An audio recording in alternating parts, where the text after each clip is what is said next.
And we're back. Welcome back to the Awakening Philosophy podcast. We are reading the Meno, and we are maybe a couple of episodes in, if I recall correctly.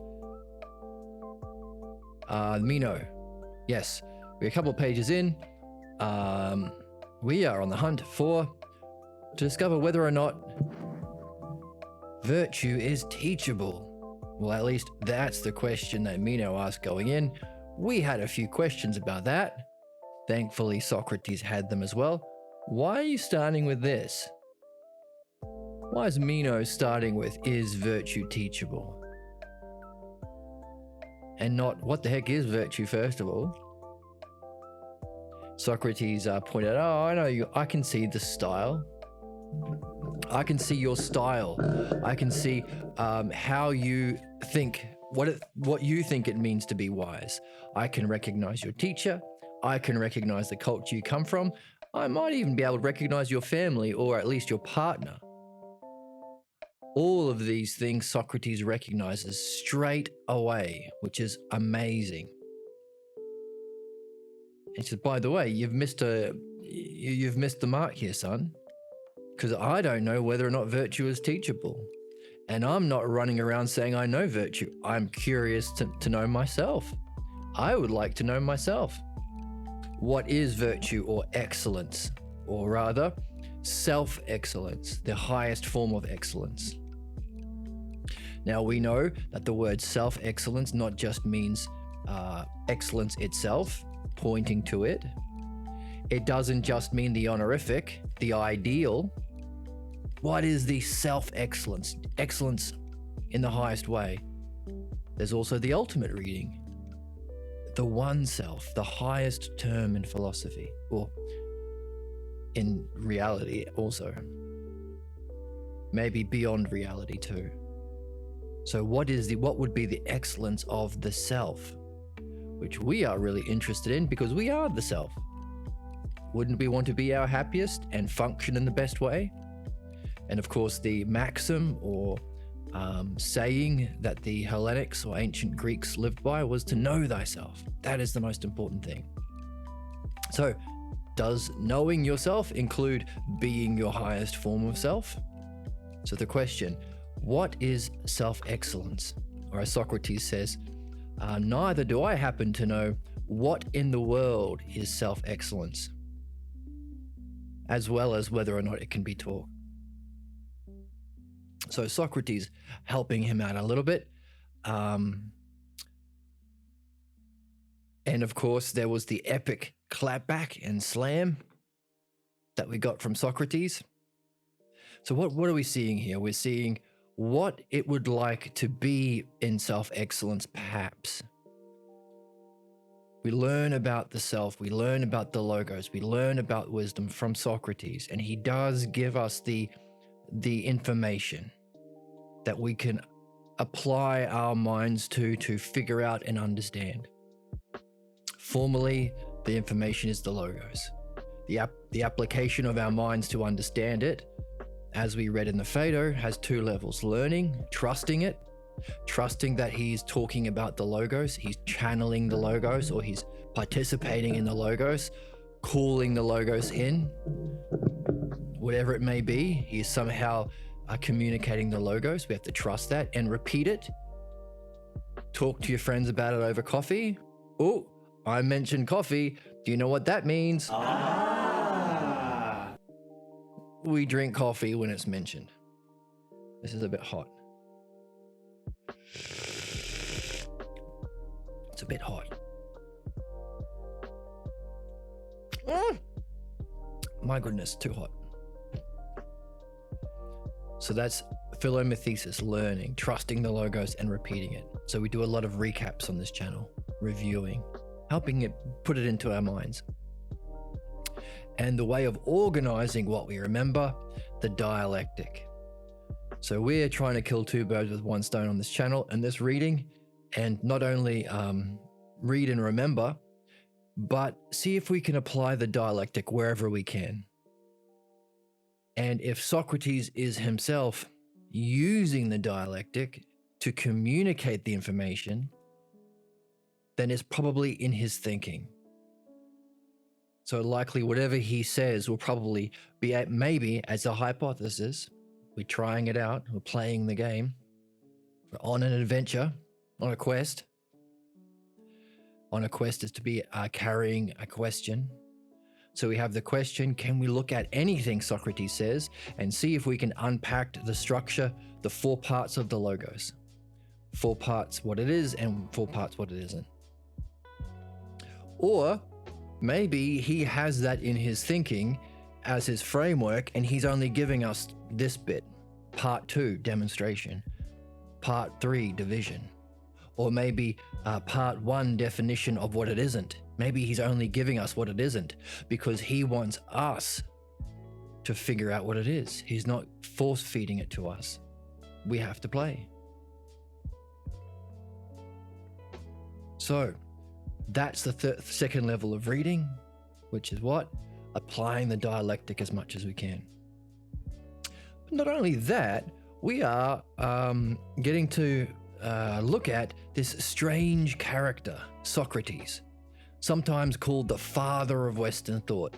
Sometimes it is said of Socrates, everything since Socrates is nothing but a footnote on the bottom of the page compared to what Socrates actually said. Now, I like those sayings because I think they happen to be true, but I don't know whether the people who use them know why it's true. Because they may or may not have played the game we are now, which is what? Looking at every single word, applying the dialectic as much as we can, looking at the Greek if we have to, getting it as accurate as possible, which is reading without interpretation, or to say another way, raising our minds to match the mind of the man himself. You could call that theurgy, which is what? A spiritual kind of yoga through likeness, not through understanding like we're doing in philosophy, but theurgy is just through being like the thing itself. So we get to see something about what it would be like to have the dialectic or the mastery of the logos by seeing how Socrates is and how he interacts with his friends or strangers or people from different backgrounds, because Meno is from a different background, in a different town, with a different culture. Socrates points that out. Hey, your culture is very different from my culture. And he makes a few jokes about the differences. And with a different teacher. Meno's teacher is very different from Socrates. So normally, in our culture, we would call that person an enemy or an other. They are, and we would, maybe they're in the other team and we would barrack against them. We would defend our beliefs against their beliefs, or we would call them a this or that. And if ever a politician came along, he might use that desire to in-group and out-group mentality to feel like we're better than the others, better than the immigrants, better than the women, better than the whoever, to manipulate us. Because there is that aspect of human nature that is part of our evolution that we have to overcome, because it's stupid. It's boneheaded. It just creates division. It allows us to be manipulated by jerks who probably don't believe that crap, but they know. It appeals to half of the population. It gets them to sell Bibles. It gets them to sell books. It gets them to get voted into whatever political party. Which is what? Division. Attacking other people. Is Socrates doing that? Well, that's a good question. We get to see what it would be like to have the logos. If these politicians or cult leaders or whoever the heck, CEOs or media conglomerate owners, capitalists, whoever, fascists, you pick it. They seem to be in power in our world in whatever industry. So we are playing out in real time the implications of what follows, or a dialectic of what follows if the logos doesn't exist. Because we dropped the ball and we didn't listen to Socrates but hopefully we can pick it up again now. So if our world and its many injustices is what follows as a dialectic of side B, what happens if the art of the logos or the dialectic doesn't exist? Then we are curious, what's the other side? What's the good side? What's the virtuous side, we might say?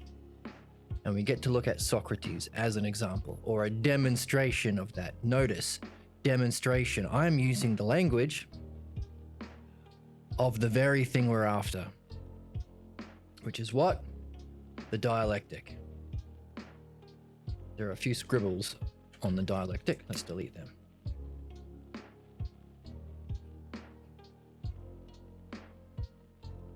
Dialectic, very simple, only two terms, self and other, and there are only four ways of organizing them. What's the thing itself? That's definition. The self in relation to the self. Notice there are only two things in the reality. There are only terms and relationships. So here we have a relationship between two terms, self and other. Self in relation to self is one version. What can you say about the thing itself? Demonstration. Definition. You're defining the thing. That self relating to another thing or its functioning. Demonstration. So I just said we're looking at the demonstration of the dialectic and the art of the logos in Socrates, how he is as a human being, as a man. Other, in relation to another other, division. That thing that has been affected in that demonstration over here, how does it then go off and relate to other things in the world maybe? And then all of those others back to the self. Conclusion and re-evaluation, or seeing in a new light the thing at the start, or a new insight, or learning. So this is the dialectic, so use this language as much as we can, because that's how we are trying to read, because Socrates said so in the Phaedo, and Socrates' teacher said so in the Parmenides.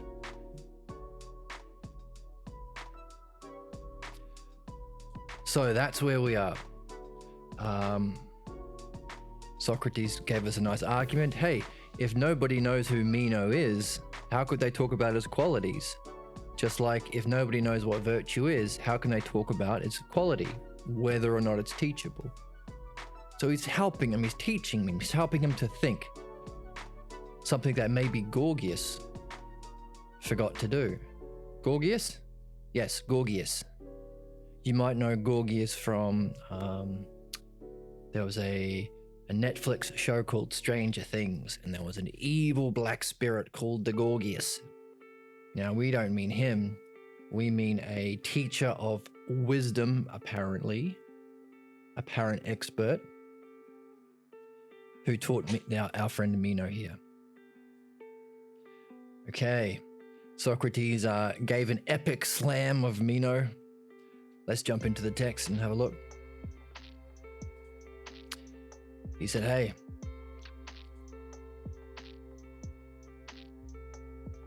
because Meno tried to slam Socrates, tried to have a go at him, or tried to embarrass him for clicks, we might say. They don't have clicks back in their day, but, as a way of proving I'm smarter than you, we might call that debate. An ad hominem attack, a personal attack on Socrates. He said, hey, you don't know what virtue is? Am I to return home and tell everybody that you don't know what virtue is? Now, it might not be negative. He might be just trying to encourage Socrates to speak his mind. I've talked to some wise people in my day, and sometimes they do this. I don't know what you'd call it, cagey, be a bit silly. Is it lying? I don't know. I don't know that. And you got to press them. Really?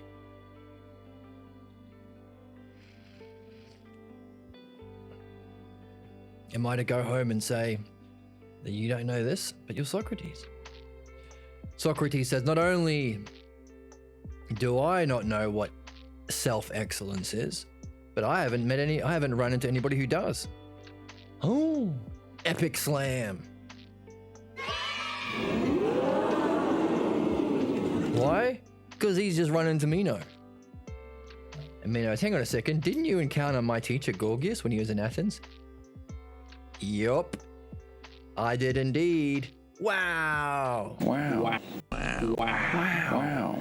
Epic slam. Socrates clapped back on Meno's ass right there. I did meet him. What? Oh my god.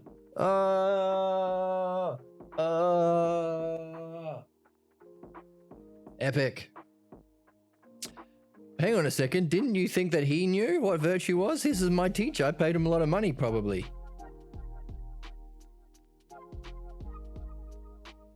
This is a problem we have in this channel. Clap. Because we are discovering that the way philosophy is taught in our culture, especially in universities, is the opposite of what Socrates is saying philosophy is, and what philosophy is.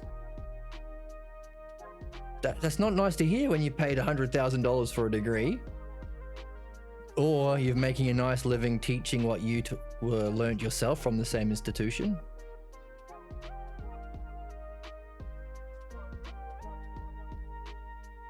So sometimes that's something we all have to do. And hey, I also studied philosophy at university, and it was also a waste of goddamn money because there was everything wrong about philosophy, really.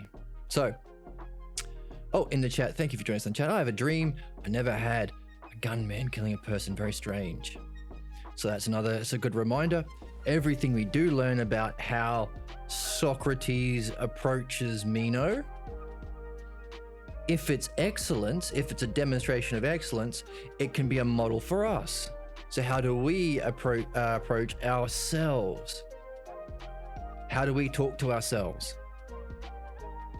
Do we put ourselves down, or do we engage in some sort of reasoned dialectic to benefit maybe?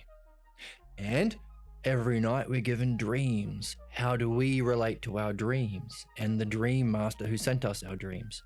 So whatever we learn about how to demonstrate excellence or virtue, apply it to ourselves and apply it to our dreams and the dream master, especially the dialectic. A question about dreams. I could taste and smell in the dream, and I was chewing chocolates. Never had that. Sounds delish. Had pain, like in one knee. I kneed a guy in the teeth and woke up, and my knee was hurting where the two stuck in. I'm remembering the dreams before I wasn't. This is another good point. The more we do reflect on our dreams and talk about the dreams, what's our first level of reading? Philomethesis. Remember, trust that there's the logos in it, and repeat it. Reflect on your dream as you wake up. If you have a friend or a partner, talk to them over breakfast about your dreams. Write it down. The second level of learning is apply the dialectic to it as much as you can. Yes, sketching it out, asking questions, right? The next level would be the same thing we're applying to the text. Can we see the dialectic in it? And you know the great thing about the dialectic? You're not supposed to get it right the first time. As we saw, you get to the bottom,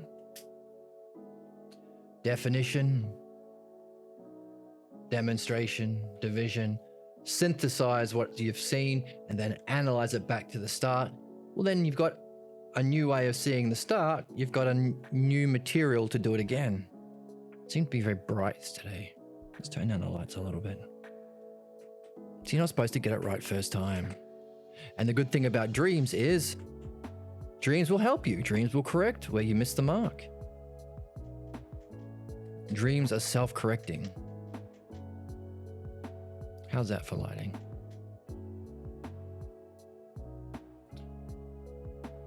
I get stuck on the definition part. Well, let's try it out.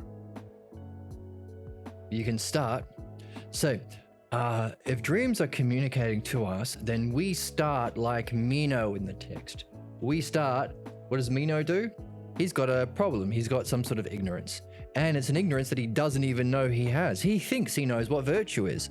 So it makes sense for him to ask whether or not it can be taught. He's not asking what it is. He knows what it is. But can it be taught, Mr. Socrates? We are like that. We have unsuspecting false beliefs that we adhere to, and we play out, just as we're saying society is the playing out in real time of the dialectic of part B. What's part B? If the logos doesn't exist. We have our society, capitalism, fascism, wars, wealth inequality, and so on. All these really objectively terrible things that can be very easily solved to create a much better, harmonious, happier life for everybody and the planet. Why not? Because that's not the logos. But we also have part A, what it is. We could be like that in our dreams. We are holding on to something that isn't, and our dreams help us to see what is. So, like Meno, and our dreams may be, this is a hypothesis, by the way, up to you to carry it, understand it, and test it out. Back is a little bit sore. Let's try sitting back like this. So, if we are Meno and our dreams are like Socrates, then we have a false definition that's playing out. So a good way of starting dream analysis is to try it. Because if you have a false definition, then the dream you're given might be a good way of reflecting it to you. What do I mean? Well, if you've got a false definition about yourself and reality that you're carrying, you probably demonstrate it in your state of mind.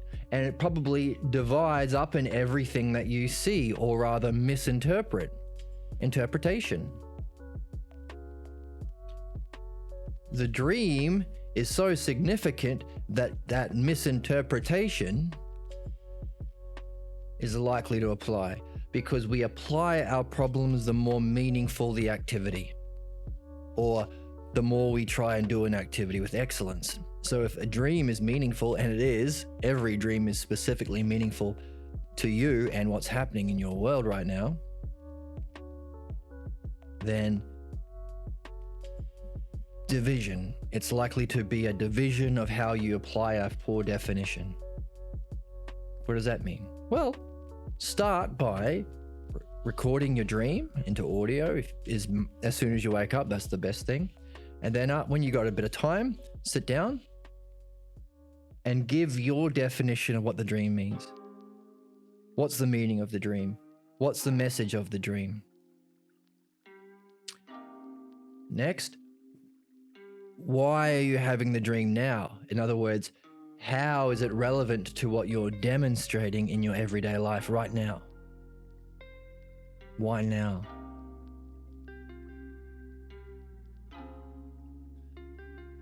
Division.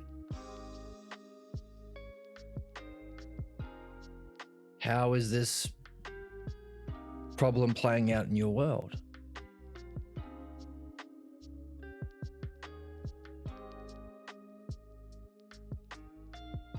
And synthesis analysis. What would be the implications of you getting the message? The message that you think is the definition of the dream. Or apply it to the dream itself. What is the point of the dream? How does it demonstrate itself within the drama of the dream? Can you see the same message applied in different scenes or different aspects of the dream? So you apply this first three, DDD, to the dream itself. You could do both. How does it apply to you? And how does it apply to the thinking of the dream master? Just like when we read the Meno right now, what are we talking about? How does this apply to us in our seeking virtue? And how can we apply it to the thinking of Socrates himself? How it applies to us and how it applies to Socrates, because he is a demonstration of excellence. So we could say how it applies to us is the definition maybe of virtue. Maybe we'll get that at the end of the text, but Socrates is himself a demonstration. So apply these to yourself and to the dream. To begin with, because that will give you a good starting point. That's your Meno, that's where you're starting. But hey, if you were right already, you wouldn't need to be having the dream. You need to be seeing where you start from. Because it's same and difference, or self and other. You are in a dialectic with your dreams. So you have to find out what the same is so you can get the other. What is your false definition? So you can rub it up against or contrast it with what the dream actually turns out to be saying to you. That will also show you the significance of not just waking up and saying, oh yeah, I know what the dream was about. I've had those dreams before. Have you? Well, maybe you didn't get the message the first time for it to be repeating. It'll highlight the significance of not just taking your first impression, the beliefs you already hold, but to go through the game, and it's a fun game. It's the best game in town. It's the most significant video game you can play. Any game you can play. Of applying it to the dreams, and then you'll see a completely different message. And not only will you benefit from that, not only will you be able to reflect on the dream master and its wisdom and benefit from that. Wow, I have this caring intelligence. It helps me every night. Not only will you see the significance of the dialectic, but also you'll see the very problem maybe even play out or demonstrate itself within these two understandings of the dream. And that could blow your mind. That's what we want. We want our mind to be blown. Back to the chat. I'm starting to feel much better now that I've been reflecting on my dreams. I'm using Plotinus and Iamblichus as examples of dialectic. Copy a good model. Can we get a dream section in the Discord? Oh, yes. We will do that. Starting to get into it. Mindy has helped a lot in her meditation video. At the time of the recording, Mindy has just released on her channel all about Platonism, a video on meditation. It was like I was blind and bam, I see stuff. What did that? Your dream analysis or the meditation that you've been doing? Your streams have helped a lot. Oh, I'm glad. That's the goal. Do I need to study drama to see dreams? Oh, or maybe if you study the dialectic, you could study the drama and the Meno maybe as we go, but you'll be learning about drama by applying the dialectic to it. Maybe dreams will teach you about drama. I'm starting to get a feeling of a hidden power. Ooh. And I was trying to turn self into an allegory by turning self into a goddess selfa. That's a fun game. Let me know how that turns out for you down the road. Applying the self mythologically, making a god or goddess to relate to. The bread smells good and the chocolate tastes good in the dream. That's interesting. If you've been following along with the Phaedo, what could that be an indication of? Also, when we do dream analysis, apply it to the text we're reading. Because dreams help in the two higher ways. What ways? Philosophical midwifery and philosophy. Those are the two main, because they're the two main things we're doing as human beings.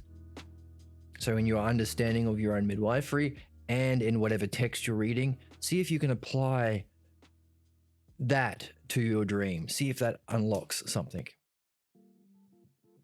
Don't think I'm depressed anymore. Good to hear. Turns out I meditate a lot but didn't realize it. That's another important thing about the dialectic. If you are learning to understand it, you can recognize it, because this is your understanding, which helps your seeing.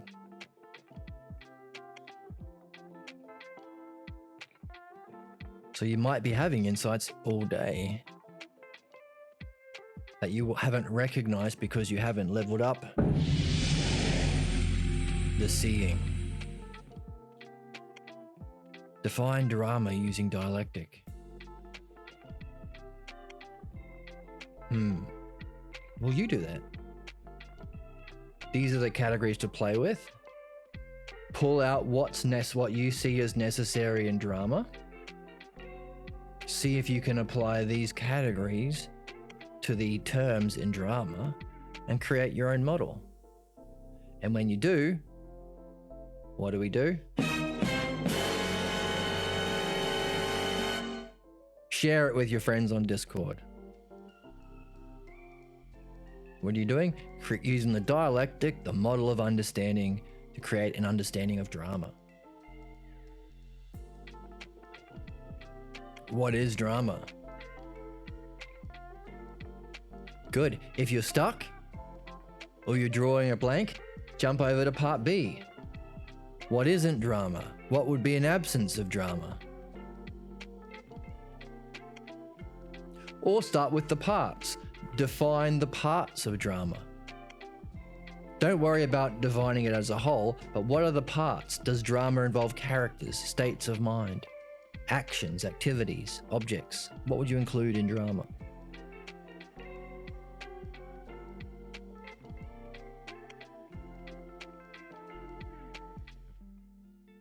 Play around. See what you come up with. You might come up with a couple of different models. As Socrates says in the Phaedo, take them both. See which pans out long term. So, we are using that language, Socrates, in the same way we talked about doing a dialectic on where you start before applying a dialectic to your dreams. And then afterwards, that's a Meno and a Socrates kind of way of being. But also, we are seeing, maybe we'll get a definition of virtue, hopefully, and whether or not it can be taught.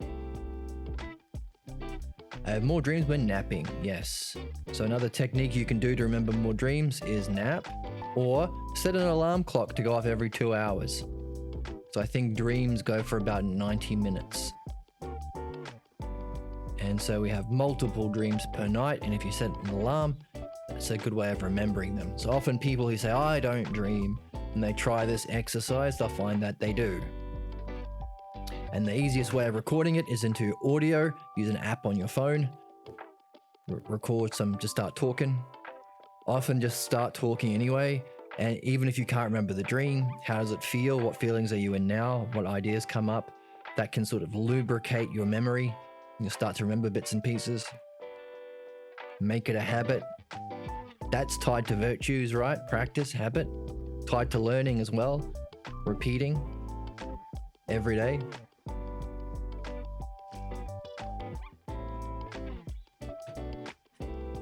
And the more you practice, the better you get at it.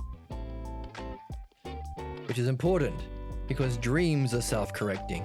Dialogues are self-correcting. Humans in this game are self-correcting. You're not supposed to get it right first time. That's bullshit taught to us through a society that doesn't have the logos. You have to be right first time, and if you don't, we're going to kill you or genocide you or put you in jail or give you a fine or give you a bad grade, all that nonsense. Every problem should be a gift. Helps you to recognize you have an opportunity to apply the dialectic to get it right. Self-correcting. And of course, the word sin is partly responsible for that. Sin means to miss the mark, which is an archery term. Amatya. So you correct your aim, but it's mistranslated as evil. When you're wrong, you're bad. Bad. You feel bad about yourself. Why? Creates a demand. For what? Forgiveness. Every time you make a mistake, that's not a part of being human, part of living a dialectic. If we we didn't have false beliefs, we wouldn't be here. There'd be no reason to reincarnate. But instead of that fun activity of applying the dialectic to some time where we're missing the mark so we can correct our aim, it's a way of getting an audience, we would say in today's language. It's because you're bad, you have sin. So you need this old guy in a funny hat who speaks to God directly, which is no proof for that, and it's nonsense, because he can forgive you of your sins. So create a false demand so you can create the supply so you can get people stuck. Same game, just marketing 101. We all know enough about capitalism to recognize the scam or the con. No need for sin. Well, it's fundamentally built on a lie about sin. So dreams self-correct, your understanding self-corrects, your reading is, by the way, dreams is a good correcting tool, because where you're missing the mark in life, dreams will help you out. Where you're missing the mark in your reading, dreams will help you out. Develop a relationship with your dreams. Back in the chat.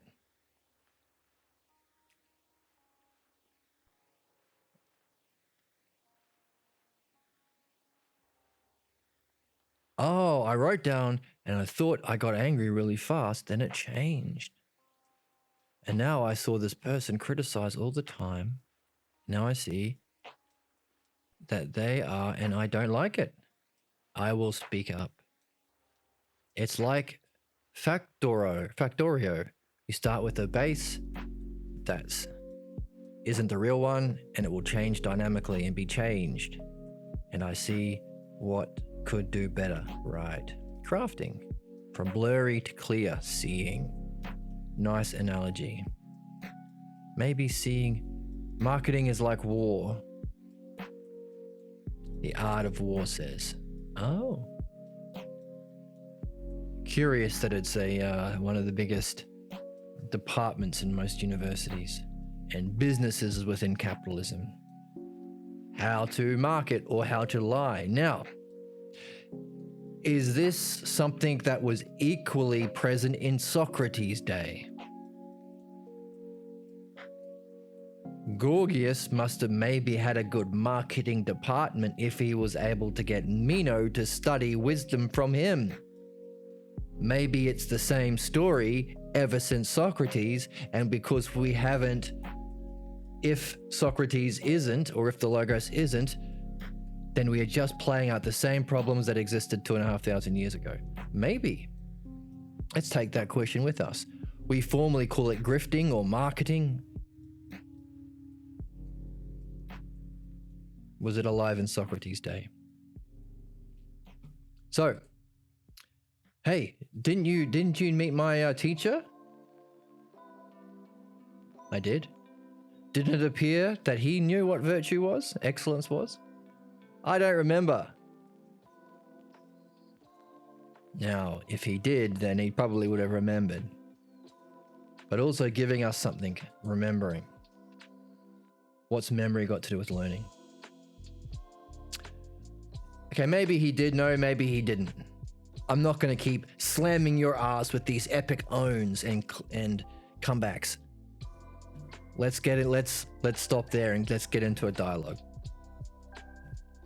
Come on, you can tell me yourself, because it appears without a doubt. So Socrates is seeing without any blurriness the person in front of him, his state of mind, his logos, his way of thinking, his understanding, specifically about what it means to be wise. He's outlined it all. Hey, fearless and grand style. Just like the people of your city, the Thessalians, and even the Larissanians. Your lover Aristippus probably convinced you as well to listen to Gorgias. And to answer any question about anything. So we have that meme, or we have ask me anything, or change my mind. Like these grifters who know how to lie or debate or to market their opinions. So they want anyone to throw anything at them, and then they will answer it with republicanism or fascism or whatever, racist crap. Like, we know those people. They get fed to us through our algorithms. Socrates sees it all. It appears without a doubt that Meno thinks as his teacher, who he also recognizes or sees, Gorgias. Interesting.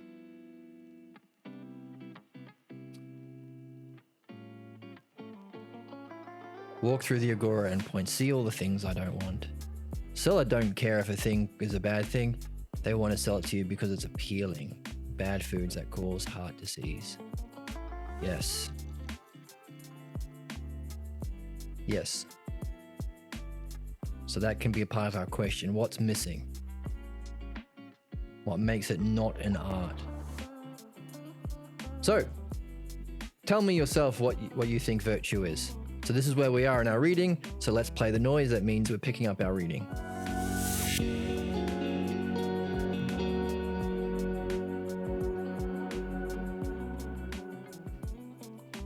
Let's fuel up with some coffee.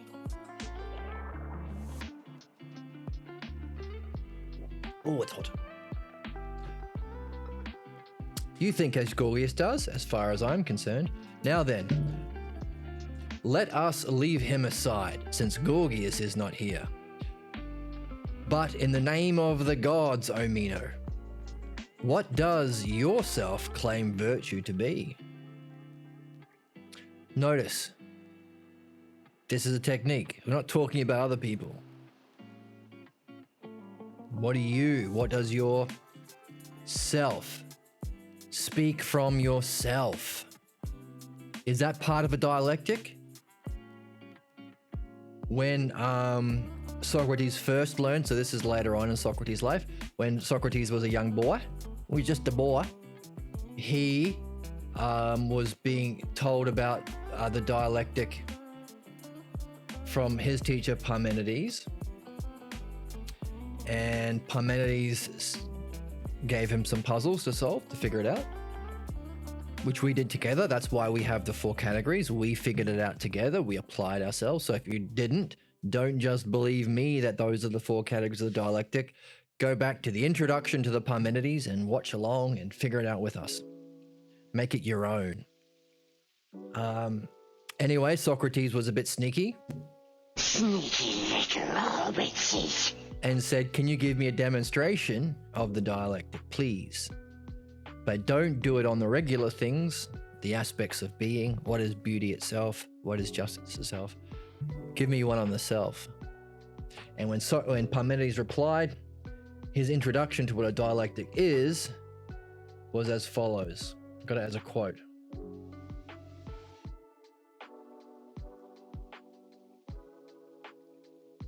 I think I have it as a quote. Here we go. Let's give a darker background. What? That's not good. Let's do that. Parmenides says we must play a reality-based game. Remember, philosophy is the greatest game. The game of all games. The game we should be playing at all times. What? Bring up again. Come on. I must begin from myself. The dialectics we use come from ourself, our highest self, our highest vision, our highest understanding, and the hypothesis of myself. So now we have where it comes from, and what is he going to do? He give a hypothesis of himself. That's the first hypothesis. And then we have a series on the first hypothesis that's up already, and then he goes on to hypothesize about, well, no, what's his hypothesis? The one self? That's his hypothesis of the self. We call that the ultimate or the highest term. So, and then after that, he gives his hypotheses of whether the one exists or whether one is, and where the one is not, and what must the results be. And we recognize whether it's something is That's part A of our dialectic. And whether it's not is part B. So after his first hypothesis, maybe he has 4 more that says what would happen if the one self exists. And then 4 more, what happens if the one self doesn't exist? And if that's the highest kind of dialectic, maybe every system of understanding, every level of enlightenment, every feeling or state of mind can fit under these 4 categories if one is, these 4 categories if one isn't, because every understanding is about something, and that something is one thing. So whether it's God, what kind of a one is God? Whether it's you, what kind of a one is you? Always is about a one. So if this is the archetypal dialectic of what is one, if it is and if it isn't, then anything that's a thing is a one.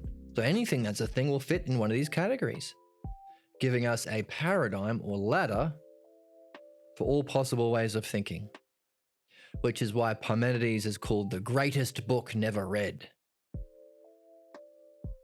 Predates, for example, Christianity by hundreds of years and explains the whole thing before it even had to come to be. So if only we would have been reading this book. So those are the 8 that follows his first hypothesis. So there are 9 hypotheses. The first one, the one self, from himself, and then 4 more if it is, 4 more if it isn't. So his idea of the self is beyond is. Curious, that's a bit of a teaser for our Parmenides, which we're going to go back to soon. So why am I talking about that? Well, Socrates is encouraging a similar sort of game. Please speak from yourself. Just as Parmenides does. Just such as we are to do, always, when we do what? Give a dialectic. Talk from ourselves. What does yourself claim virtue to be? Speak and do not hold back, in order that I find myself the victim of a most fortunate falsehood. Yeah, what button do I press for highlight? I've forgotten.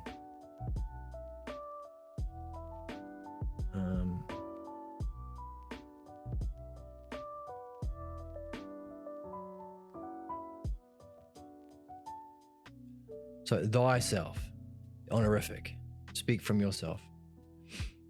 And speak and do not hold back, in order that I find myself the victim.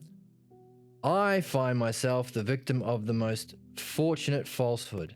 What? How can it be a fortunate falsehood? Diet, right.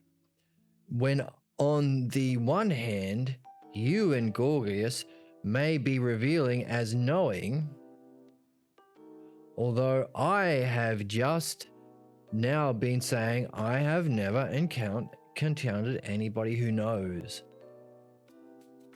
So, what's going on here? We're talking about what it means to be knowing, which might be a step up from virtue. Socrates never wanted to drop the ball. You and Gorgias say that you know, but I say I have never encountered anybody who does know. What does that mean? Does that mean Socrates has an idea of what knowing is? Eidos? He must, for he is judging that these people don't have it. What then? Meno should turn around and say, hey, excuse me, Socrates, you say we don't know? And you've never met anybody who knows? You must have an idea of knowledge. What is that? Let's see if Meno picks up the ball, or if he has a block. Notice Socrates' approach. He's happy to be wrong.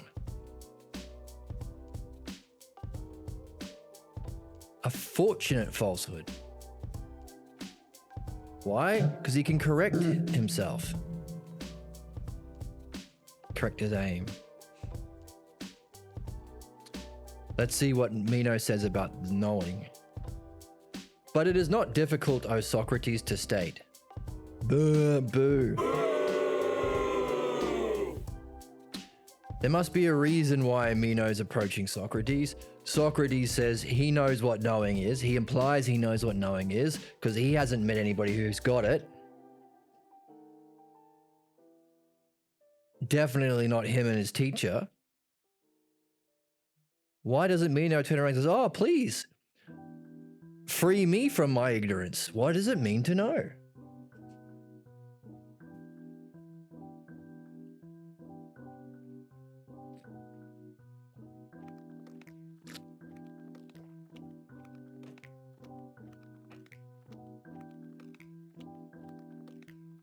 Misses the ball completely. Why? He's still hung up on this idea of virtue. I know what virtue is. I know what knowing is. What a missed opportunity for poor Meno. What does Meno say? It's not difficult, Socrates, to state. First of all, if you wish, the virtue of a man, or the excellence of a man, let's make the color blue for what Meno says. What? Not everything blue. The virtue of a man may be easily stated. Good for us. This is the virtue of a man, that he must be competent enough.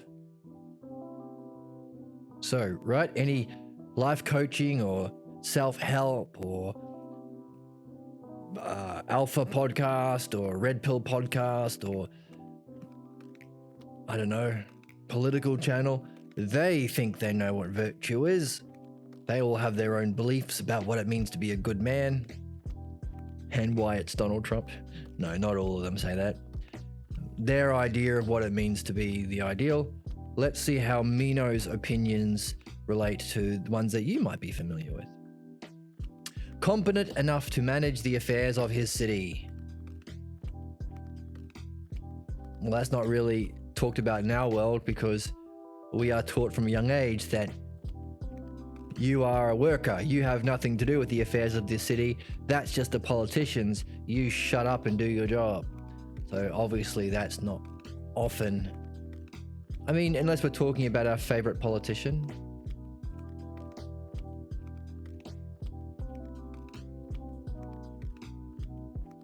Let's keep going. Competent enough to manage the affairs of his city, while managing those affairs, that he should do good to his friends. All right, this is a very familiar one, right? What does it mean to be virtuous? To do good to your friends and bring harm to your enemies. Lock her up, and all that. And self must be careful to not ever suffer such harm. Right? So, what does it mean to be virtuous? Good to your friends, but harm people that you don't like. I hate this guy, Meno. He is my enemy. Oh, I want to do him harm. Give him a good square punch in the nose. I don't. I'm pretending to follow his morality. For laughs. To highlight the absurdity of this stupid opinion. Right.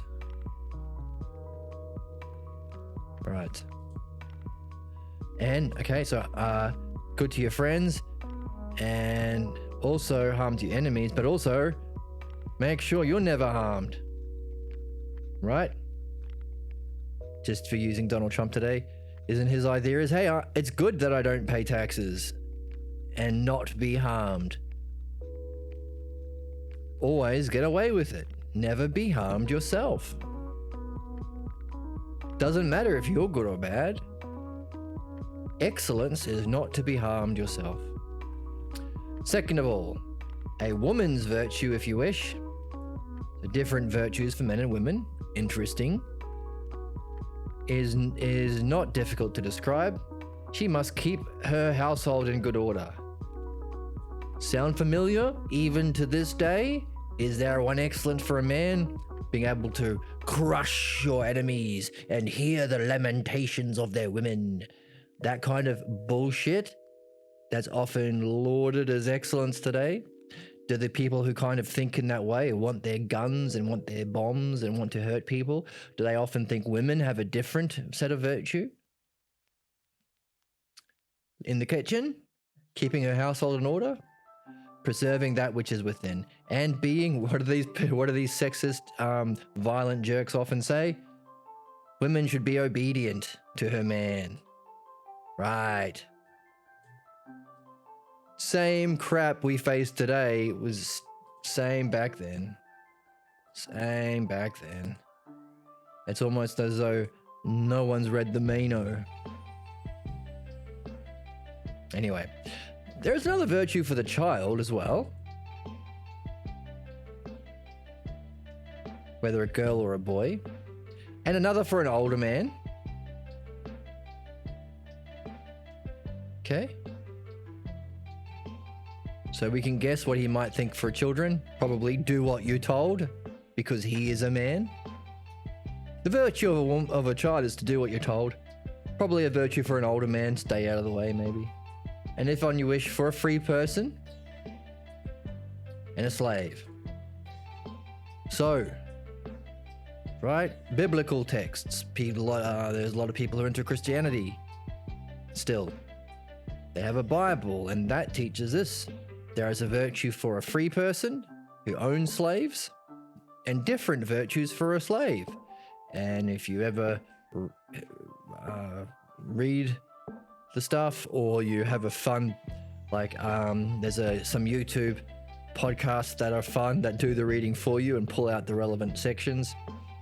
One of the arguments they make is, hey, look, this thing that you all say is objectively wrong, the Bible or your religion says it's okay, and that there is a virtue for a slave owner,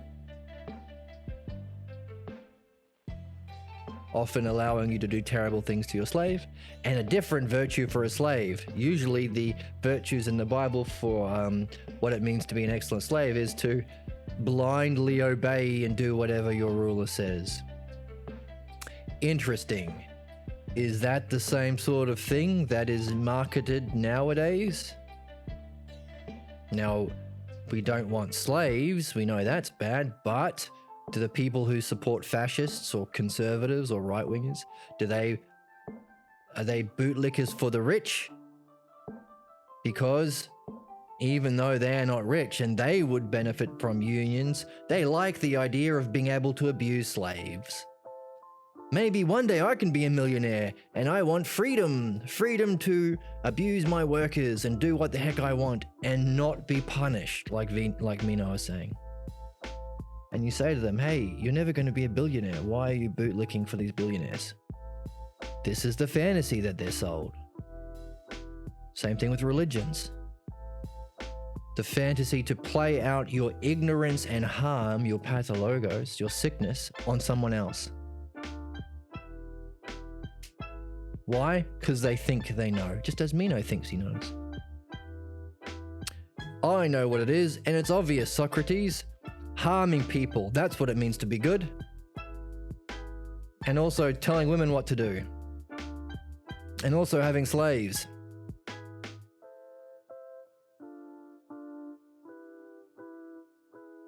What do you make of that? Would we benefit by reading the Meno in our society even today? Every society? Maybe there is some sort of universal appeal from people who are sick with sick beliefs. A universal appeal to play out your injustice and ignorance, cosplaying as someone who knows, even though you probably don't know. Socrates hasn't met a guy who knows. Cosplaying the knower by inflicting your ignorance and harm on others. Is that appealing today? Yup. Is that what CEOs do? Yup.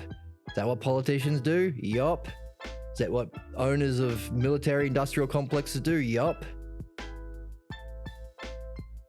Hey, Not ever met a guy who done it within his own house? Yup.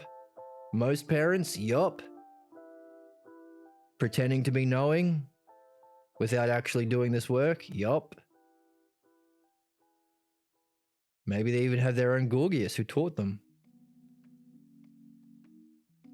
So, easy to point fingers at everyone else. Easy, of course, because almost every single human being is attracted to this game, which might give us some information about the early evolutionary causes, because all problems are a solution that no longer applies.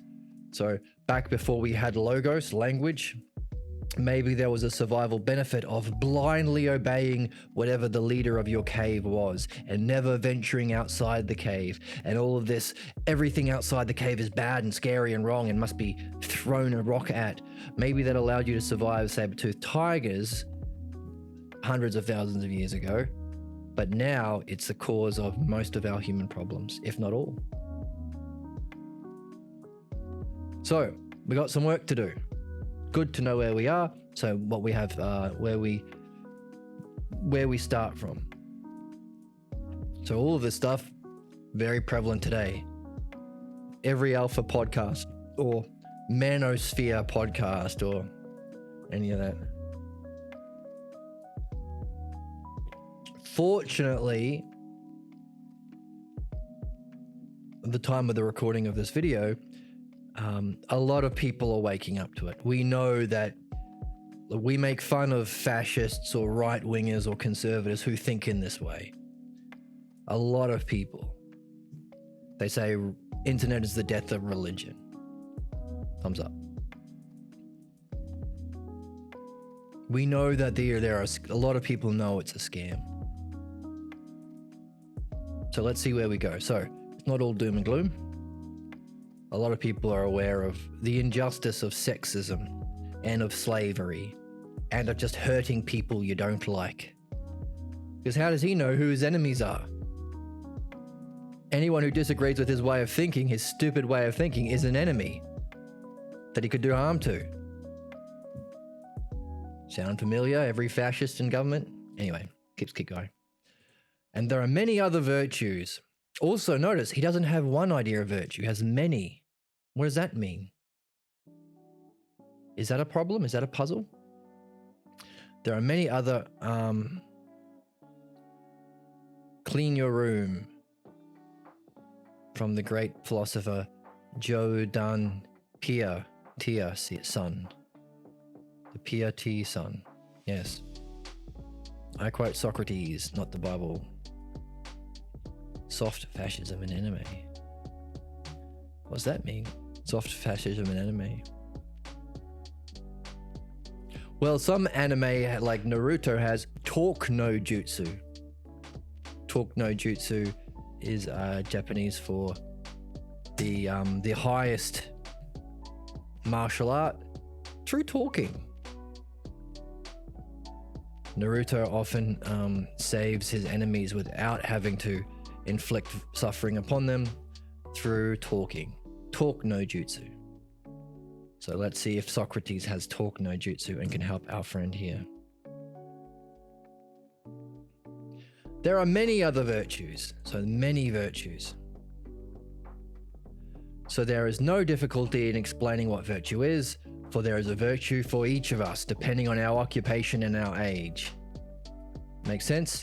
If you're a CEO, you get to do whatever the heck you want, and get to have all the money, and get to live a comfortable life, and get to eat anything you want for lunch. And if you're not, well, your virtue is doing what you're told with blind obedience, and never forming a union.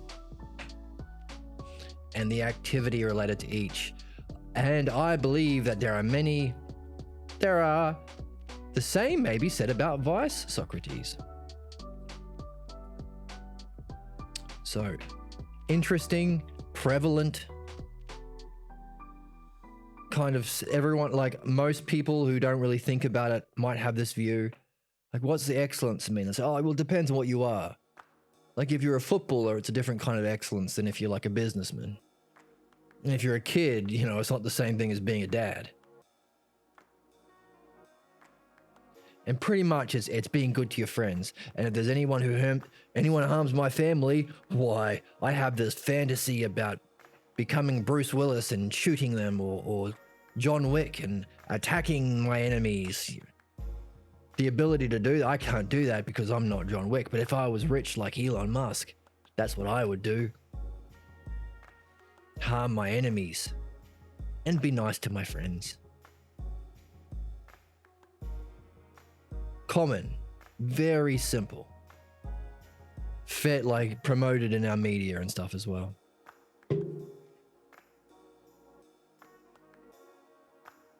Bleach. Oh, okay. I've been thinking about getting into Bleach.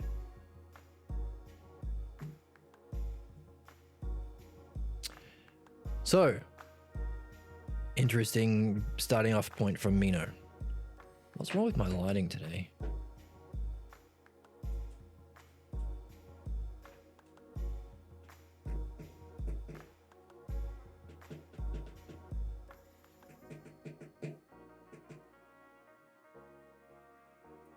Becoming a man of action.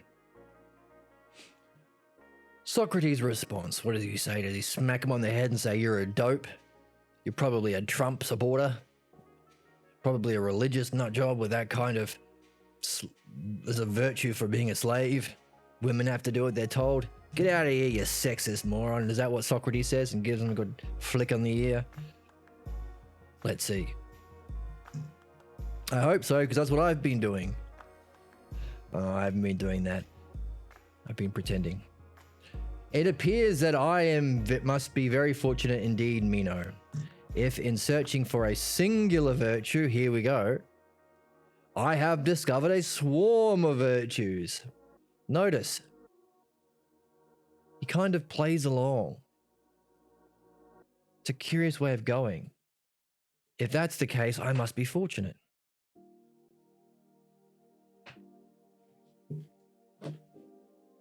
He's not closed-minded to this. He's willing to carry it as a hypothesis. What's a hypothesis? It's the start of a dialectic. If it is, let's carry it. We don't have to throw it out just because you're a bit of a dope, Meno. If it is, what happens? What follows that hypothesis? If it is, I'm fortunate. Why? Because I thought if there was an excellence, there'd be one. But here I found many. Ooh.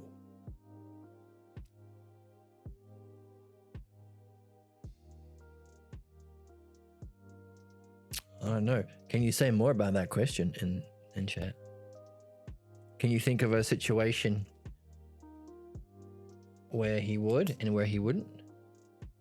If he is and if he isn't?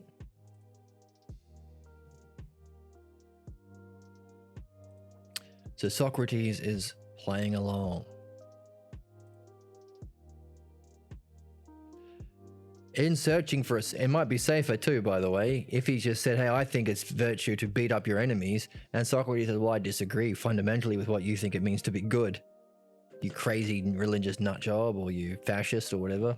The kind of words I'm saying right now. As a joke, by the way, I'm making a point, so don't beat me up.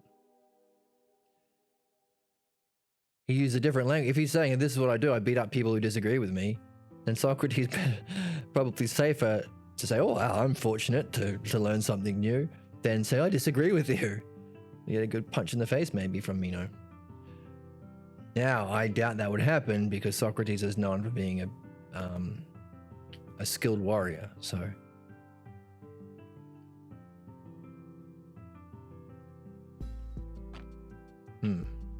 Right. That'd be a good one. Philodoxers. People who pass their opinions on, claiming to be wise. Lovers of opinions. Philodoxia. I must be fortunate indeed. In searching for a single virtue, I've discovered a swarm of virtues. They're in your keeping.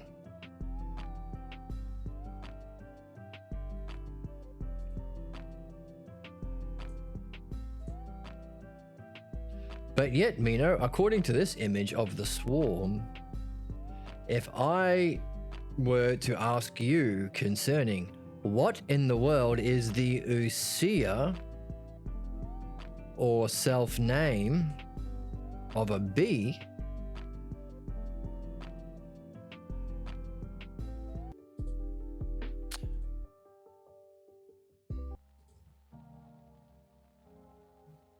so using this analogy of a swarm,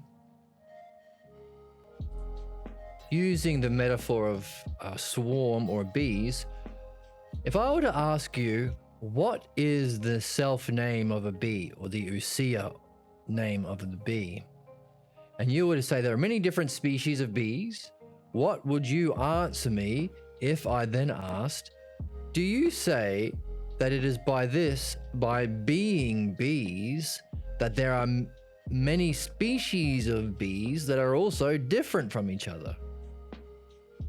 Or is it not this, by being bees, but rather they are different in some other way? For, as an example, by their beauty or their size or some other quality. Tell me, what would you answer if you were questioned in this way? Okay? That was... Come on, man! Flibbity-gibbity nonsense. To me, that was fibblety-gibbety nonsense. I don't like the way that was phrased. Didn't make sense to me. Fortunately, we can read another text to see if we can get the flow a bit better.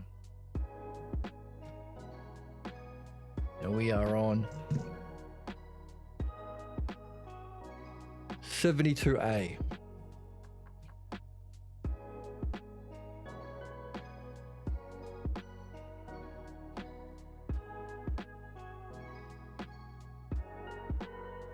Here we go. Off to space!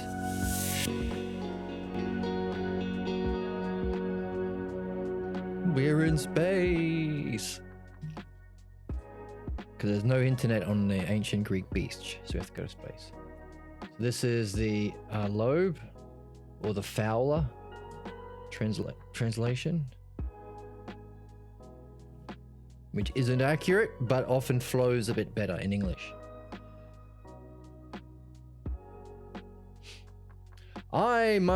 I seem to be in a most lucky way, Meno. For in seeking one virtue, I have discovered a whole swarm of virtues. Well, just type what he said. What do you remember him saying?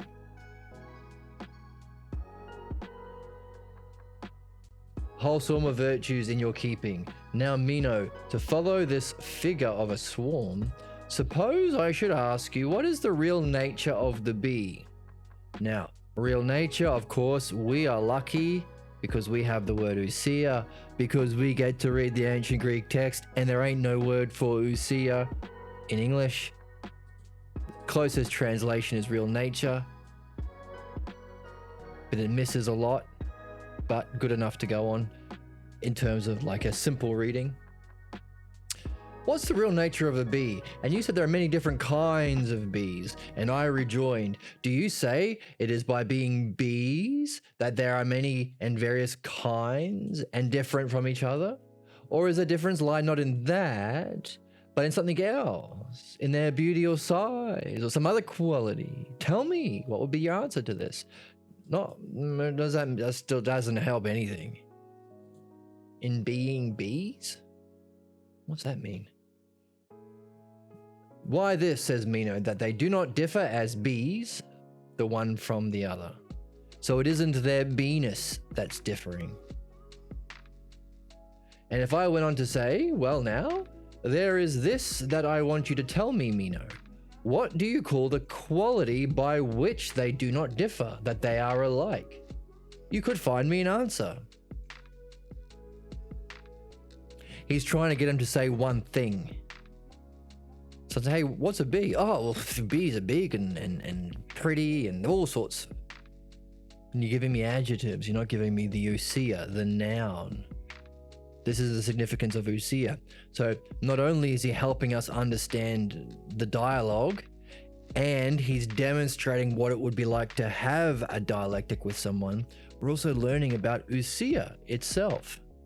That's the anagogic or higher use of the metaphor. Ousia, which we know is the nature of being, isn't an adjective. There's oneness. All right. So if I say, hey, what's the thing that they're the same? Not their differences, but what makes all bees the same? What would you say? You could find me an answer? Yes. And likewise with the virtues. I don't want to hear you tell me what a bee is. But you could. Likewise with the other virtues, however many and various they are, they all have one common character whereby they are virtues, and on which one would of course be wise to keep an eye on when one is giving a definitive answer, a definition to the question of what virtue really is. You take my meaning, or we can rephrase that in our efforts to practice the dialectic. Don't give me the divisions, give me the definition. And while we know that Meno is giving the negative, obviously virtue isn't harming your enemies. That would be terrible. Eye for an eye leaves everyone blind, as they say. Oh, that's a nice background. Let's keep that one. Beach. But nevertheless, we are aware of the real virtues, and there are many. There's temperance, to do with your desires, your inward part of your soul, the thing that wants to eat the cookies. There's our outward moving courage, the virtue of courage, to do with our outward moving part of our soul or psyche, that which seeks things in the world, activities, does stuff. There's our reasoning, which should be guiding both. Hopefully you're not guided by your love of cookies. And that has a virtue. What's the excellence of reasoning? How do you reason in the best way? Well, that's kind of what we're after in the logos, right? In the dialectic. That's why we're reading. And of course, there's justice. If you have all parts of your soul doing their right thing, then you have a whole that can be functioning in the right way. Justice. So we have a triad and a monad above it, giving us 4 virtues. Meno doesn't know about those things. Gorgias sounds like a rubbish teacher. But if he's saying, hang on a second, even though there are many virtues, whether you've got the right 4 or your crazy set,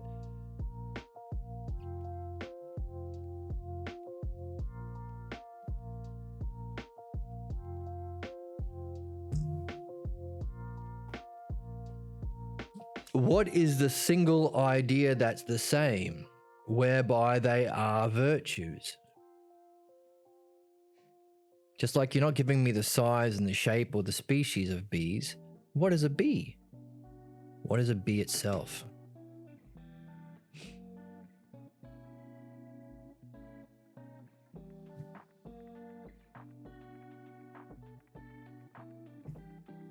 So what is the single, okay. Surely then, concerning the virtues, even if there are many and different, they would indeed all possess a singular idea. Now, of course, that's our big puppy, our big Papa Smurf, idea, which is the one that's mistranslated as forms. An aspect of ousia. If there is a universal, something called virtue, there has to be its existence in ousia. Idea. So good that we can see the Greek. Hooray for us.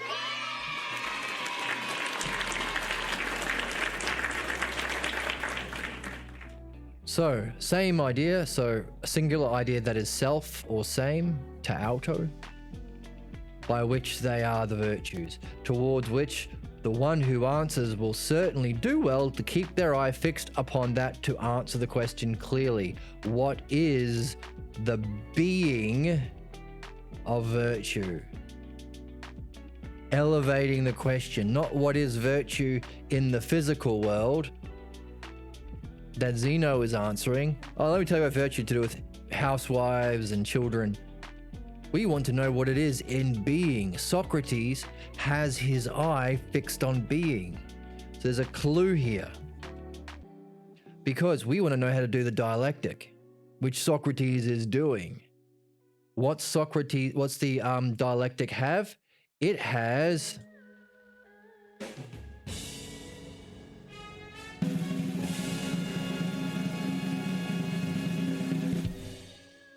questions and answers.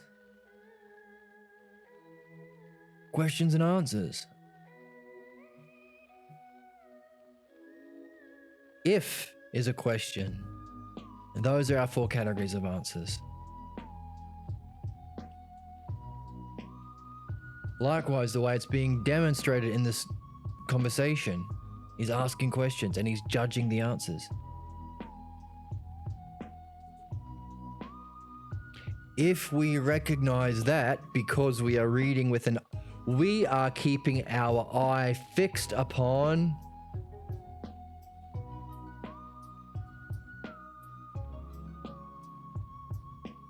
the dialectic as we read. So if we do that, we can catch something here. Is this scroll big enough? Let's make the scroll a bit bigger.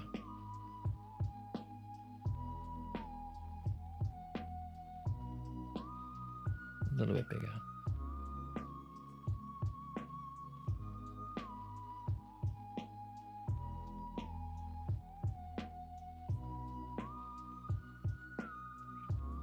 Right. Only because I'm worried that the highlighting might obfuscate the text. So, as we are keeping our eye fixed on the dialectic as we read, for good reason, so too, as a result, we can recognize when we're being given a clue about how to do the dialectic well, how to be like Socrates.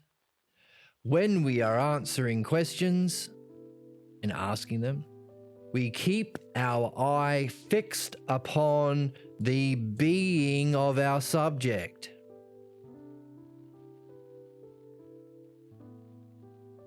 Now, we may not have a vision of being yet. The dialectic is the activity that awakens our ousia, our ability to perceive it. Use your imagination then. Use the imagination directed towards how Socrates is describing it. He gives us a lot of analogies, the cave analogy, the fish analogy in the Phaedo, the surface dweller in the Phaedo, the true earth.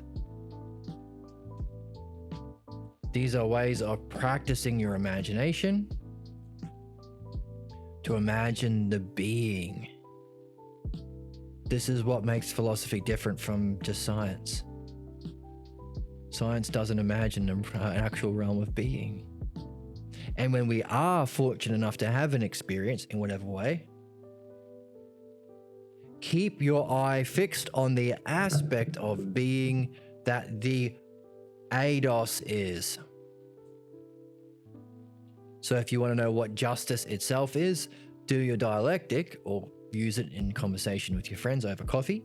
I said coffee again. We got to have some coffee.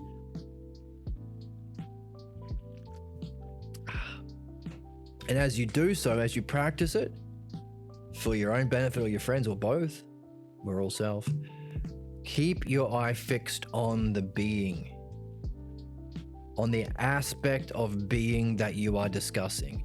Virtue itself, beauty itself, justice itself. In our case, it's virtue itself.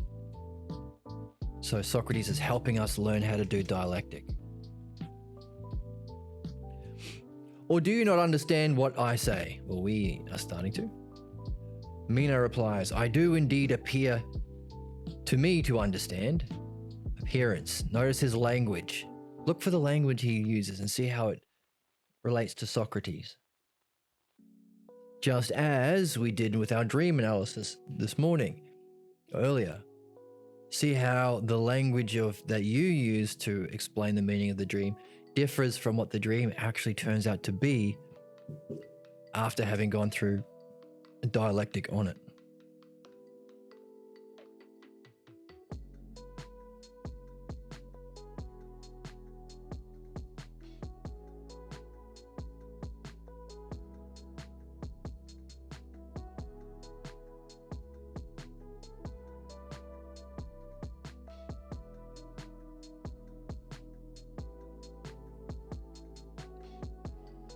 Okie smoky?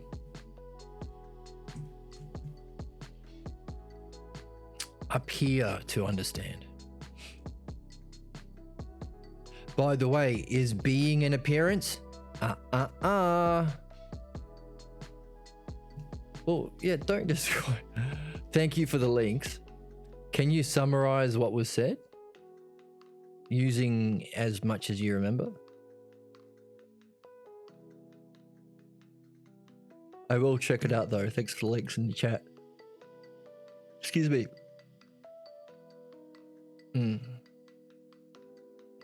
I do indeed appear to understand. Notice, is being an appearance the thing that we're keeping our eyes fixed on?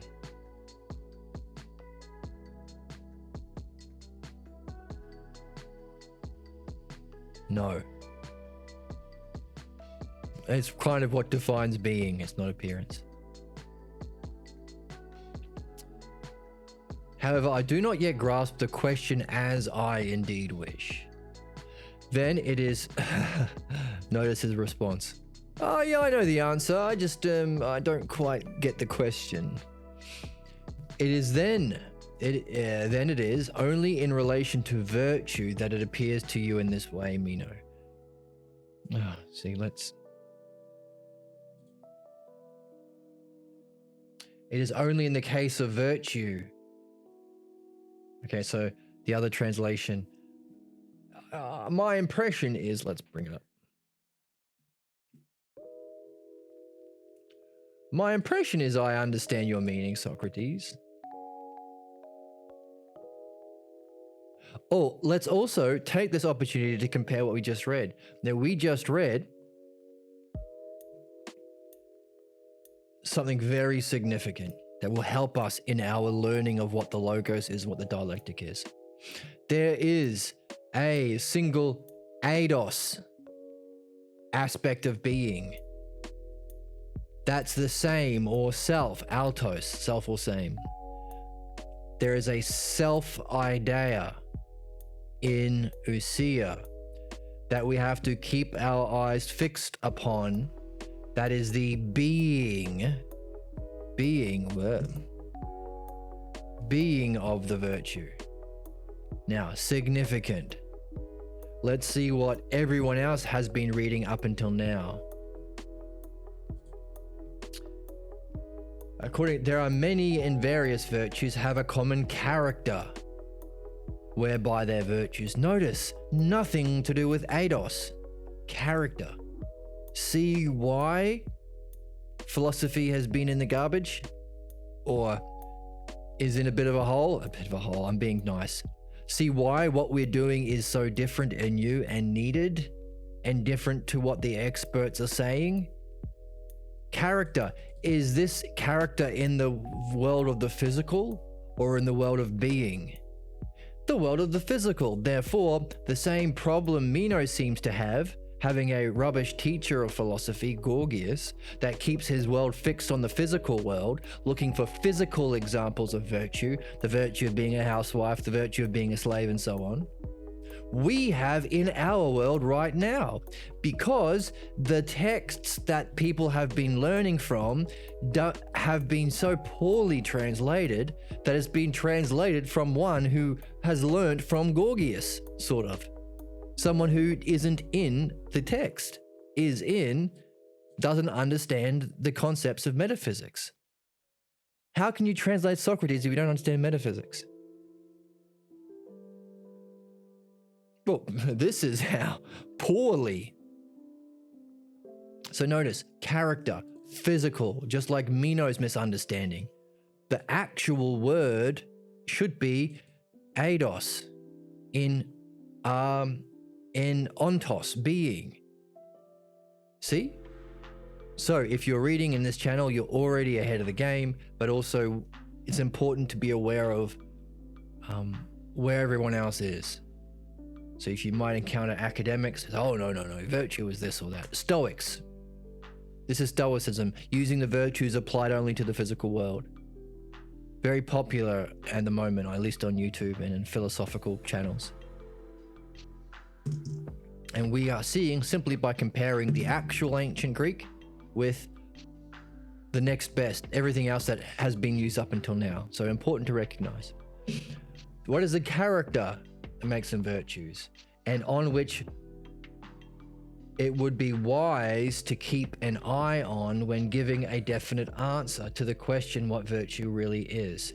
So no reference to eidos, no reference to being, introducing the word wise. Let's see if it's in the text.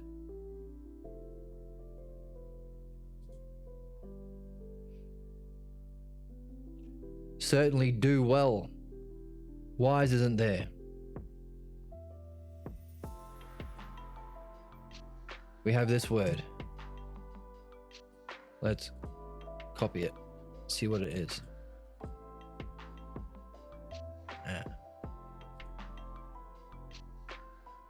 So not only are they mistranslating the fundamental terms that we need to solve the puzzles and actually read the text. It's like doing a dream where you don't remember any of the terms. It's like trying to play a video game, trying to play poker, but someone's dealing you Yu-Gi-Oh cards. You just can't play. You're never, and whatever answers you come up with, studying philosophy at school, studying Socrates at school, because they're not giving you the real cards, you're going to end up like Meno, confident in what you think because you spent a lot of money and time, as Meno did, but completely off base. Off base, baseball analogy. I should keep cards. Completely a few cards short of a deck. I don't know. Because we're given Yu-Gi-Oh cards and we're trying to play poker.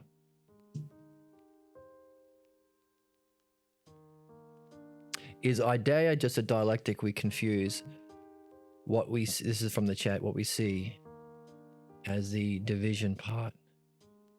I'm not sure what you mean.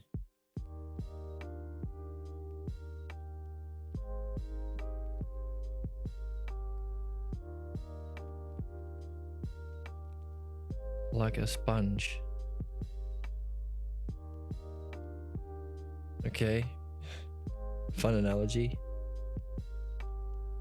Exactly. So let's see what. Okay, so not only did they miss the fundamental terms, they handing us Yu-Gi-Oh cards. So keep that aware. So if you have friends who are interested in philosophy, and maybe they've studied philosophy, maybe they've read the Meno before, be aware from where they start, just like Socrates is aware from where Meno starts. I know your culture, I know your teachers, I know how they teach wisdom. I'm not going to just keep slamming you and making you feel dumb. Maybe I'm going to use what I see to help. This is our model. That would be more virtuous than just mocking our friends for spending money at college to learn without reading. Okay, so copy this.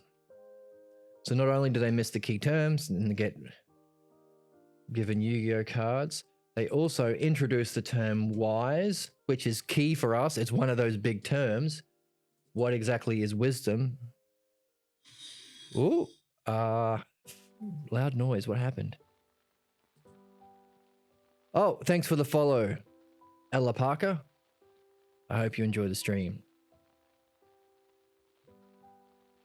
Hey, welcome. So the word that they translated as wisdom was, in fact, let's find out. Let's go up to space. I am doing curiously. I am in wonder about what exactly virtue is and how Socrates is demonstrating virtue while at the same time, kalos, answering Meno's question, what is virtue? Because we're reading the Meno, and Meno thinks he knows what virtue is. And he clearly doesn't. Socrates probably does.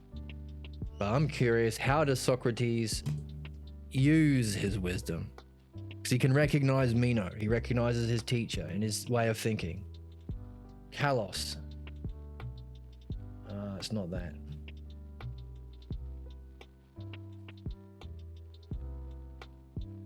But also, we are seeing how different what we are doing is from past translations of the texts. Now, whoops. A reefing rope. That's not it. Beautiful. Right, of course, kalos, yes. So kalos in the Greek means beautiful. They would certainly be doing beautiful, which is one of the eidos, by the way, self-beauty, one of the key terms. Our translator says they're doing well. So we can see the Greek, so we can look it up for ourselves. It's actually, you're doing beautifully. Is beauty part of virtue? Now, this is another reason why we have to read the actual Greek, because maybe there's a question. Socrates is saying, where are you from, by the way? I am from a state of wonder and ignorance about what exactly virtue is. That's my state of mind that I'm coming from. And curiosity. So, our question is, what is virtue? Socrates saying you would be doing beautifully if you keep your eye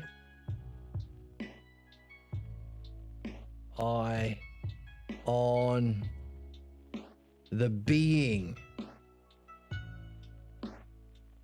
or the eidos. How do you spell it? E-I-D-O-S. Or idea of the subject. You are asking questions and judging answers. We know that as the dialectic. So, we would be doing beautifully if we keep our eye fixed on, let's use the exact text. Keep eye fixed on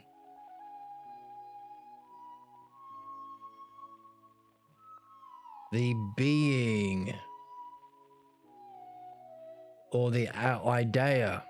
So, if you're doing a dialectic on beauty, keep your eye fixed on the idea or the aspect of being that was beautiful.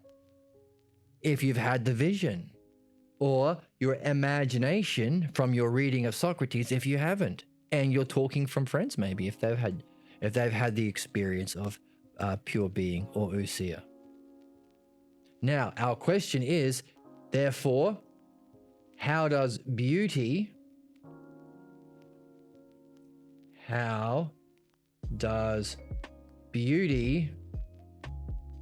relate to virtue? Because it's not by accident that Socrates dropped beauty in while talking about virtue. This is a puzzle. It's out of place. Why drop a big key term in right here? This is the same thing talking about dream analysis. If you notice a key idea, say you're having a dream about playing Yu-Gi-Oh with your friends over lunch, and then a dragon walks into the kitchen. That key term is out of place.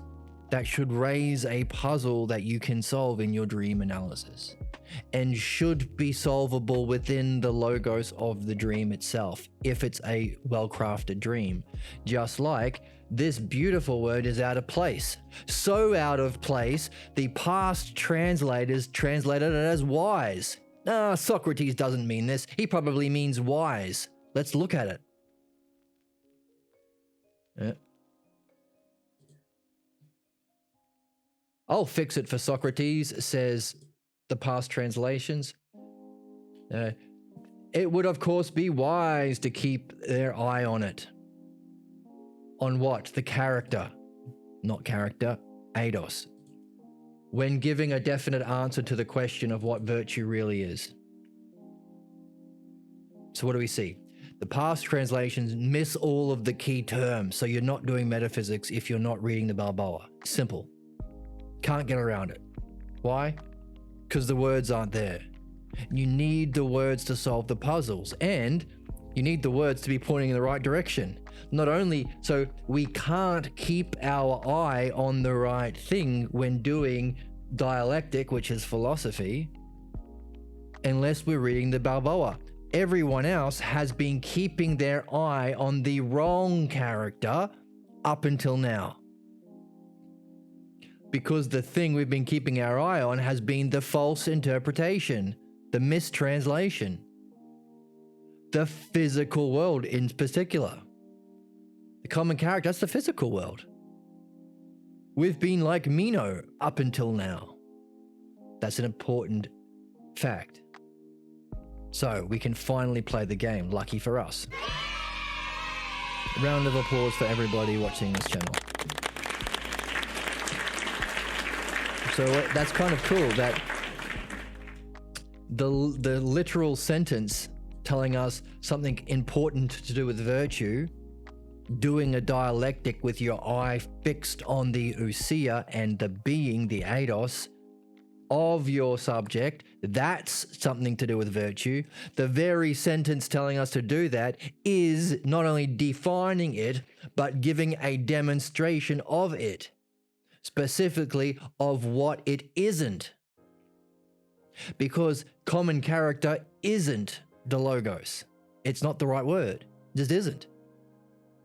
So you can't keep your eye fixed on the right thing when solving the puzzles, when doing the mystery of philosophy, the detective work of philosophy, the solving of the puzzles like we do with our dreams. You can't do dream analysis if you get somebody else's dream. You don't have the right terms.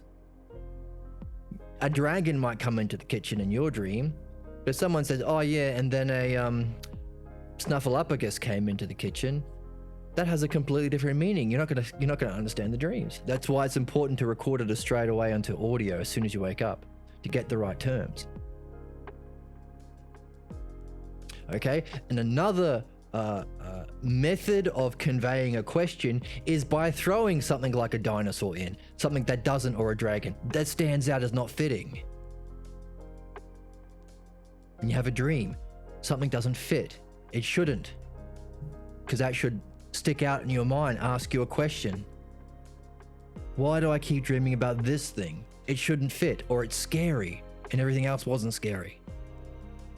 Right? So not only do they miss the common words, they also put in words that aren't there. This is interpretation, to leave out what is there and to add what isn't. There's no wise. Wise is a key word. Wise is very significant. Wisdom might even be beyond knowledge. In the photo, we talked about the transition from the virtue of wisdom to a higher kind of wisdom as a kind of spiritual initiation we need to do to meet Socrates in the dimension that he's gone to. It's big, it's key. It ain't there. What was there? Beautiful. This is important. Even Balboa missed it. Of course, we're all human, but then Balboa knows this. Balboa is constantly in a relationship with his texts, updating it, emailing it to his friends constantly. He knows he's learning. He knows the game. He's not supposed to get it right first time. But fortunately, we are not bound, our own development isn't bound by the level of development of somebody else.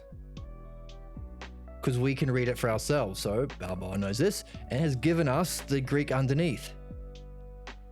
It would make more sense. In other words, one way of solving the puzzle is to take the dragon out. You're playing Yu-Gi-Oh! In your dream with your friend, and all of a sudden a dragon comes into the kitchen. It would make more sense if your mum came into the kitchen. So let's just take that out and put your mum coming in. Take out the word beautiful. It would certainly do well to keep your eye fixed upon the eidos when asking the question, what is the being of virtue? That would make more sense, but that's not solving the puzzle. That's cheating. You're not solving the puzzle by, imagine playing a video game and you reached a part where there's a locked door to get into the next level. You don't just go, oh, it would be easier if the door was unlocked. I'm just gonna change the code and reprogram the game. No, you gotta go find the key. Yes, it would be easier if it was different, but you would miss the whole point of playing the game. So we're learning about what is reading. Reading in a virtuous way, in an excellent way. Could we be in reading this way doing somehow ourselves discovering an answer to the question? By the way, could you have been taught this? Or do you have to be reading along with us in the group, in this channel, to have seen it for yourself? If you don't know the significance of idea and being, if you are not following us when we flip over to the other text, you wouldn't see it for yourself. You wouldn't recognize the difference. You'd be happy to say, yeah, do well, or it would be wise. Who cares? Yeah, maybe everyone who thinks they know Plato and Socrates at college, yeah, they're probably right. Who cares? If I told you, oh no, philosophy is the opposite to what the experts say, you're probably going to say, oh, you're crazy. Why would they charge so much money? What makes you so special? Who are you? You're just some guy. Where are you from?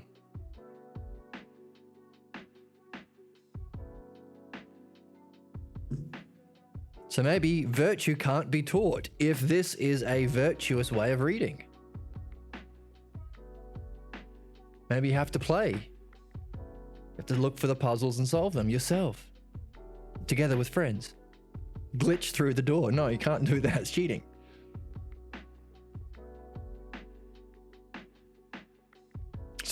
So not only are we looking to define it ourselves, we're looking to demonstrate it ourselves. Maybe this text is written in such a magnificent, artful way that in order to read it properly, you are yourself discovering the whole meaning of the text. You are defining and demonstrating as you go. Just like dream analysis, maybe. Maybe. Interesting hypothesis. It would be one hell of a book if what you're looking to define, you're being forced to not only define through understanding, but through your own experience. In particular, because history has given us two different translations of this word that isn't the right word. That no one could teach you, and the significance you probably had to see for yourself. Maybe that's learning. Maybe. And by the way, we've got a question. What the heck is he doing dropping the word beauty in there? Why didn't he just say wise, or it'd be smart to, or it would be good to?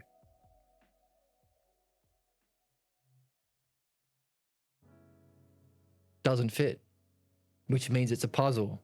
Which means we write it on the board and carry it with us as we read. Cool? All right. So, and we're also learning what it would mean to do the dialectic well, which aligns with our third level of reading in the Phaedo, by the way. When you do the dialectic as you read Socrates, and you actually have a vision of the being that you're doing a dialectic on, beauty itself, if your dialectic's on beauty, the soul in the Phaedo. Then read the text again with your eye on that vision that you just had,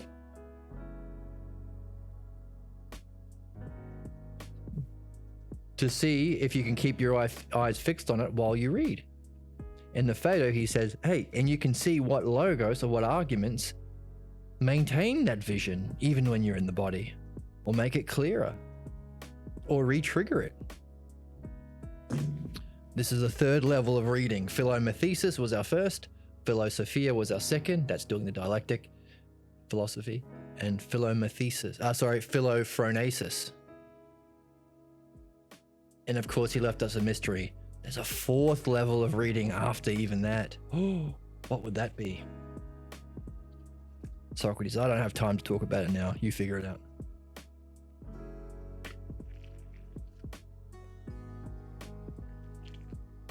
We're referencing the Phaedo because we just finished the Phaedo, or the first run through of the Phaedo, before shifting over to the Meno. That's why it's hot in our minds. And if you're starting on the Meno, check out the Phaedo too. It's a lot of fun. As a playlist in the YouTube. So, yeah, I know what you I appear to understand Socrates, but I don't quite grasp your question, which is, what is virtue? Then it is only in relation to virtue that it appears to you in this way, that there is one for a man, but another for a woman, and for the others.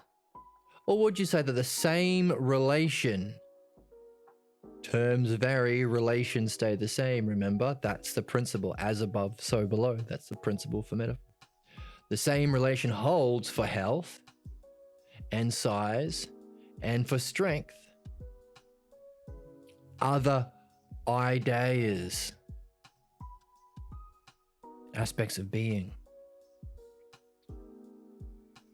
Does it appear to you that there is one health for man and another for a woman? Or is the eidos of health the same, which has within it the word self, everywhere, whether in man or in anything at all? We could also say, what about beauty? It appears to me that the health is indeed the self-same. Notice, translator highlighting that the word self and same is the same in the Greek. In the chat, not as weird as being a dog in my dream. I can't even describe it. Or dog, like wasn't human, nor colors I had seen if they were colors. Right. Weird, and as weird as it is to be a dog in your dream.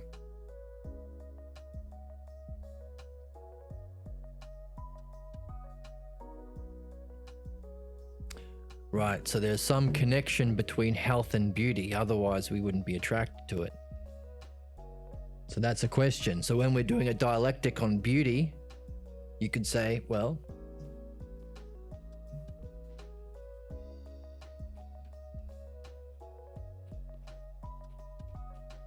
you could also be doing a dialectic on health, and when you do a dialectic on beauty, you could make beauty the subject. So what's a dialectic?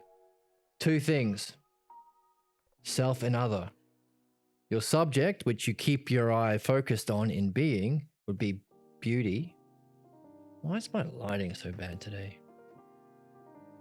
And the other could be health. So when you say, how does what's the definition of beauty? Pull in the self-logos terms from a text. How does it function? How does it relate to beauty? Self to others, beauty to health. So that often is in this category. How does it function towards another idea?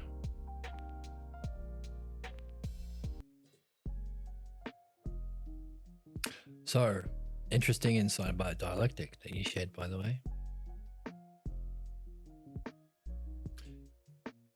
So health is the same for men and women. Good. Even a housewife, Meno? You dirty sexist.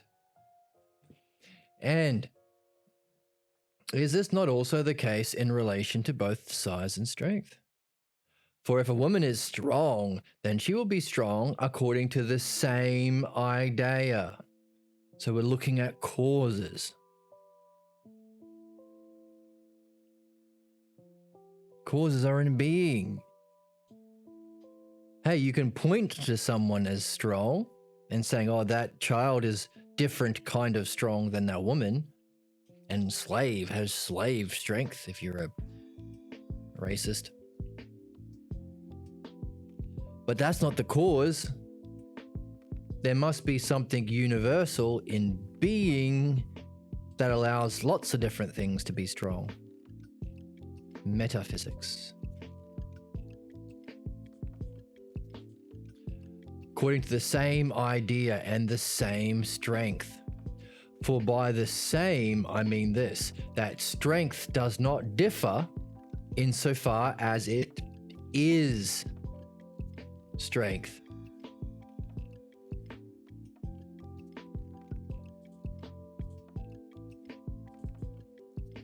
Whether it exists in a man or a woman. Strength is strength. You dirty sexist Meno. Or does it not appear to you to differ? Does it appear to you to differ in some way? Not to me, says Meno. Then will excellence differ in any way in relation to being excellence, whether it exists in a child or an elder, or whether it exists in a man or a woman?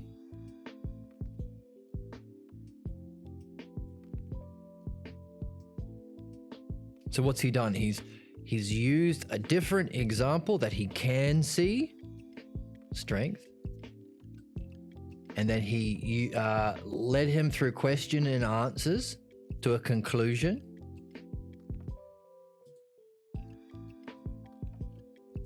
And then he applied it analogically to the other similar thing that's also an idea that causes the physical adjectives in the world. The idea of strength as a noun in being causes the adjectives. So another way of saying it, the thing itself causes the a strong person, a strong woman, a strong man, caused by the strength. The noun causes the adjective. So then he applies it as an analogically, as an analogy to what we are talking about. And we know because of what he described, he is doing so beautifully and with an eye on the being itself. So we might start by learning and remembering this argument. Using it with your friends. Say, hey, Billy, meet me for coffee. And I said coffee, so we have a drink of coffee. That's our fun game we play here. Wow. This is a poor coffee mug.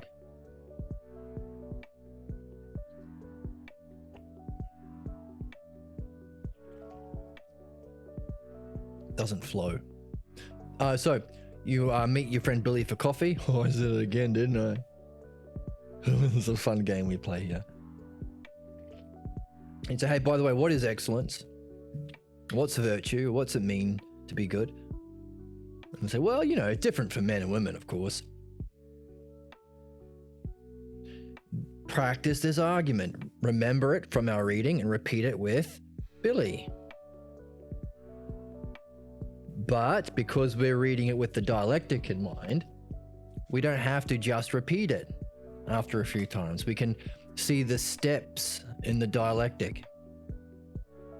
And so hopefully we can do it through understanding. And then the third level seems to be the level Socrates is on, where you have some sort of wisdom or knowledge of it, and you keep your eye fixed on it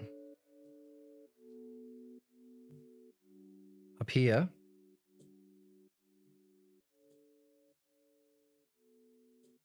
While you talk, while you answer and ask questions. It might be even more beautiful that way. So those are our levels that are outlined in a Phaedo. So Excellence has to be the same in relation to excellence, self in relation to self, the thing in relation to self, whether or not it's then functions in relation to another. Dialectic. So what's he doing? He knows the dialectic structure. He knows that he can see already in his answer, using the thinking of the dialectic, Meno went straight into demonstrations or divisions with a poor definition or a lack of a definition. Socrates is pulling him back to self in relation to self. He just said excellence in relation to being excellent. That's the language of definition. Has to have some definition whether or not it demonstrates itself to different others or others to others in these two categories. How does excellence function in relation to a man or a woman? You're down here, buddy. Come back up to the top. Start from the start, mate, says Socrates. So we can use our reading of the dialectic to see the moves he's making. Yes, indeed. Always read the Balboa translation. Have the other ones nearby sometimes for fun and reference. Sometimes the English flows a bit better. Always have the Balboa translation because it has far more accurate translation with the keywords, and also some of the ones that he missed, like we missed beauty, you can see for yourself. So, really handy. So, self in relation to self. Come back to the definition, my friend, before you talk about how it relates to others, men and women, stuff. Somehow it seems to me, Socrates, that this case is no longer like those other cases. So now you've lost him. Oh, this one seems different to me. Oh, really? So let's see what Socrates does now that Meno says, well, yeah, no, this is different. It's not like health or beauty that also applies to men and women. All right, let's see what Socrates does. What then? Did you not say that the virtue of a man was to manage his city well, while the virtue of a woman was to manage her home well? You sexist pig. I did indeed. And I got high fives from all of the jocks at the bar. Okay, it was a different time, we might say, to be kind to him. Of course, that argument is stupid because women were not equal or enjoyed being subjugated at a different time? Of course not. That's never a good argument. But it's important to keep in mind for historical reference. They might not have called Meno sexist pig as we might do today. Maybe not pig, maybe we're being a bit mean to pigs. All right. So, women manage their house well, like men manage the city? I did indeed. Take notice then. Can either city or home or anything else be managed well, apart from being managed in a sound-minded? Keyword. Why? It's one of the 4 virtues we've been talking about.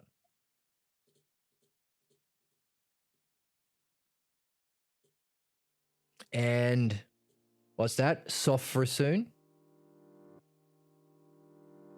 Sophronos or Sophrosun? And dikaios. What does dikaios mean? Well, when you have dikaios, that's the Greek for justice. Now, for some reason, Balboa likes to translate justice as righteousness. I don't know why, so I'll just cross it out. Now we have two choices for sound-mindedness or temperance. You take your pick, either is good. Right, that means justice. Pigs are nice people. Yes, pigs are funny little animals. They love to eat. I follow a pig on Instagram who talks with buttons. Animals are talking now, by the way. Bunny the dog has like genuine philosophical conversations about dreams using buttons. There's a lady who has a parrot who talks lots and calls friends on the phone, has big long conversations using an iPad. And there is a pig that you can follow on Instagram who talks with buttons, likes to dance, likes to eat ice cubes, and likes to eat all the time. Doesn't like other pigs for some reason, but likes the other animals. Got a pigeon. I know, like a bird that he's very friendly with, and a lizard. He likes to have them climb over its back. Has a dog friend. Anyway, smart animals using buttons now.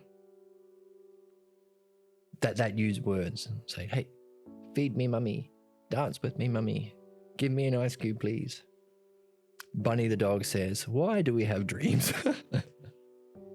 And the woman who owns Bunny doesn't know how to answer, even just in English. That's really funny. So, sound-mindedness and justice, 2 of the 4 virtues. Just a refresher, let's give a refresher on the virtues. Considering we're asking whether or not it can be taught, traditionally in the Republic, Socrates outlines 4 virtues. We have our snowman. Imagine there are 3 parts of your soul or your psyche. You have your inner desires. Your belly represents that. You have your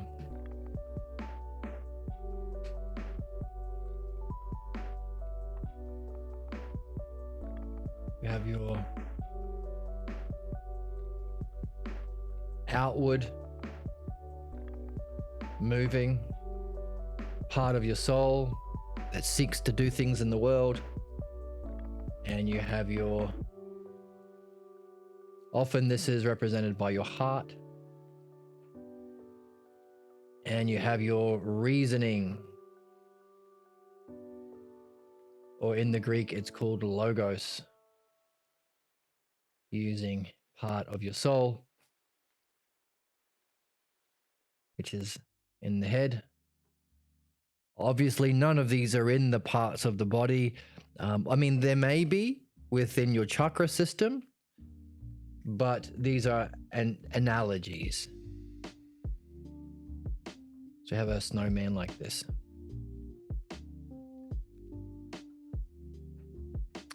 And we have 3 virtues: temperance or sound-mindedness, or sound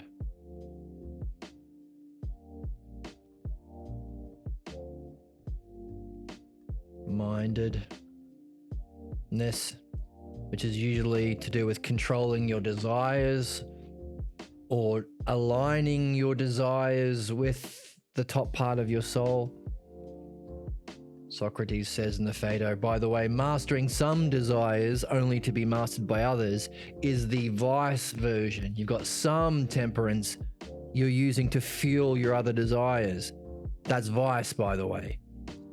Becoming a really balanced, not spending all your money, not gambling. You've mastered all your desires so you can spend all your money on drinking. No, that's vice.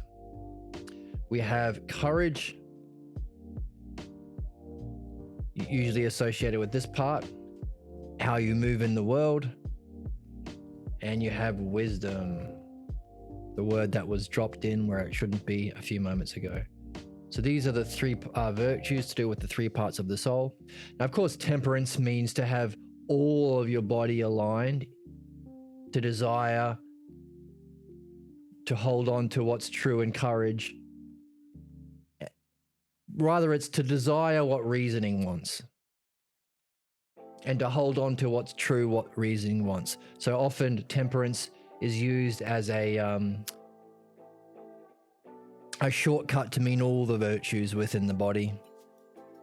Because temperance means, hey, make sure you desire what this guy wants, not what this guy wants, because that's a lover of honor. You want to be famous. You want to be well known in the outward world. If you do what this guy wants, you want to have riches so you can fulfill all your desires. So temperance is to have these two in line with that one. So those are the three virtues. And if you've got all of your parts of your psyche or soul doing the right thing, so you've got a well-built snowman. I want to build a snowman that isn't like this, where my desires are ruling. Isn't like this, where my heart or my fame, desire for fame is ruling. So the parts are ordered wrong. It's like this. And if you have all of the parts of your soul doing their intended function at all times, that's justice. So justice is a funny one, because if you have the virtues, then each thing is a kind of justice, because you're doing the right thing for your desire part of the psyche. You're doing the right thing for the middle part. So that's a justice. So justice is in each of them. But if you have them as a whole, you have all of the virtues, you have justice as a whole. So justice kind of has the scope over all of them. So that's our shape of a triad with a monad on top. Okay, so those are the virtues he's talking about. This is a refresher. We have to go into the Republic to read it for ourselves. That's on our list of things to read. But that's just a quick, a brief description, because he's saying that, hey, if you want to manage, whether it's managing your city or managing your house, you have to have temperance or sound-mindedness. You can't use the resources of your house to go spend all of the grocery money on wine and be one of those housewives. Or you can't use all the taxes of the city to pay for gambling or women or big houses and yachts like many politicians do. That's not managing well. That's a lack of sound-mindedness, managing the desires, desiring the right thing. And he said, oh, by the way, you also need dikaios, which is justice. Hey, if you're not functioning with all of the virtues, or if you're not doing the most appropriate thing, being fair, whether you're managing, does your pet pig eat only as much as your pigeon? Or is it more fair to give the pig more and maybe more vegetables, and give bird seed to the bird, and give dog treats to the dog, and give bugs to the lizard? I think that's all the pets that she has on my Instagram. That would be justice. Fairness. If you're not fair, and if you're not managing and ordering the parts in the right, seeking the right thing, so you don't have these two, sophrosun and dikaios, temperance and justice, then you can't manage anything well. So that's where we're reading. You can't manage. So whether it's the city or home or anything managed well, you have to be managed in a sound-minded or temperance and justice way. Certainly not. I mean, certainly, of course, you need that. Certainly, you can't have it apart from that. Is it not the case then that whoever manages justly and sound-mindedly are those who manage with justice and sound-mindedness?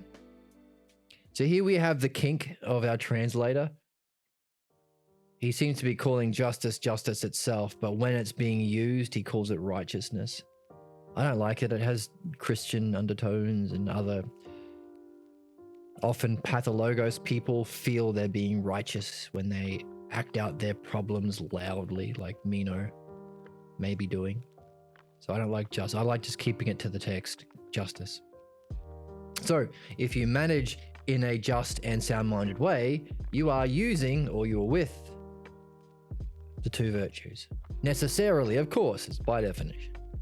Accordingly then, both women and men are in need of both the selves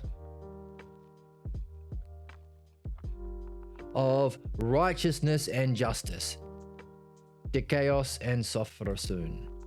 Sophrosunos. And dikaios. See, how do you pronounce this? Let's get the pronunciation. Yeah. Mr. Internet. How do I pronounce this?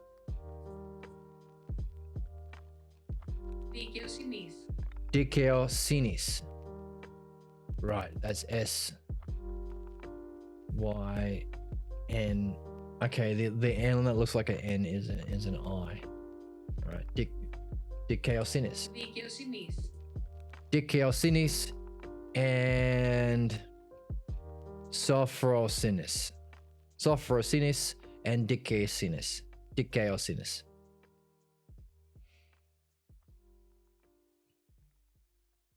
If indeed they are going to be good. Now let's get the pronunciation of good, because that's a big one. Yeah.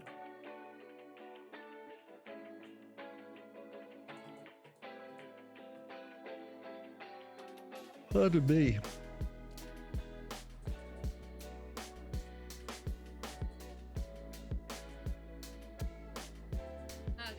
Agathi. Agathi. Agathoi. So that's A-G-A-T-H-O-I. Agathoi. So, whatever you're managing, you need the two virtues to be doing it well, to be doing it agathi, good. So, we have another question. Did he drop this agathi word, which is a big one, in capital letter and in purple? For no reason? Or can we ask another question?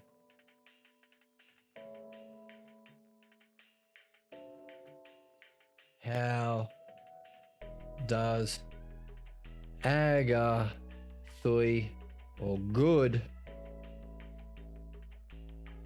relate to virtue? Was it a coincidence that he dropped a big sulfur term beauty before and then is dropping the word good now? Maybe. Let's see. Let's keep reading. Doesn't hurt to have a question. You don't have to keep it forever if it's not a good one. Answer, apparently. What kind of an answer is that? Apparently. What? So Meno is struggling. He wasn't happy to accept there being a single excellence. So I don't think it relates. Strength, yeah, and what was the other one? Health. Size and strength. Health and size and strength. Yeah. A single idea of that. I'm not sure if it's the same for excellence. Okay, what about this? So how's he doing it now? Okay, you didn't accept the idea of analogy. Now let's break it down to its parts, its divisions. To manage well, what do you need? Justice and sound-mindedness. That are virtues. To do it good. right? Whether it's a woman's managing a kitchen or a house, or a man managing a city. Apparently, maybe he's already starting to back out. He doesn't like where it's going. Why would that be? Maybe he's a bit closed-minded. What then about the young and old? Could they ever come to be good by being undisciplined and unjust? Now, we have the word decoy. The word is the opposite, like non-just. But let's see what this word here is. Yes, if I was a betting man, I would bet that it means undisciplined, but it doesn't harm us in nailing it down for ourselves. Let's see.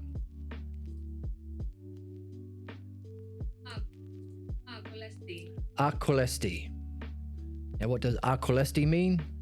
It's got the A in front of it, so it's probably unkolesti.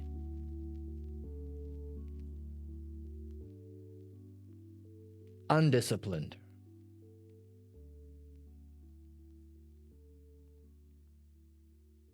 Or licentious or intemperate.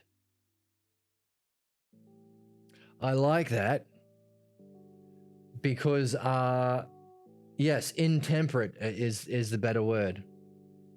Because he is saying, hey, you need temperance and justice.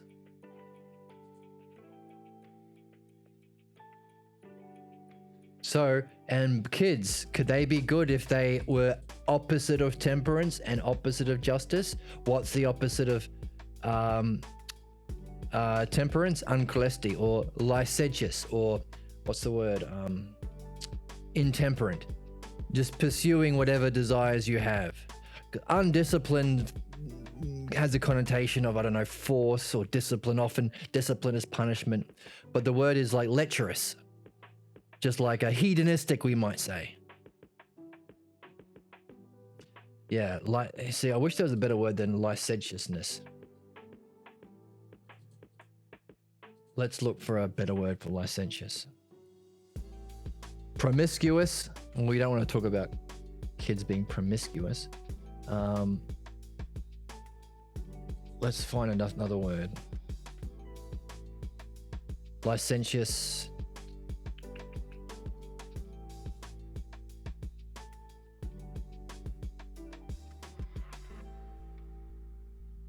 Do we have any, what's the word? Thesaurus.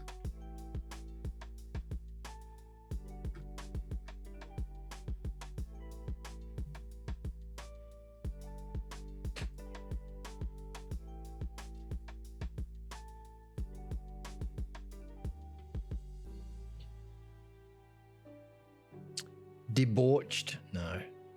Lavish, lecherous, uncontrollable, undisciplined. So oversexed. Fleshy. Ugh. Yeah, it's a tricky word. We don't really have a word for non-temperate because it refers to pursuing all of, chaotic maybe, pursuing your desires. We might say hedonistic, although hedonistic has a certain connotation as a philosophy, not a philosophy, it's a way of thinking, a way of living to pursue your desires. But anyway, the word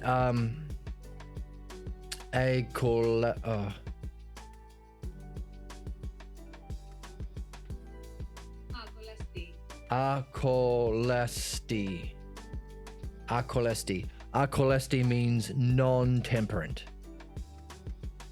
Hey, if kids are not undisciplined, discipline is not, you're not being forced by a parent whacking you, as discipline is sometimes thought of as.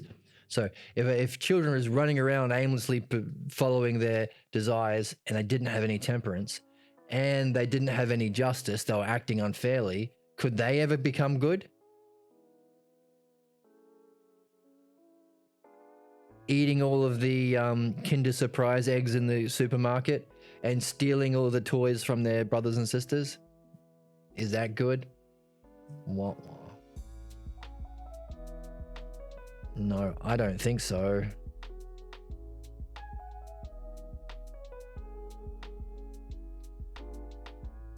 Then that'd have to be sound-minded and just, the opposite of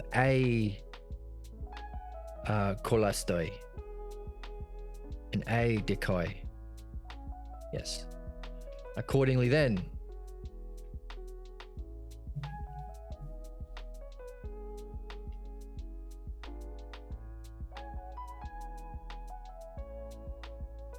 so what did he do? He started by saying, as a definition, as a principle, the same idea is the same by definition. Justice is strength is strength, health is health, yeah. Then virtue is virtue. No, not that. Okay, let's break it down and how it demonstrates itself. We're looking for the dialectic. How does it demonstrate in managing a city or managing a house? How does virtue demonstrate? Well, you need the virtues of sound-mindedness or temperance and justice, right? You don't want to be an unjust ruler. You don't want to be a ruler that has a cool, lusty ruler. Nope. Just hedonistic. And same with kids. So he's talking about how they demonstrate. So there's a system of thinking. If he was happy with just definition, hey, by definition, the thing is the thing. Right? If he was like, yeah, it could move on. But no, if he's not following, you go to the next level down. Give a demonstration. This is a demonstration of the virtues. Hey, and by the way, what else is he doing? He's using the language he gave him. He mentioned managing a city well, and a woman managing a household well. So just use the language that the person is giving. The framework, why not? It's going to be easier. It's not as much of a jump if you're using what he gives you. So this is probably part of using a dialectic with justice. Maybe it's part of the art. Maybe. So what's he doing? Demonstration. Hey, these are demonstrations of sound-mindedness and justice. Don't you need them to be good? Accordingly then, so now we're going from the divisions to, so demonstration into two divisions. So even within the, let's write it out.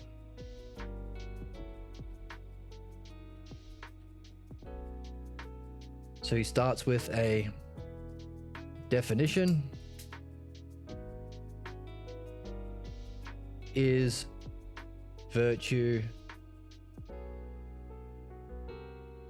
one or many is the question, and swarm is the metaphor. Well, we start with definition.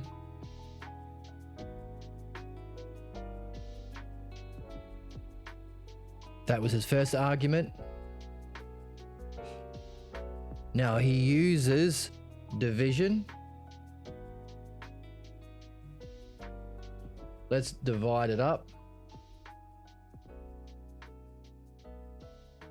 Wait a minute. Right. So he started with a demonstration. Excellence. Let's see it in the text. Excellence is just excellence, right?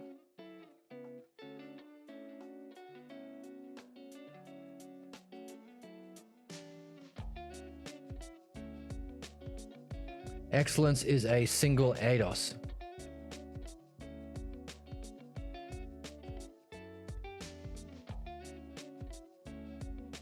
Single eidos. That you keep your eyes on when you're doing dialectics.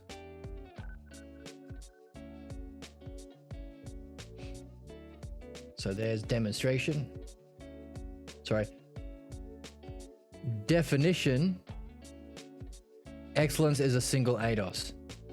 Demonstration, you keep your eye on it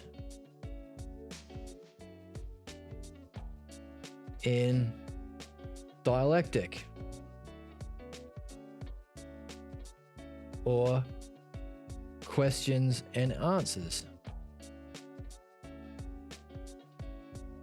Division, how else? So that's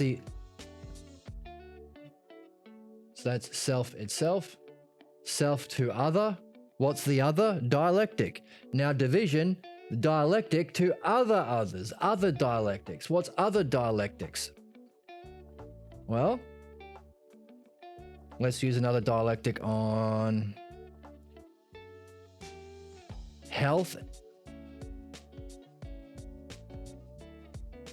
Health, size, strength.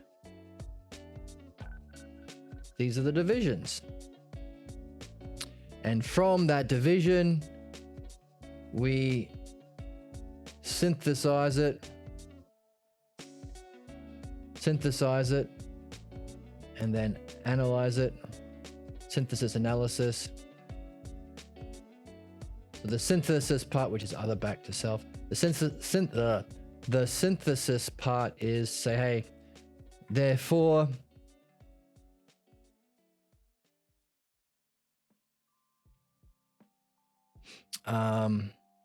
all of these are the same, whether in a man or woman. So synthesis is all. Let's give it two different colors because there's two parts of this last one. This is the one that's a bit tricky because there's two parts really to it. Synthesis is the conclusion.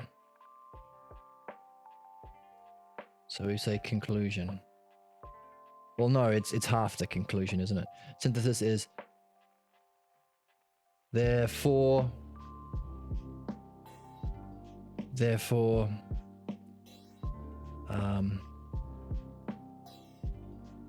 all ideas are the same,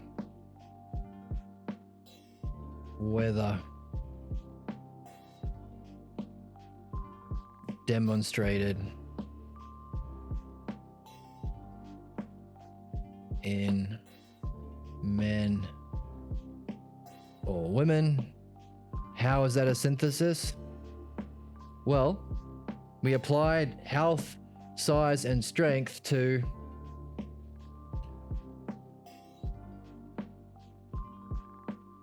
men and women. And so all of them, synthesis is, can you find a way of unifying them all together? Therefore, it's the same idea, whether it's a man and woman. And then you have the next part, which is analysis.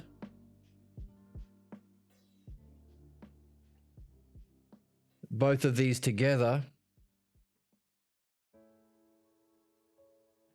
is the conclusion.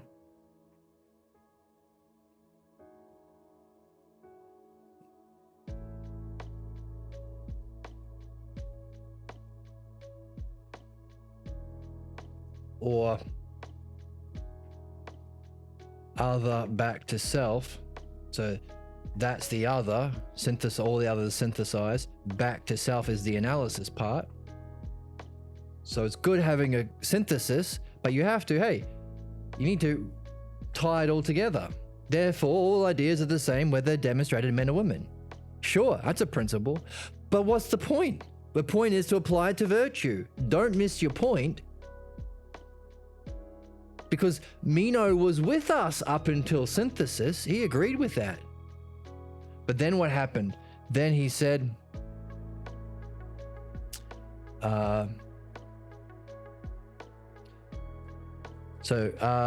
strength and all the other ideas are the same, whether it exists in man or woman.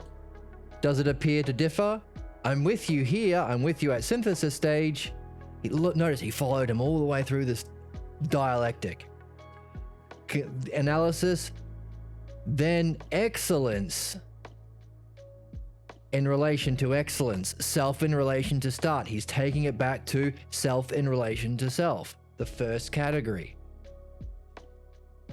Doesn't differ.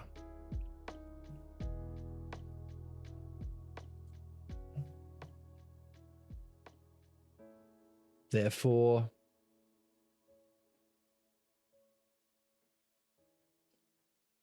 our self, inner self category excellence in relation to excellence doesn't differ. Notice, I got it wrong. He says all of these ideas don't differ. He said it in a different way. He started by saying it's the same, but now he said don't differ. Slight variation.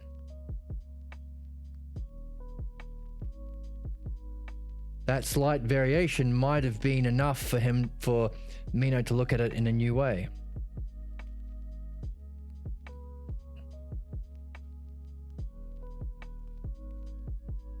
So let's review.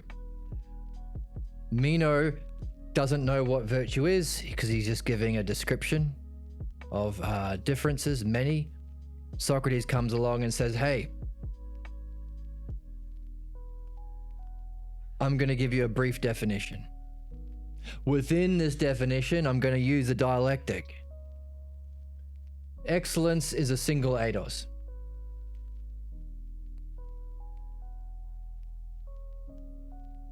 Do you agree? No, I don't. I'm Meno.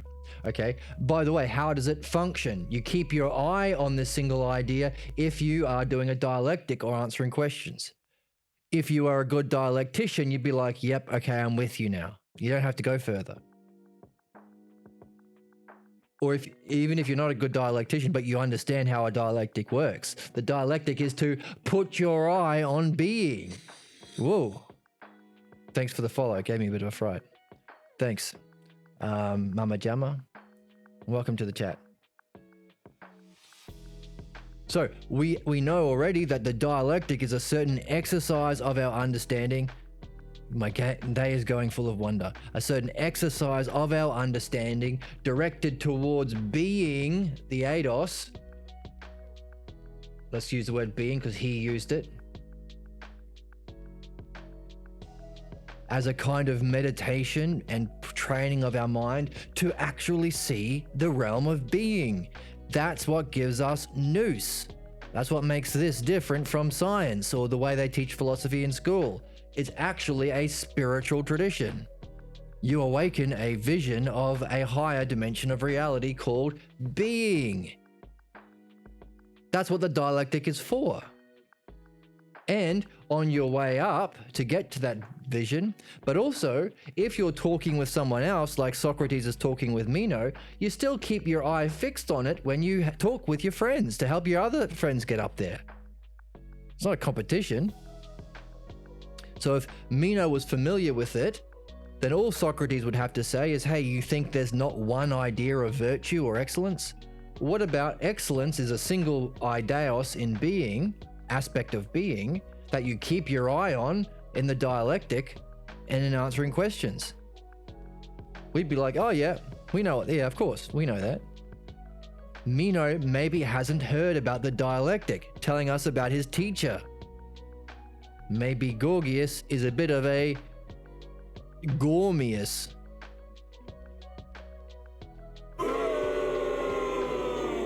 You can boo that joke.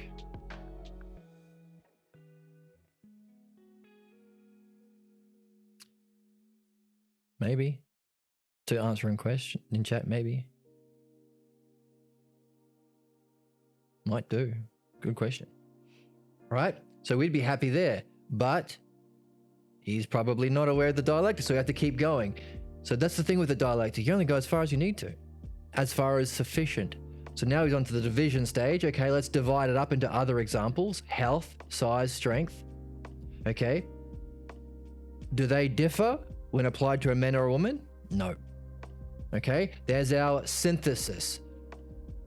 No, sorry, that's our division. Health. There's only one thing we call health, whether a woman has it or a man has it, right? There's only one thing called size, whether a woman or a man has it. There's only one thing called strength, whether a man or woman has it, right?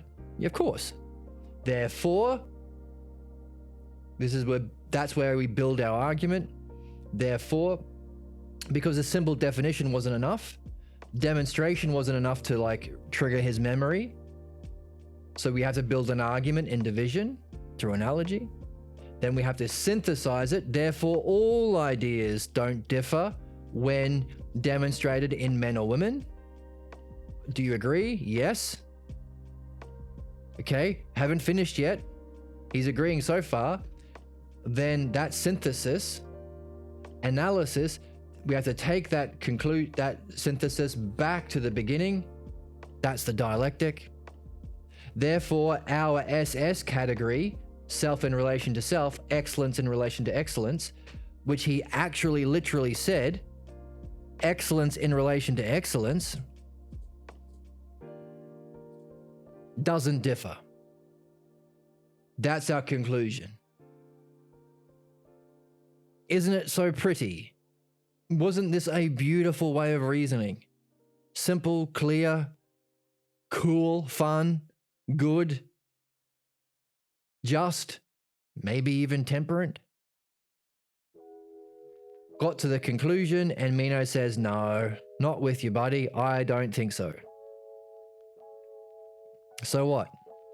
Well, let's keep going. You could say, even though all four categories were mentioned, this is a simple definition of the eidos. Then he moves on to a demonstration. So not virtue in itself as an idea, but let's now look at, so we said, for the definition, dialectic, notice turtles all the way down, dialectics all the way down. Definition dialectic was on excellence or virtue, same thing, itself.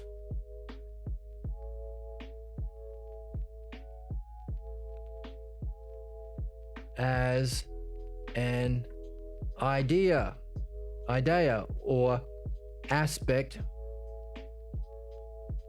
of being. So the whole arguments were to do with aspects of being. Isn't health an aspect of being? Doesn't that apply to everything else? Now, the next category, because he wasn't happy with that conclusion, this is telling me of a character in a book. You recognize the pathologos they made? Yes. So that's reading, by the way. So the question in chat, can authors in their writing have their pathologos? Absolutely. That's why we're not reading Kant or Hegel or anything. We're first reading the truth, the paradigm, the logos and dialectic. Because every author has a certain level of understanding on this rail of the ladder and vision or state of mind. So we've been talking about what level of being can you have your vision of that you keep your eye on, but also a certain skill in the dialectic based on your understanding of the dialectic to be able to communicate it. Communicate and understand. Every author. So maybe some authors have a rubbish vision, like Kant, maybe, or Hegel. Maybe some people have a high vision, but a rubbish way of communicating it, like a Buddhist, maybe. But equally so, every human being, because they're a human being, it's not personal, sorry, loved ones, has their pathologos, the shadow. So as Socrates says, part of the art is judging where they are in that angle. They're somewhere within this 90-degree angle, somewhere between their problem and their vision. So very few dogs are exceptionally tall or exceptionally tiny. Most dogs are somewhere in the middle. So as we read, if we're reading well, we need to use our understanding of the logos and the dialectic to judge the level of development of understanding and vision, as well as where their problems come in. That's why we read this first, and maybe later on in the channel, we might read Kant or Hegel or whoever we're interested in, because then we can use our paradigm. Like a doctor has to first understand the ideal of the healthy body before he can judge how sick somebody is. Everyone's going to be some level of health and sickness. No one's perfect. That's why we're reading Socrates first. And yes, you're right. Reading would require you using your mind to judge. And the better you understand the paradigm, the better you can judge. Just as Socrates is judging Meno. He's judging his level. He's judging where he's at. He's judging his teacher. He's judging his culture. He's judging his loved one, his partner. Of course you do. So you know how to relate to them in the best possible way. And he tried. This was our first dialectic, which you could say was based on a definition. The definition of the virtue as an idea. And within that definition, we played out a dialectic of the definition with 4 categories. Why is it hard to see my pathologos, but others it's easy? Because for you, it's not a pathologos. For you, it's true. It's obvious. That's the nature of a belief.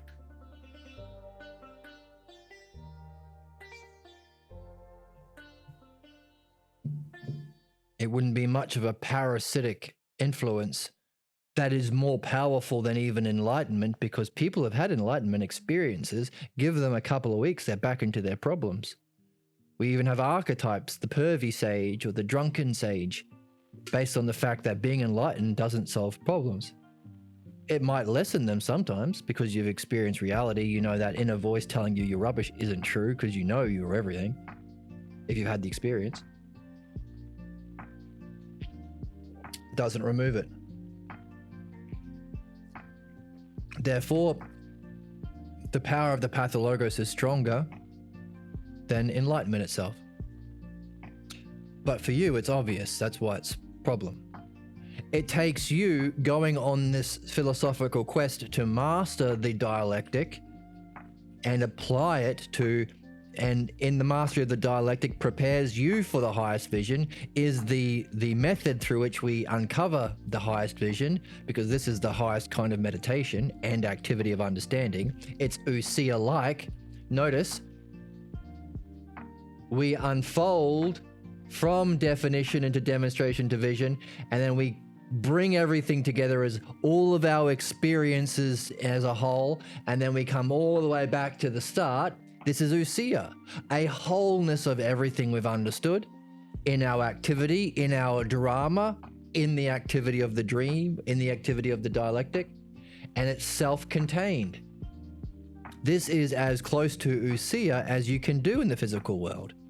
Physically, you can't wrap yourself in on itself as a whole because physical limitations don't allow you to do that. The close, I guess, is giving someone a big hug or something like that, but there are so many parts that don't touch.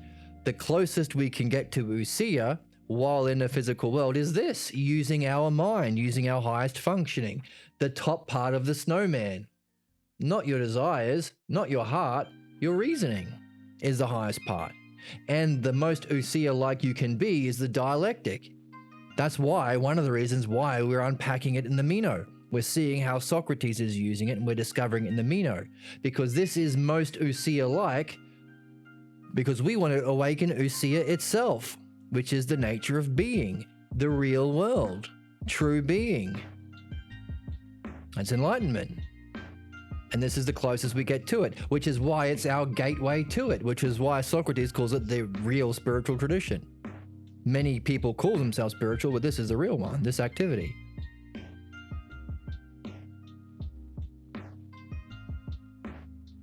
And so in mastering this is necessary. Why? Because it's the most meaningful thing you can do. It's the most closest to reality. So if it's the most closest to reality, it's the most meaningful, and it's also the most beautiful. Wasn't there a beauty in the way Socrates did this?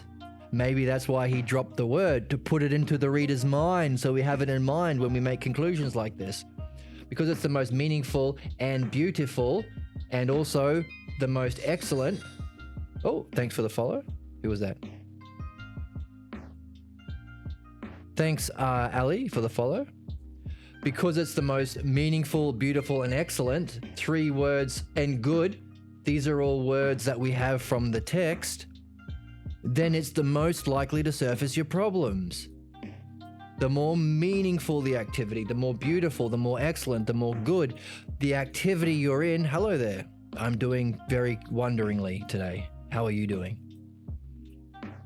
That's why we have to be... Oh, it's bots. Oh, boo. Boo the bots. Then we have to be doing this activity to service our pathologos. Because you don't see the pathologos. You just think it's obvious. It's real. Of course it's the truth.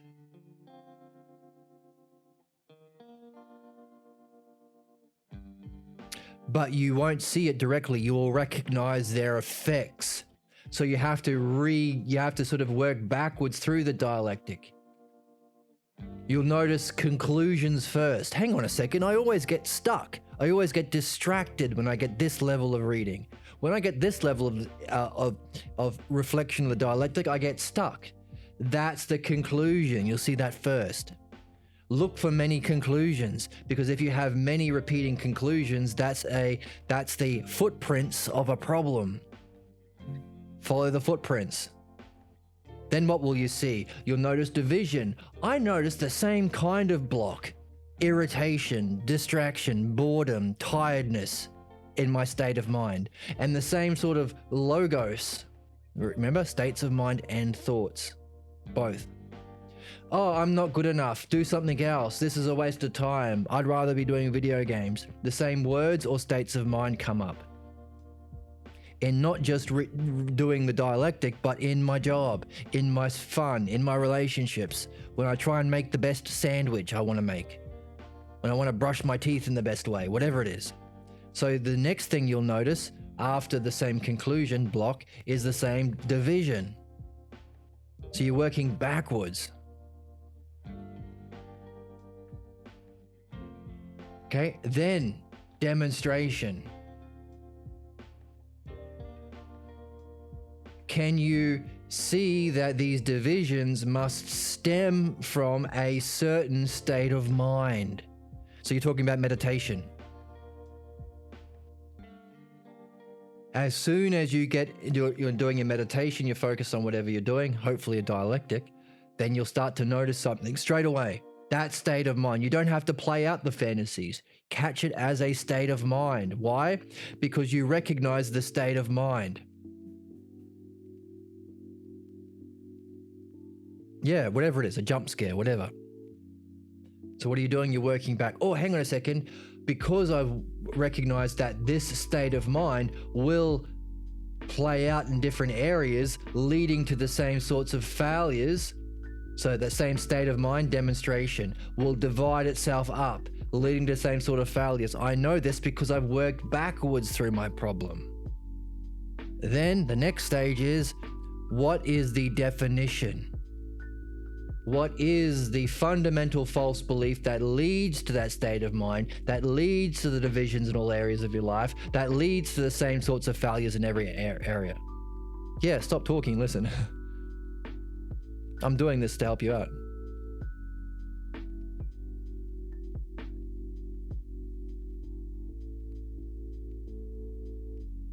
Meno, good question. I don't know, look that up. I don't know. That's a good question. His name will mean something. But it's a guy named Meno who's asking Socrates, can excellence of the soul be taught?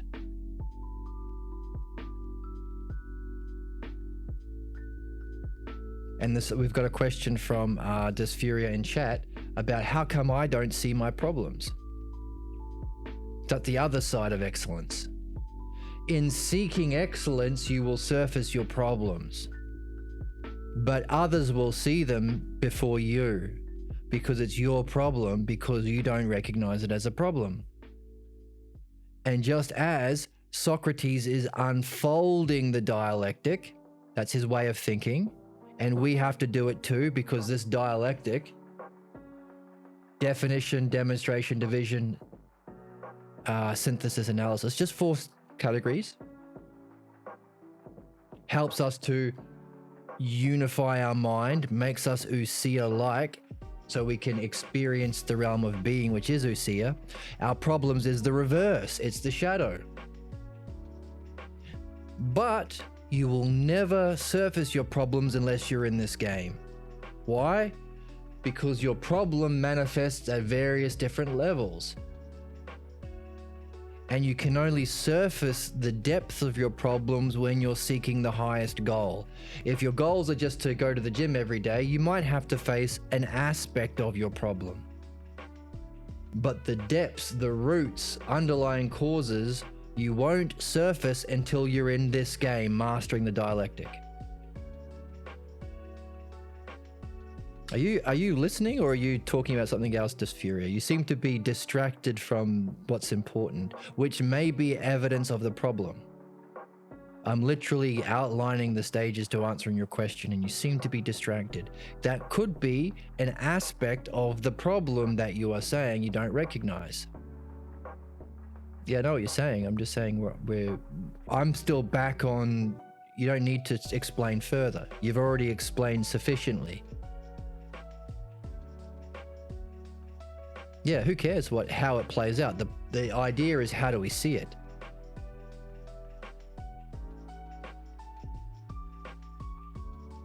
So, if you're meditating, or if you're doing the dialectic, even better, or you're learning about the dialectic and you're getting distracted, recognize it. Because you'll only see it as the conclusion first. I can't pay attention. I want to do something else. I want to talk about this. That's the conclusion. That's the block. Once you notice the block, look for division, other areas of your life. Notice you don't see it as a problem. You don't know what it is. You can't see the definition. So you're working backwards. What's the division? How does it play out in other areas of my life? Then once you realize, hang on a second, yeah, this distraction or wanting to tell another story or whatever it is, plays out whenever I'm learning about other things, or whenever I'm talking to my friend, or whenever I want to do other meaningful things. Now, that's the division, or others to others. What's the first other? That's here. The demonstration. The state of mind.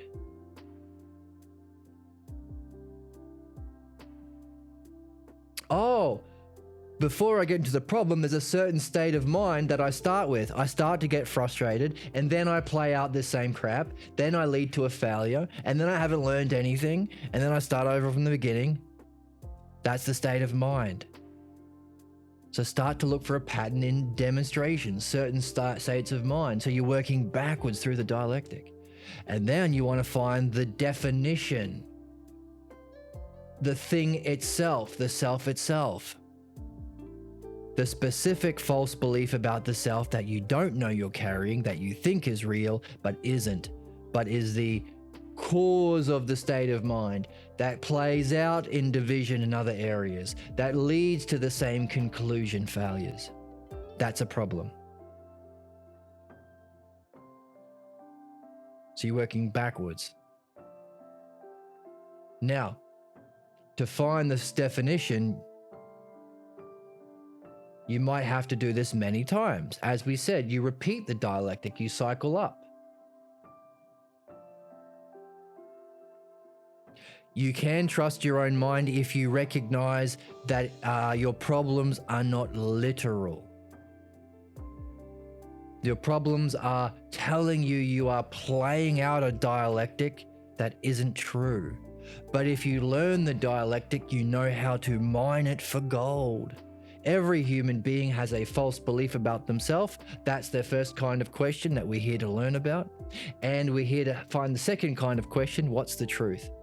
If this isn't myself, what's the true nature of self and reality? This we do in philosophy, this we do in philosophical midwifery. They both follow the same pattern. It's the dialectic. One unfolds outwards, one returns through. So we're returning through. And of course, in philosophical midwifery, which is another playlist you can find on this channel, on this YouTube channel, that you can check out, we're reading through the philosophical midwifery book, which says, by the way, you'll notice that this state of mind plays out as divisions through your life. So each category you do another dialectic on.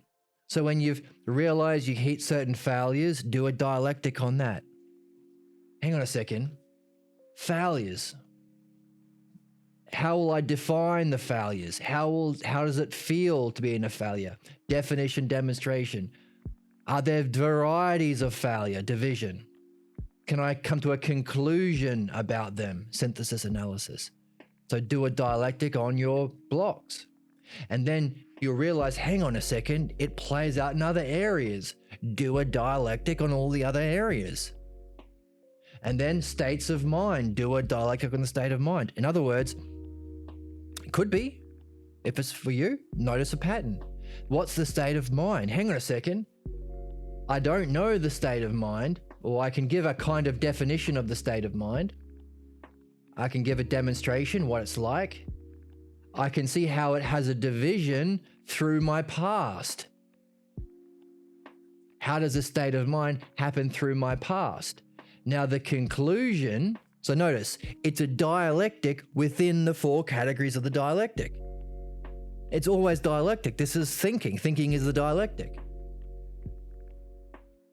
So the state of mind stage, or the demonstration of your false belief, the state of mind, that will have a division through your past. And one way of the last stage, synthesis analysis or conclusion, is find something that will unify it, or find the most powerful example.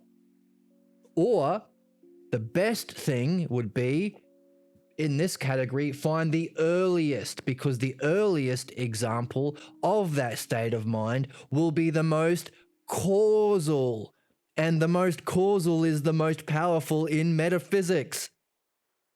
Like being is more causal for, the being of excellence is causal for excellence in women, excellence in men. That's what Socrates is pointing out to Meno.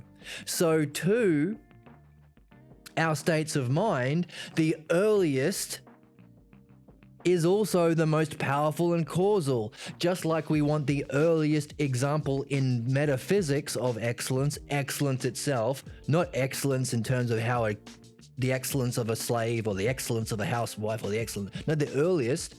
That's what Socrates is pointing out. So too, when we do a dialectic on the demonstration stage of our problem, find the earliest example of that state of mind. That's our synthesis and analysis. Now, that's our synthesis. Now you analyze it. How does this earliest stage help you understand the definition of your state of mind?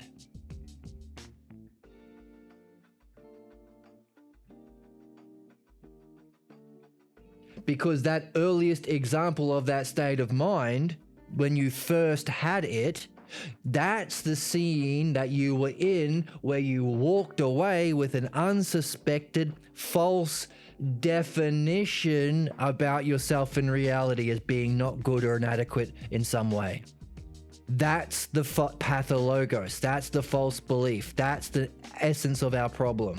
So what do we do now? Well, we've worked backwards through the categories of the dialectic, doing a dialectic at each stage, and now we're at the final category, definition. From that earliest scene in your demonstration, you've got the definition. You have a definition of what the false belief might be. from that earlier scene. Now you do a dialectic on that. That's your definition. But what was really happening or demonstrating in that scene? Hey, that was your definition from what was going on, but what was actually functioning? Who else was there? Division. Can you come to a new conclusion? How does your new conclusion, based on a new dialectic of that early scene, then relate back to your first definition? Just like we talked about with dream analysis, you had a first definition of the dream. After going through a new dialectic on your dream, you relate it back to what you first thought the dream was. You realize it was totally different and wrong, and evidence of a problem. Probably the same problem the dream is going to help you see. That's why when Pierre Grimes does dream work, he says, what do you think the dream's about first? And then he goes through the art of dream analysis, and then he says, by the way, notice it? Notice the problem you saw in your dream was functioning in your misunderstanding of the dream itself, which is why we have to go through the dialectic, which is exactly what we're here to learn. If we didn't have a problem we're here to solve, we would have maybe no reason to learn the dialectic. And if our whole purpose for being here, says Socrates, is to master the art of dialectic, it's probably very, very important that we do get a problem that can only be solved by doing the dialectic. Therefore, there is a kind of justice and beauty in us having a problem, forcing us to do this. Otherwise, we'd be stuck and not evolve. And by the way, the better you learn the dialectic in philosophy, the better you can apply it to your problems. And all of the definitions and all of the words we use in these dialectics are the words that we learn in philosophy. Was our parents really beautiful? Were they really wise? Were they really just? And when we answer them in our conclusion, can we use the words better than their imitation? So therefore, not only do we have to be in this philosophy game to surface our deepest problems, we have to be in this philosophy game. The more we're in it, the better we'll have the words to do it. So and by the way, if you're not doing the midwifery game, then you're going to get blocked from learning the dialectic. Therefore, philosophy and philosophical midwifery have to go hand in hand. They complement each other. One is learning the dialectic and unfolding it as a kind of yoga or meditation through understanding, preparing you for the experience of true being. And when you experience, you've got the understanding of the dialectic in your back pocket so you can make sense of it. You're not going to be overwhelmed or scared by it. And you can go into it in greater depth. And when you come out of it back into your body, you can integrate it because you've understood it. So therefore, it's the complete spiritual tradition. The other part of it, midwifery, is going back through the dialectic, because all of this will trigger blocks and problems and difficulties. So it's the same logos and dialectic, the logos terms and the dialectic structure unfolding in philosophy, and we are reverting through the same pattern in midwifery to discover the false idea of beauty. We have to do both. You can't only experience beauty, because your false image of truth is going to get in the way. You can't become a vet and learn about how dogs and cats make puppies and kittens if you also carry the false belief that cats marry dogs. You need to purify what's false and perfect what's true. Both use the dialectic, one on the true ladder up, one on the shadow down, one reaching our destiny, one purifying ourselves from our fate. Both use the dialectic, just in two different directions. Yes. The more you stay with it, the more it shows up. How can a person be sure that the new state of mind is not also a false belief? Good question. You better be doing both. It's not a one-off. Dreams will help you. Because it's self-corrective. That's important. Every stage of enlightenment, the mind is so powerful to give you to create a false impression of it. Formerly, the role of a guru in ashrams and meditation centers is to pretty much only judge states of mind, because you can have a fake one. How do you know if it's the real one? You better be doing midwifery so you can recognize evidence of a problem. And also, even after you've had the experience, apply the dialectic to it. You might realize something in the dialectic shows a discrepancy or something that doesn't fit.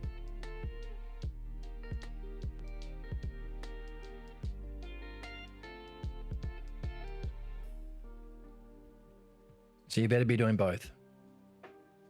Yeah. That's right. Doing the work, otherwise it wouldn't be showing up. It's great that it shows up, so long as you use it to apply the dialectic too. And so as we saw, each level of going back through the dialectic to discover the definition that we don't know, each of these four categories, you had its own DDAS in each of them. You had a dialectic within each of the categories. So too is Socrates doing the same thing, but from the top down. He already knows the truth of reality, I'm guessing. He says he doesn't, and he's open to discovering it. Now that's a puzzle. What's he talking about? Because he said you keep your eye on being when you do the dialectic. So he said it literally. There is a single idea or aspect of being or way of beholding that realm of being. And then one of those ways of beholding it is to recognize the virtues. And that's what you will be doing beautifully, kalos, doing beautifully if you keep your eye fixed upon it when you answer questions. Specifically, like, what is the being of virtue, which is formally one of the questions of the dialectic. What is the being of justice? That's what exists means. So what's a dialectic? If X exists, what is the being of justice? What is the being of virtue? So he's saying you keep your eye fixed on that and being. And if Socrates is doing the dialectic now in real time, it would mean if he's doing it beautifully, he's probably got his eye fixed on it. He's telling us, he's helping us to see what it means to be a master of logos or someone who is properly enlightened. Meaning, back to our model, he is not unaware of his problem like all human beings are with their problems. He is aware of it, and he's keeping his eyes fixed on the definition of excellence itself, and he's unfolding it. And just like in every category we'll have the dialectic within it, so too for him. He started with the definition category and he did a dialectic within it. Hey, what's the definition? Excellence is a single idea in being, right? Isn't that a simple definition? That's the definition. He's using the definition to give a dialectic. And by the way, it demonstrates you use it, you function with this idea. How do you function with the idea? You keep your eye fixed on it when you do a dialectic.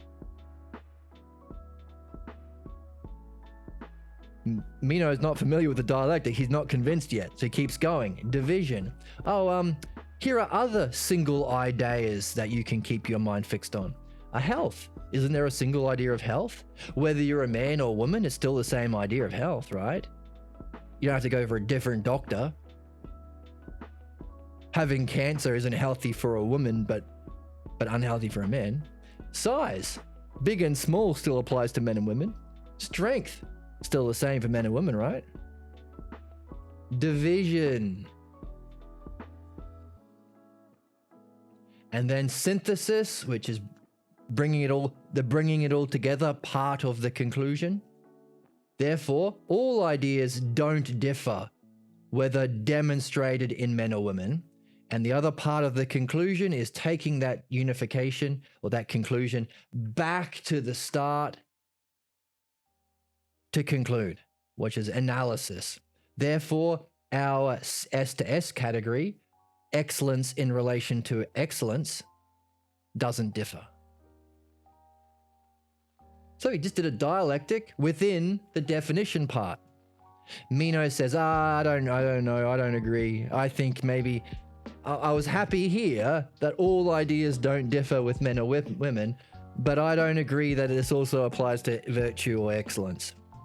So what does Socrates do? Okay, the definition dialectic was on excellence as a virtue itself, as an idea aspect of being.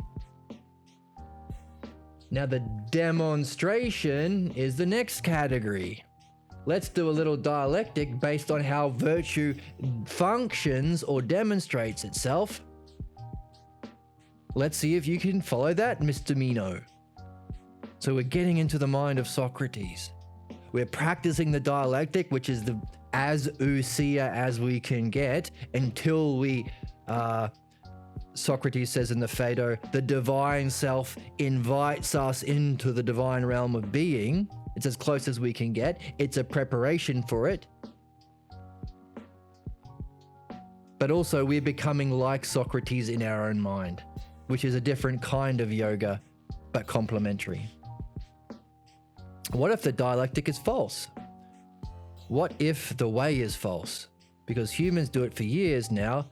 Well, first of all, humans haven't been doing it for years. We've only had a translation of Socrates for the last 5 years. So we've been looking at the same time, we've been looking at so the translation we're in is a translation that's only been around for 5 or 10 years, and only a few people know about it. And it has if you look, you'll see it has the actual Greek underneath, and it has keywords like self, idea in a capital I. It has, idea, being. All of these words are not in the past translations.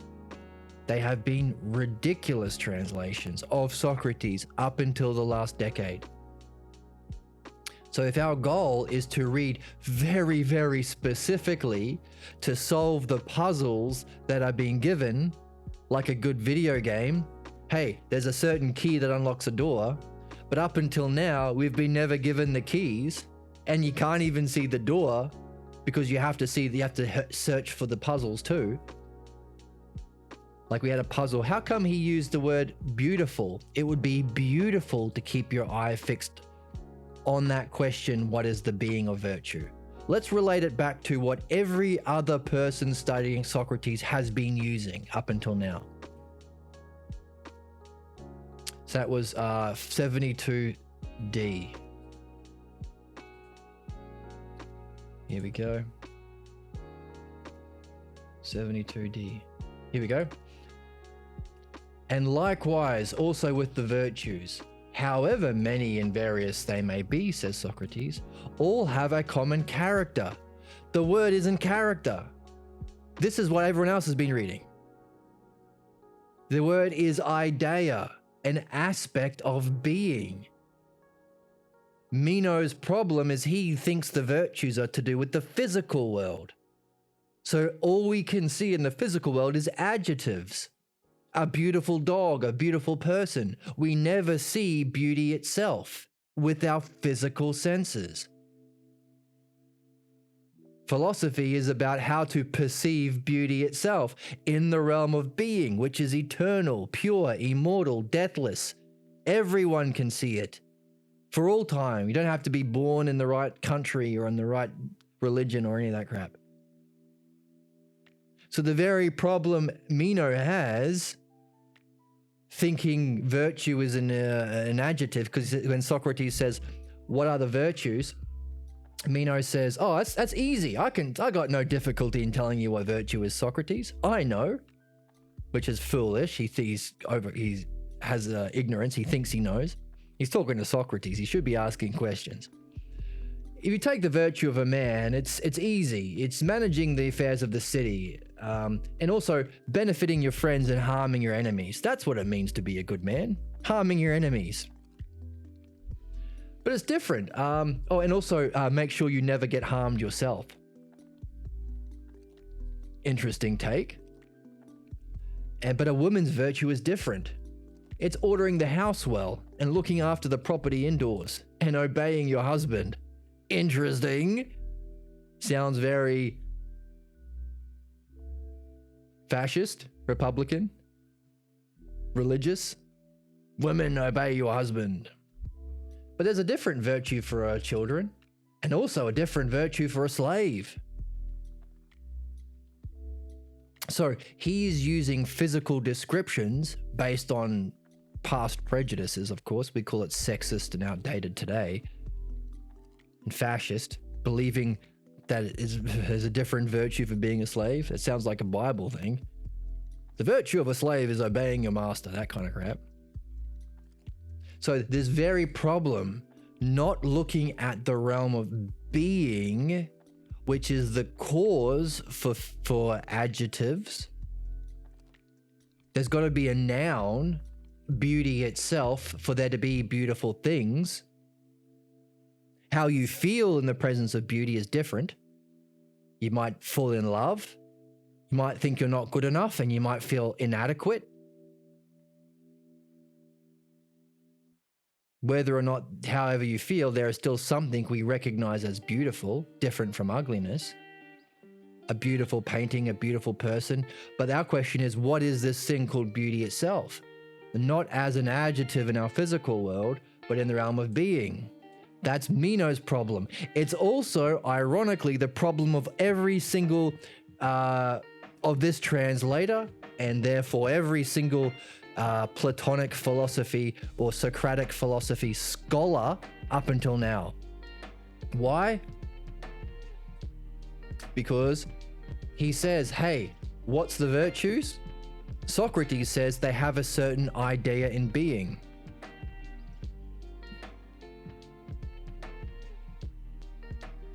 So feelings is to do with your reaction to it. Sure, you may have a feeling in response to it. We call that love often, desire for it. But we want to know what our feelings are directed to. What's the thing? Feelings are to do with a relationship. On a higher level, if beauty is an aspect of being, and a being is a state of consciousness of oneness, you could say it's a feeling in that sense, a state of mind. But notice, this game is new.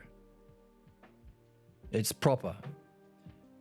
Because the translator has the same problem, a common character. Socrates is saying, hey, all of the virtues have a common character. That makes them virtues. Everything we could say for beauty, everything beautiful has a common character that we call them beautiful. Yes, you can have a big beautiful woman and a tiny beautiful woman and a beautiful dog and a beautiful painting, but there's something common that we say that they have to make them beautiful.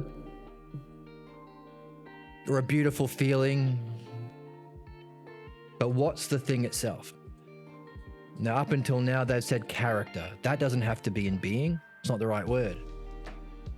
And he said you have to keep an eye on it. Socrates says, keep an eye on it in being. Left out. So, past translations have been leaving out keywords, mistranslating keywords, and changing keywords, like the word wise isn't there, adding things that aren't there, leaving things out that are there, and changing the definition. Which is why we read the Balboa always. So, what are we seeing? Well,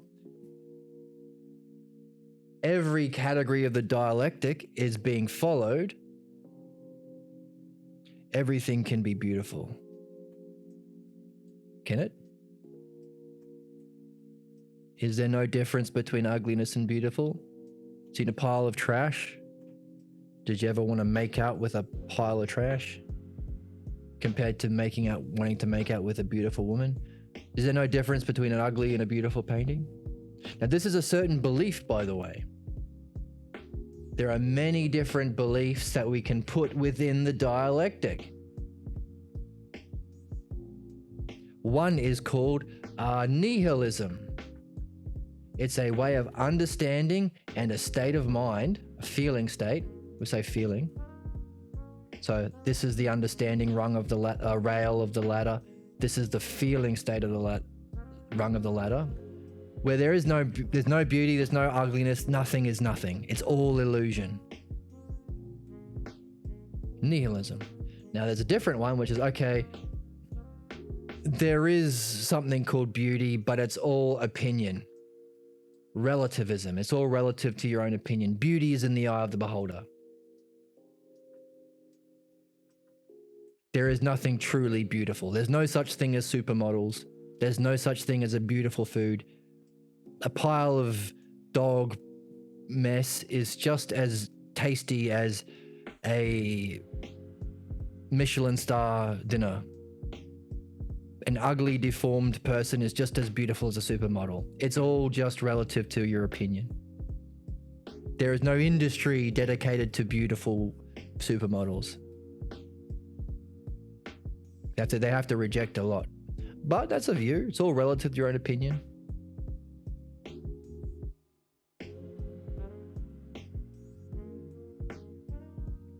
And there's an idea that, okay, there is some sort of beauty, but we can never know it as humans. Only God can know it.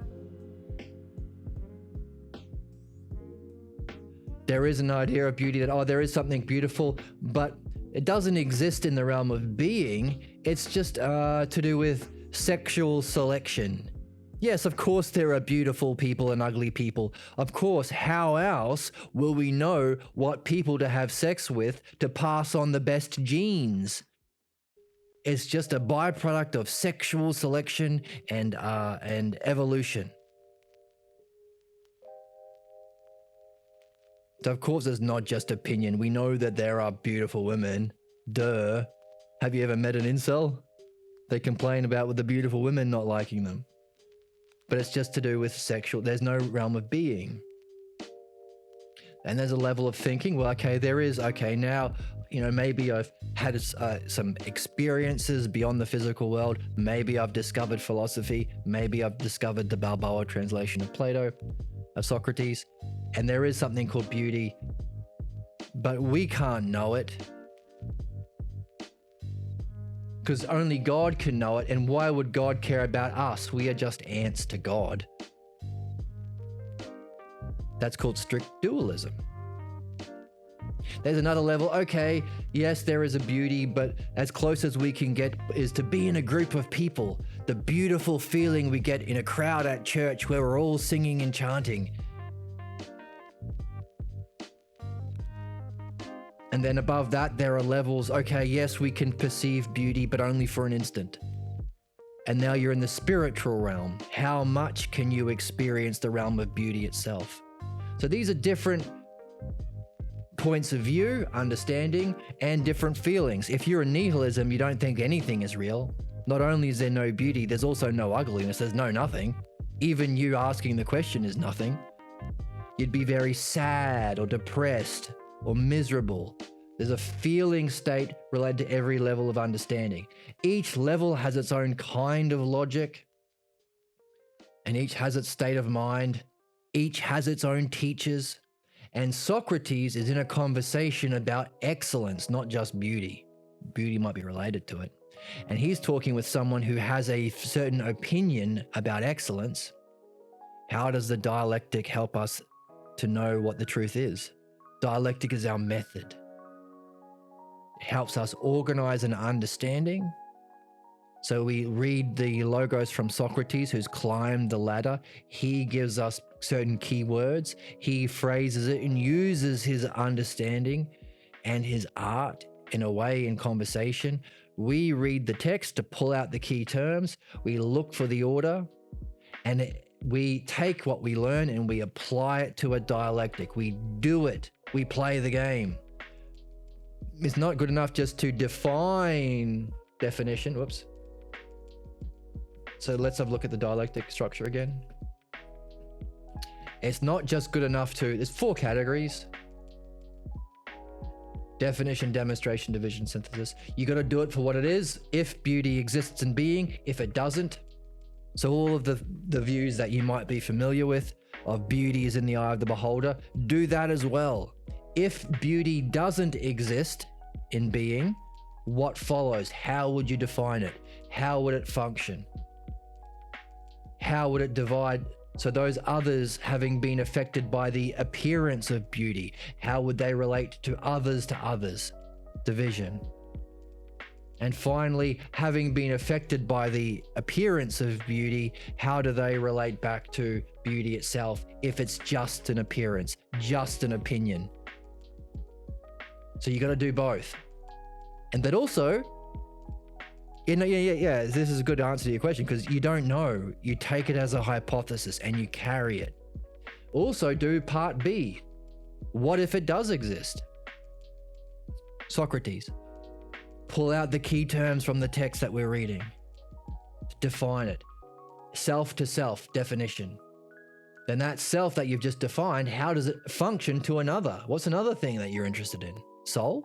Okay, how does beauty relate to soul? Justice? How does beauty relate to justice? Let's take soul. Now you've got a soul affected by virtue. That's what we're reading now, but you could take beauty. How does that soul, having been affected by beauty itself, relate to other souls or other people or his activities in art? That's division. And then from that division, can you unify it in some way or find a key term or a causal term?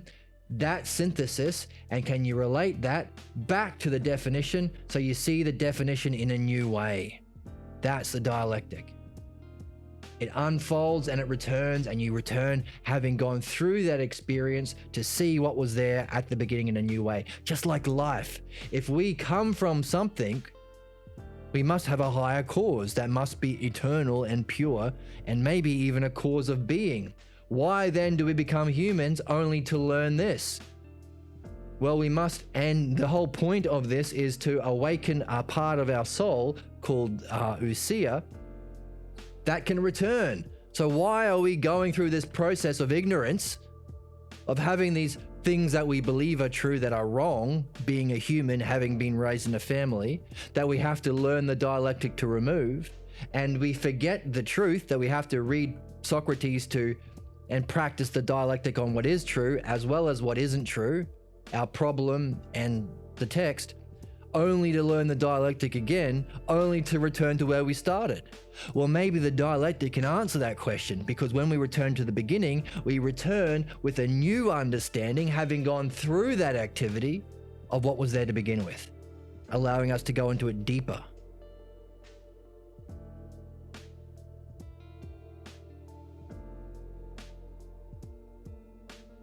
Is it possible that beauty exists and does not exist at the same time? I don't know. It's an interesting question. It sounds like a contradiction. So on the surface, I would say no. Can 3 be both odd and even at the same time? No. The interesting question is why?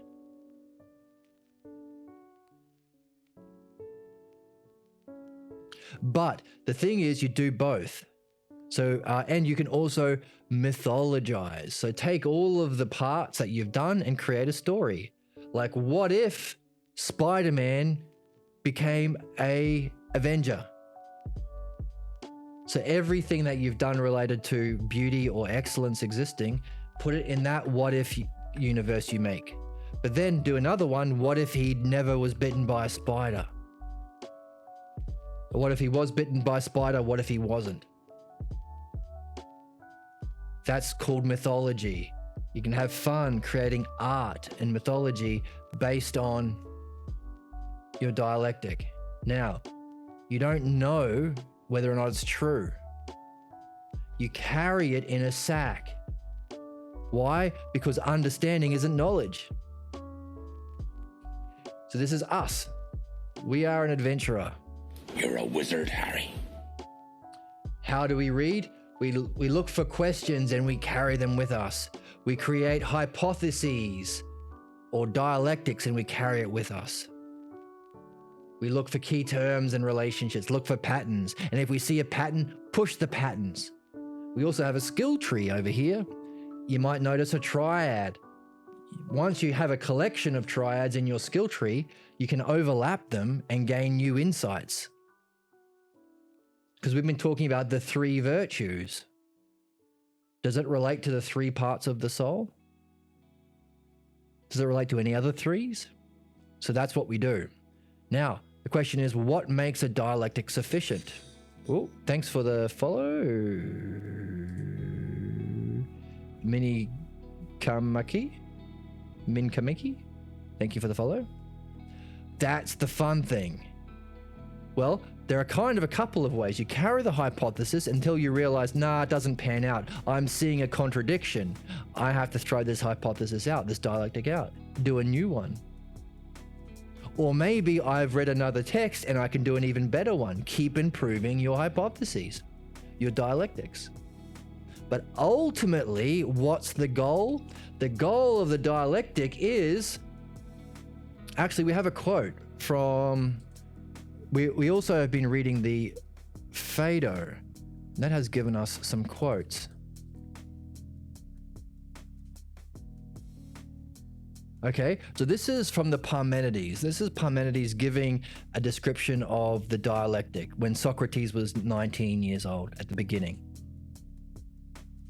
Permit the ideas of real beings to be. Allow that to be such a thing as being. Keep your mind fixed on the objections. So any counterattacks that says you can't do it, there is no such thing as being, or you're not smart enough, or understanding is a waste of time. Keep an ear out for the counterattacks. Put them aside. Define each one of the ideas, beauty itself, justice itself in being, excellence itself, as we're doing in the Meno. That's where to turn your dianoia, your understanding.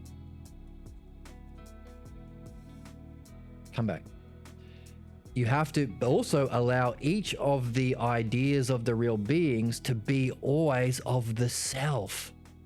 Self-beauty, self-justice. There is something higher beyond being that's called the self. The cause even of pure being. This is the power of dialectics. Now, in the Phaedo, that's the start of Socrates' life. At the end of his life, in the Phaedo, Socrates says this: self-justice, self-beauty, self-good, the ousia, the essence of mind, of all of the selves in being, is contemplated not through the body, but whosoever prepares themselves by most accurately dianoia, understanding, each self-investigated. They will approach the closest to nous, the direct experience or the intuitive knowledge of each being. So that's our spiritual yoga in the Phaedo.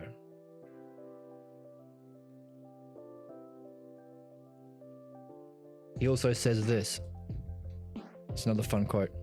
While we live, we'll be closest to knowing when we neither associate nor commune with the body more than is necessary. Physical pleasures and stuff. Only do what you need to. Only eat the amount of cakes you have to. We must purify ourselves from it until the divine self should liberate us. And thus being purified, having been liberated from the phronesis of the body. Now that's a question. We don't exactly know what phronesis is. That's one of our big questions we have. It's a big one. What the heck is phronesis? But it's some sort of something to do with excellence. Having been liberated from a kind of excellence directed to the body, we will have been likely to be with such a kind, and through ourselves we will know all that is pure. This is likely to be the truth. Notice, likely. The whole point is to prepare ourselves through this activity until we can prove our dialectics through direct experience. That's knowledge. And if we keep that in mind, we might have a kind of answer to the question, why does Socrates say, hey, unlike you, Meno, I stand in need of knowing. I don't know whether excellence is teachable or not. And I don't know what in the world self, being excellence, is. That's a question. This is Socrates, the smartest person ever, the wisest person ever. What's he talking about? Well, maybe because knowledge isn't in the physical body. And if he knows what knowledge is right now in the physical body, all he has is a memory or hypothesis. The understanding of it is different from the knowledge, eidos. So how do we know whether or not the dialectics are true? We don't.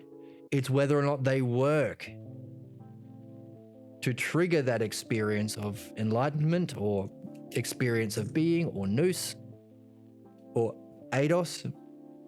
But also in the experience, hopefully we can apply our dialectic understanding of it to make sense of it in the experience. Recognize things, maybe go deeper into the experience. And then after we come back, we might be able to apply the dialectic to our experience to make sense of it and to integrate it. It's not enough just to have an experience of something if you don't understand it. Imagine experiencing a football game if you don't understand what a tackle is, or what a scrum is, or what a touchdown is. It would make no sense to you. You're not any better off just having had the experience. So this is what the dialectic is for. Now, I don't know if that's why Socrates says, I don't know, and I'm in need of knowing.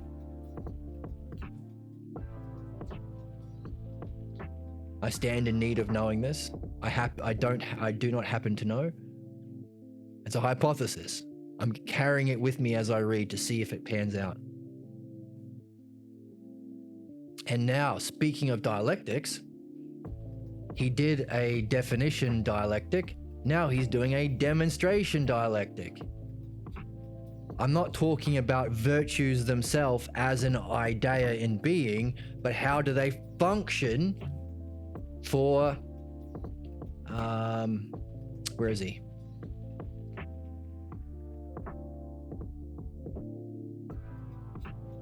Yes, the particulars, sound-mindedness and justice. They are two particular virtues. How do they demonstrate? Well, a city is managed well. What's that? A demonstration of the virtues. Let's give that a green. If you have sound-mindedness and justice, two of the virtues. What's going on?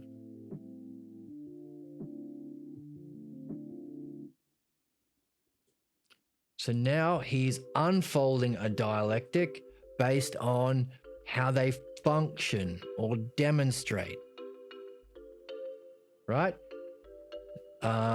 Meno said, hey, the justice or the excellence of a woman is to manage her house well. The excellence of a man is to manage the city well.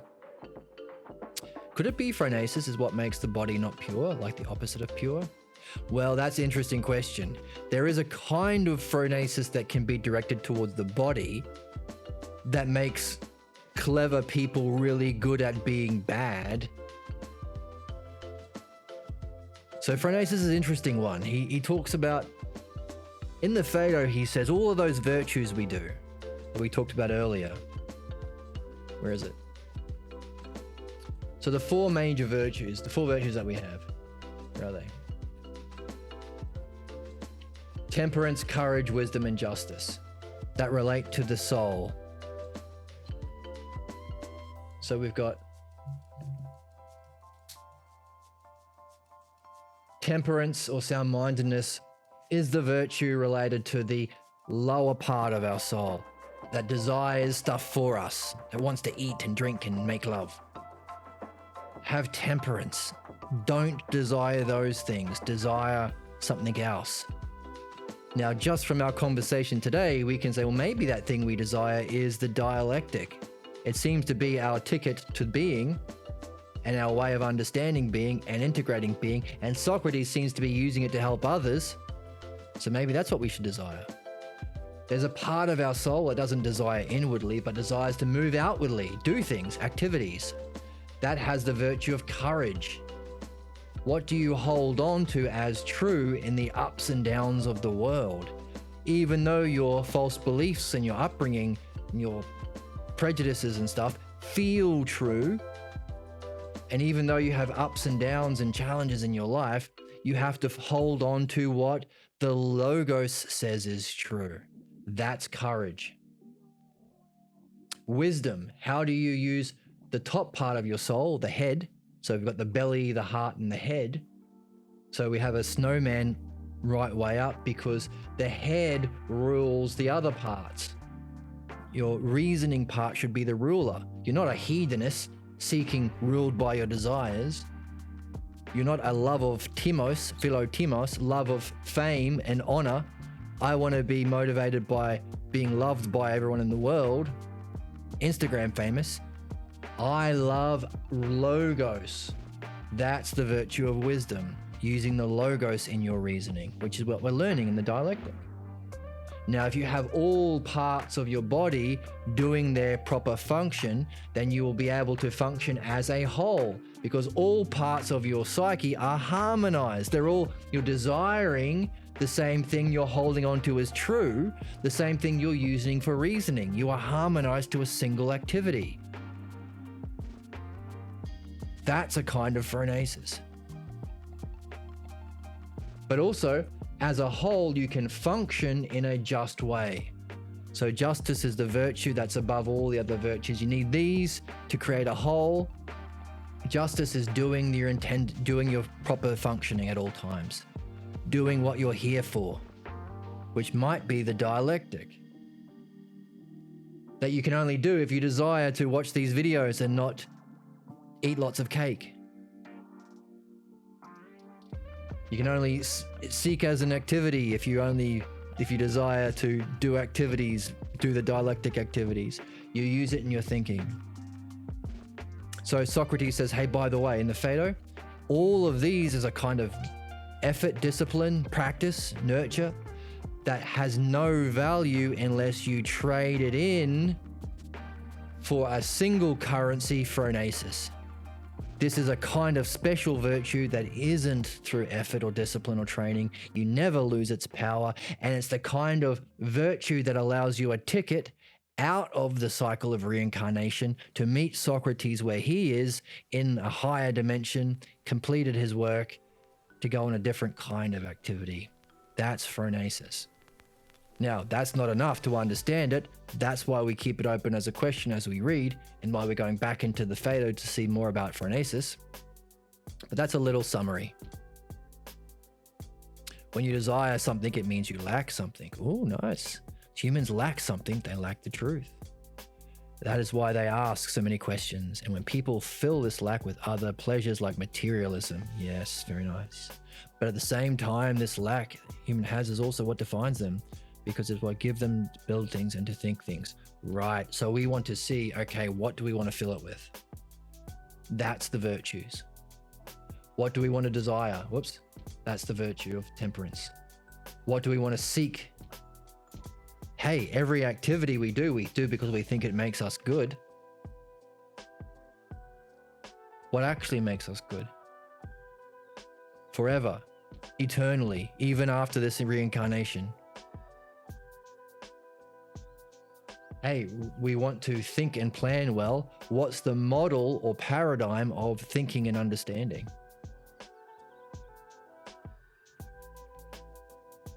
What if the same thing all of the virtues point to?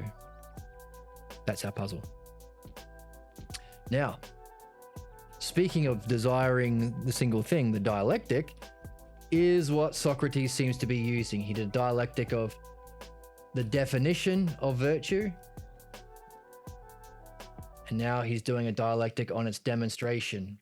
Demonstration of virtues.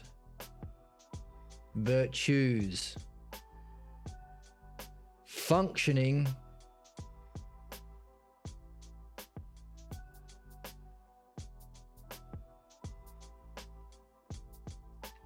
to reach a goal, which is to be good. That's our next level of dialectic that he's using. He did a dialectic based on the definition. Hey, it's an idea, right? It's an idea, which means it's in being. So don't give me these many descriptions or adjectives, Meno. If I said, hey, what's beauty? Oh, beauty is that beautiful girl and that beautiful painting and that beautiful puppy. Hang on a second. That's not a definition. Isn't there a single idea of beauty itself that you keep your eye on when you do a dialectic on beauty? And there are other things that are single idea: health, size, strength. They don't change for men and women. So he's not talking about beauty. That's just an easy one. We're talking about excellence. Isn't excellence a single idea that we keep our eye on when we do a dialectic on excellence? And hey, the other ideas, health, excellence, and health, strength, and size, that doesn't change for men and women. Therefore, all ideas don't differ, whether demonstrated in men or women. That's our conclusion. That's synthesis, the first part of our conclusion. Others back to self. Therefore, analysis. Back to the start. Therefore,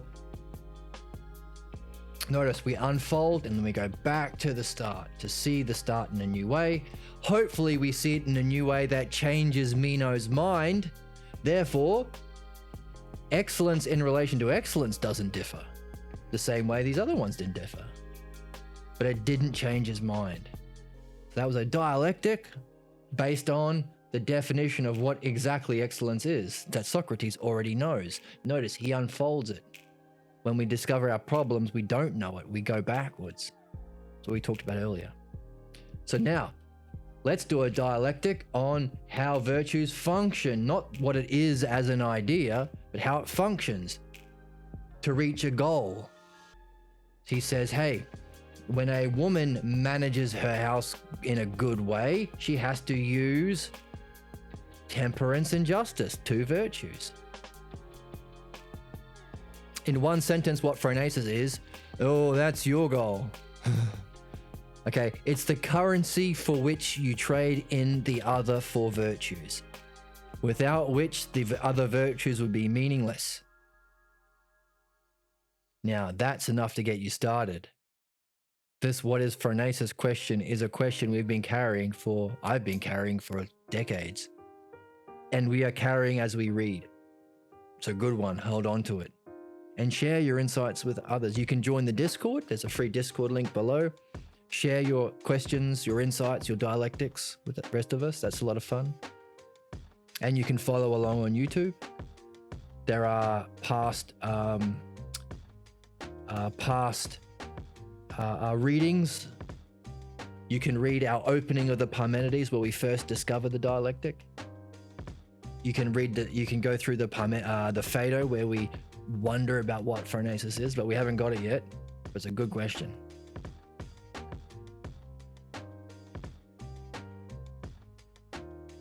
And the next thing we have to do is break down the parts of Socrates' argument. So we're not just being convinced that there is such a thing as virtue. That's good. I mean, it's important that we are. We don't start knowing. We start like Meno. We probably don't have a good definition for virtue. But we're killing two birds with one stone. Not only are we being convinced by Socrates and trusting Socrates and repeating it with our friends, that's learning, philomethesis, but we're also seeing the parts and see how it fits within the dialectic. That's the second level of reading. Dialectic or philosophy. Socrates calls this philosophy.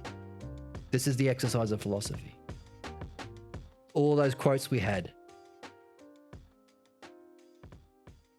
We got more, by the way. Do we have another good one?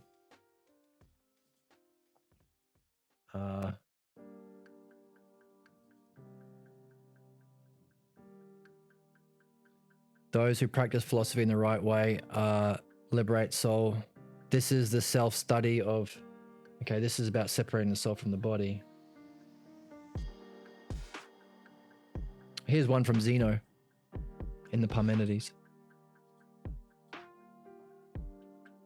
The many are ignorant that without this discursive procession through all beings, the dialectic, it happens to be impossible for our intellect to hold on to the truth.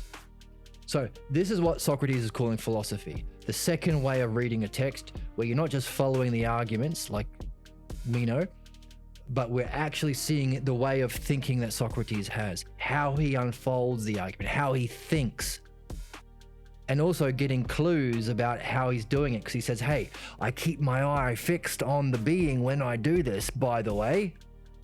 Now, he just dropped that in as a part of a dialectic. Meno wasn't convinced, he had to keep going. So he dropped it in not for Meno's benefit, but for our benefit. He said, hey, in his first dialectic, he said, hey, by the way, isn't there a single idea that's the same in being? So Meno would say, no, I don't think that. I think there's different virtues for men and for slaves and for women. By the way, do we function with that single idea by keeping our eye, what kind of eye, good question, fixed upon it when we answer questions like what is the being of virtue? Now, we're a bit smarter than Meno. We know this question, what is the being of virtue, is literally a kind of dialectic question. What is it? What if self exists? What if beauty exists? What if justice exists? What if virtue exists? And what does exist means in being?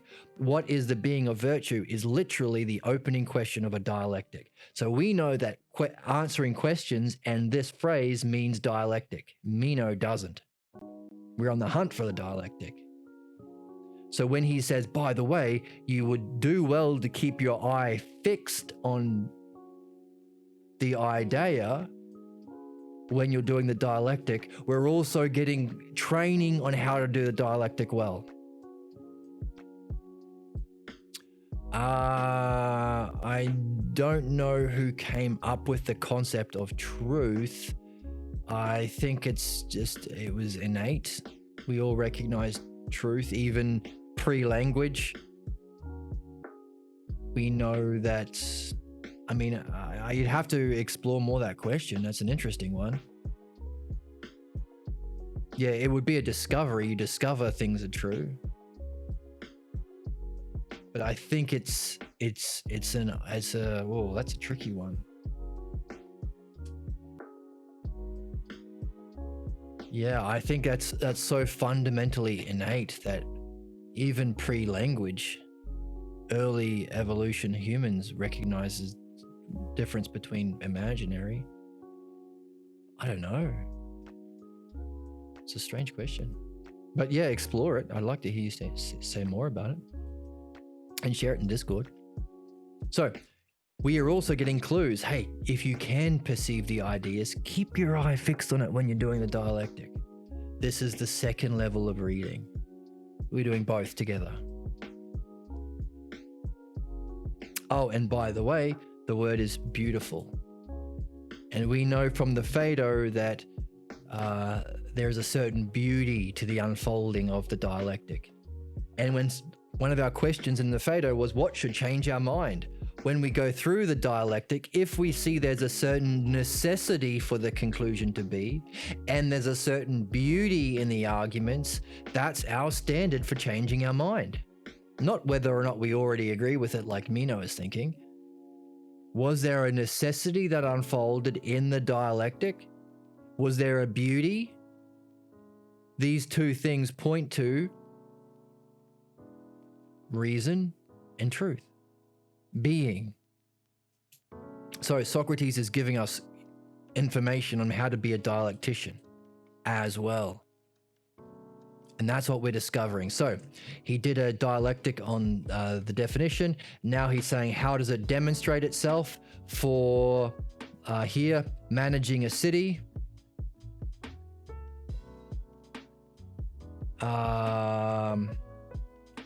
Managing. So you have to manage justly and soundly, both. So the functioning is managing. So we just talked about it as an idea, definition. Now we're talking about it as a demonstration, managing, which is a function towards. So this is a question, Des Furia, for what is drama? Well, there has to be some movement towards a goal to be good, that you can demonstrate what you're defining. Hey, if our dreams are helping us to define a certain false belief we're carrying, most dreams are about a false belief we're carrying to help us see our problem, then it communicates it through drama. There has to be characters, men and women in this example, that are seeking a goal, going to be good, that have to do it in a certain way, justice and sound-mindedness, or maybe they don't reach their goal and they have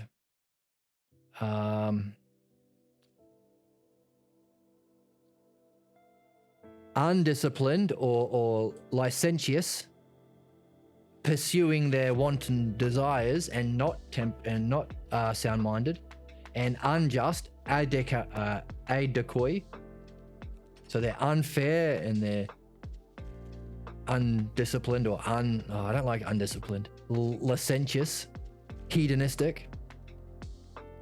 So he gave a demonstration of what happens if they do reach their goal, side A, and what if they don't, side B. Our dreams do the same thing. There might be a scene where you actually reach your goal to be good, and there might be a different scene where you act differently and you don't. This is the drama or the functioning. So that is what we're on. We are seeing an unfolding or a demonstration to do with management of the virtues that hopefully Socrates will be using a dialectic pattern to structure his thinking, to structure his use. The logos that we are discovering, we discover it in Socrates. He's using it, and so we're discovering it as a way of reaching the truth. We also have a series on the channel where we apply the dialectic to, as we talked about earlier, discover our false beliefs, our false unsuspected beliefs. That's called philosophical midwifery. So you could say this is purifying what's false, while our reading of the Meno and other Socrates stuff is to learn what's true. You got to do both. But a third way of doing it is in our dreams. Our dreams give us a masterful display of the dialectic to give us instruction, information, and guidance on both. Mostly it's about our problems, so it will help us for both. It'll help us for our reading of philosophy. It'll help us in our discovery of our problems. Every single dream is a profoundly crafted, masterful use of the logos and dialectic to help us in those two ways. Now, don't take my word for it. Everything you learn as you go in this channel, yes, like a sleep dream, yes. Every 90 minutes you get a new one. So everything you learn about the logos and dialectic, use it to unpack your dreams. That's your guide. That's your spirit guide. That's your helper. Now, of course, we're helping each other on this channel, but it's the specific help directed to you by a kind of intelligence that knows all about you and is a master that the thing that we're learning to master here is a demonstration of that mastery is your dreams. So those are the three kinds of things that reflect the logos. What are they? Socrates, with the Balboa translation only. This book, The New Paradigm for Understanding Human Problems, Philosophical Midwifery, which is just the dialectic in reverse, or applied to the shadow of the logos, the pathologos. And the third thing, our dreams always reflect the logos that give us instructions about the both. Now there's a fourth thing, which is the logos applied to the next dimension down, not being, but our physical world. Normally what we're not really interested in those other ones. So if the logos is the paradigm for all understanding, it should be reflected in all understandable systems that follow a hierarchical ordered arrangement of terms, like mathematics, astronomy, geometry, and music. So on this channel, we have a series where we are reading a text about understanding music in the same kind of way that we're learning the logos in philosophy. So it's this book, Zucker Kundul, The Sense of Music. We're reading that, and every time we gain a new insight about music, we apply it analogically. So what would be the analogy to philosophy? So in discovering the logos, how it's reflected in the system of music in our physical world, hearing, every insight we try and create a hypothesis about how it's true in the higher, in the realm of being, in philosophy. Equally so, we can use philosophy to illuminate our reading of music.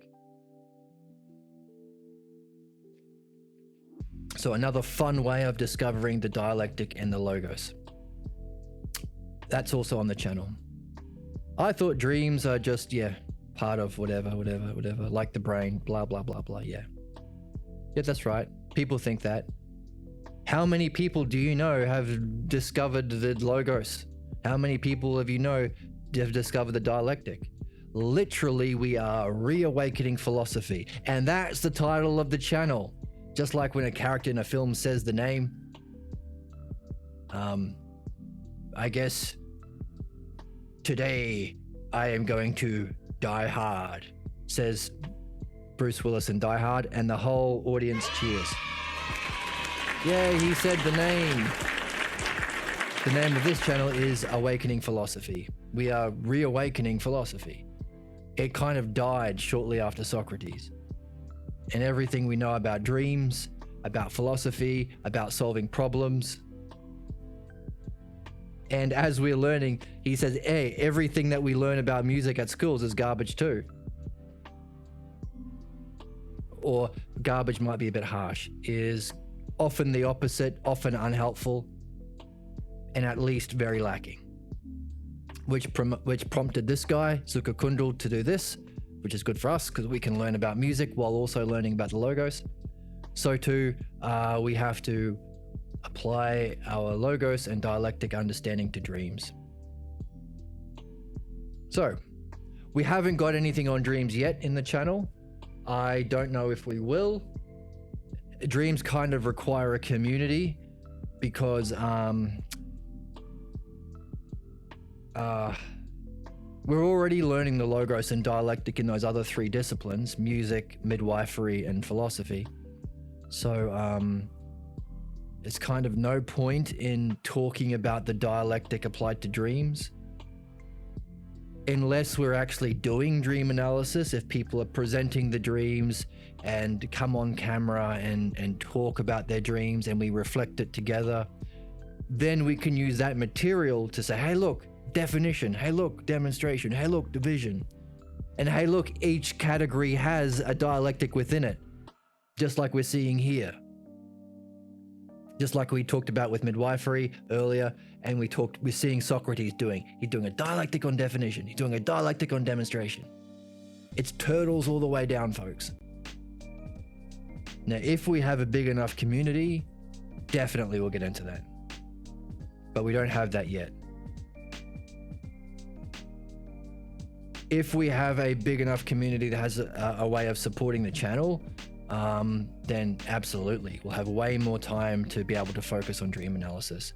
But at the moment, I am not getting any money from anyone. YouTube, Twitch, Patreon, nothing. So I have to be quite selective with my time, and we don't quite have a big enough community yet for dreams, but it's a possibility on the horizon.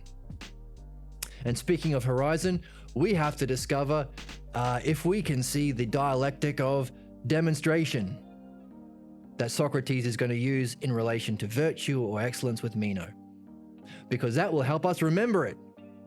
Hey, how easy will it be to do our first level of reading, remembering and repeating, now that we have that whole first section, that first argument in its 4 categories?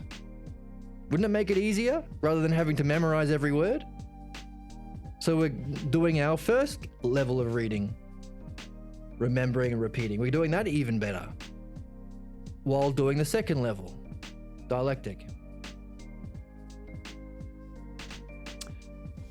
I'm not sure whether we'll do dreams on Discord yet. I'm not sure. I'll have to think about it. I'll sleep on it.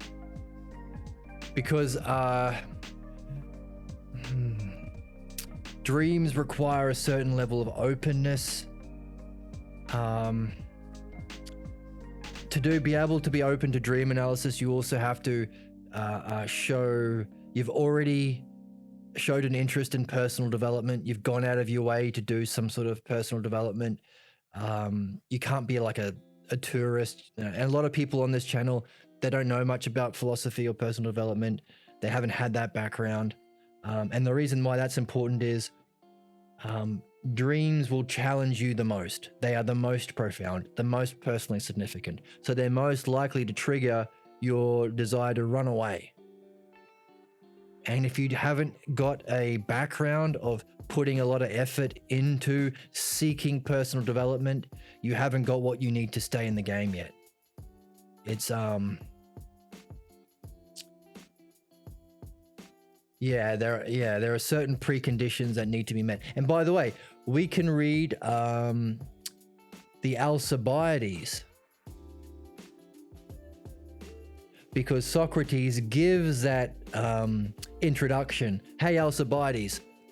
Yeah, you run away in the dream. So maybe that's a good foreshadowing. He says, Alcibiades, look, I am a philosophical midwife. That's where we get the term midwife. Right. For me to help you uncover your false beliefs, there are certain conditions that need to be met. And I have in the past, many years ago, because I know how amazing dreams are and how significant they are, I was so willing to share it with everybody. And there were some people who seemed to be genuinely interested, but the dreams will show you the cause of your problems. The very thing that the pathologos is designed to stop you from seeing. So that will trigger a counterattack. You will either give up on philosophy or hate philosophy or attack me. That's one way. Screw you, Jed.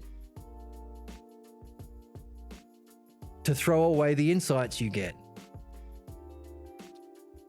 So that it requires a kind of community. It requires a familiarity with what's involved in dream analysis. It requires the courage.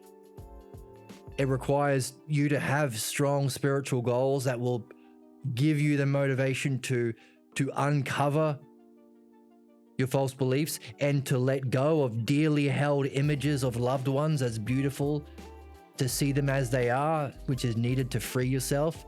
But everyone wants to hold on to their most beloved, beautiful images.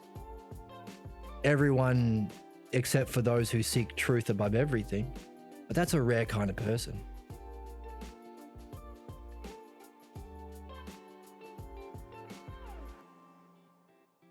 The truth doesn't change. You are to my benefit. What does that mean? I don't understand that. You are to my benefit. I am trying to function towards your benefit, yes. By doing my best to outline the preconditions needed for dream analysis and why it's so significant. It's better to be caught and punished. Well, Meno doesn't think so. Meno was saying, hey, what's the best thing to do?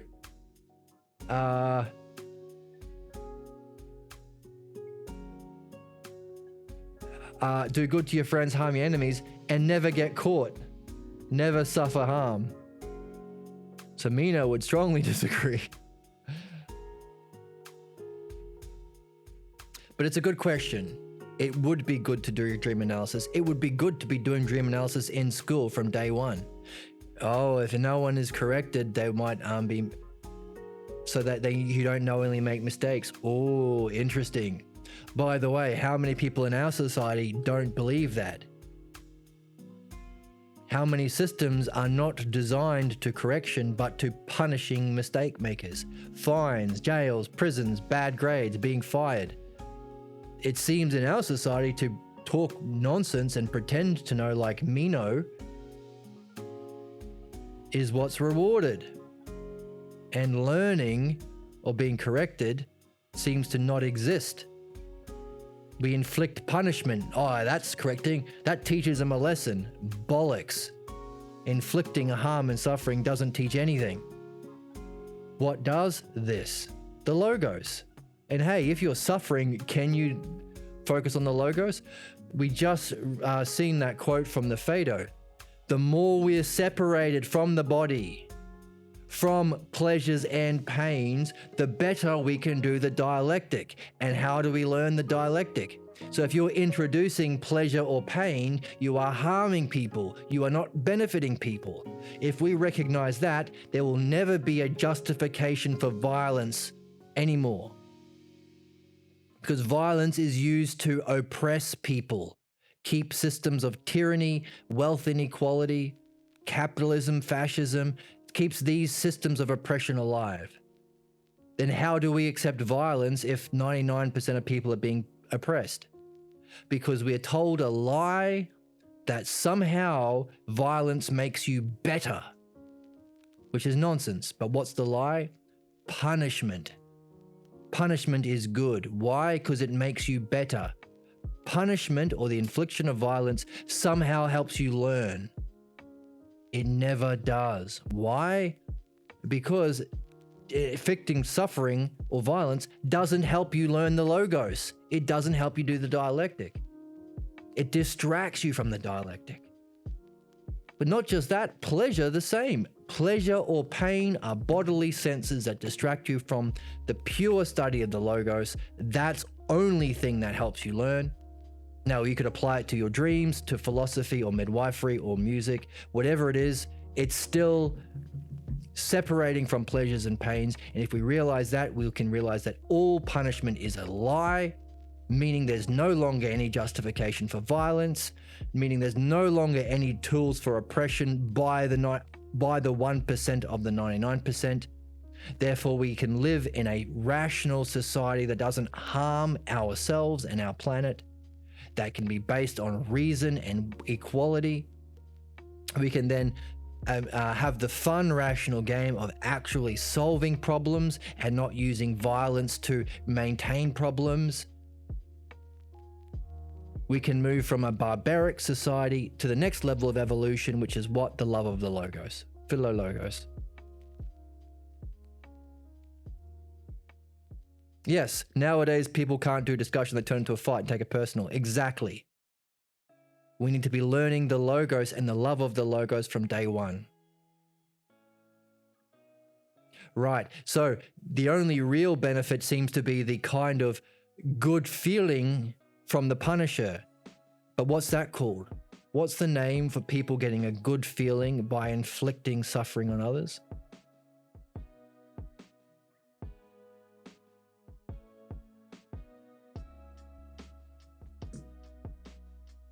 Sadism. By training people to being sadists, are they really benefited?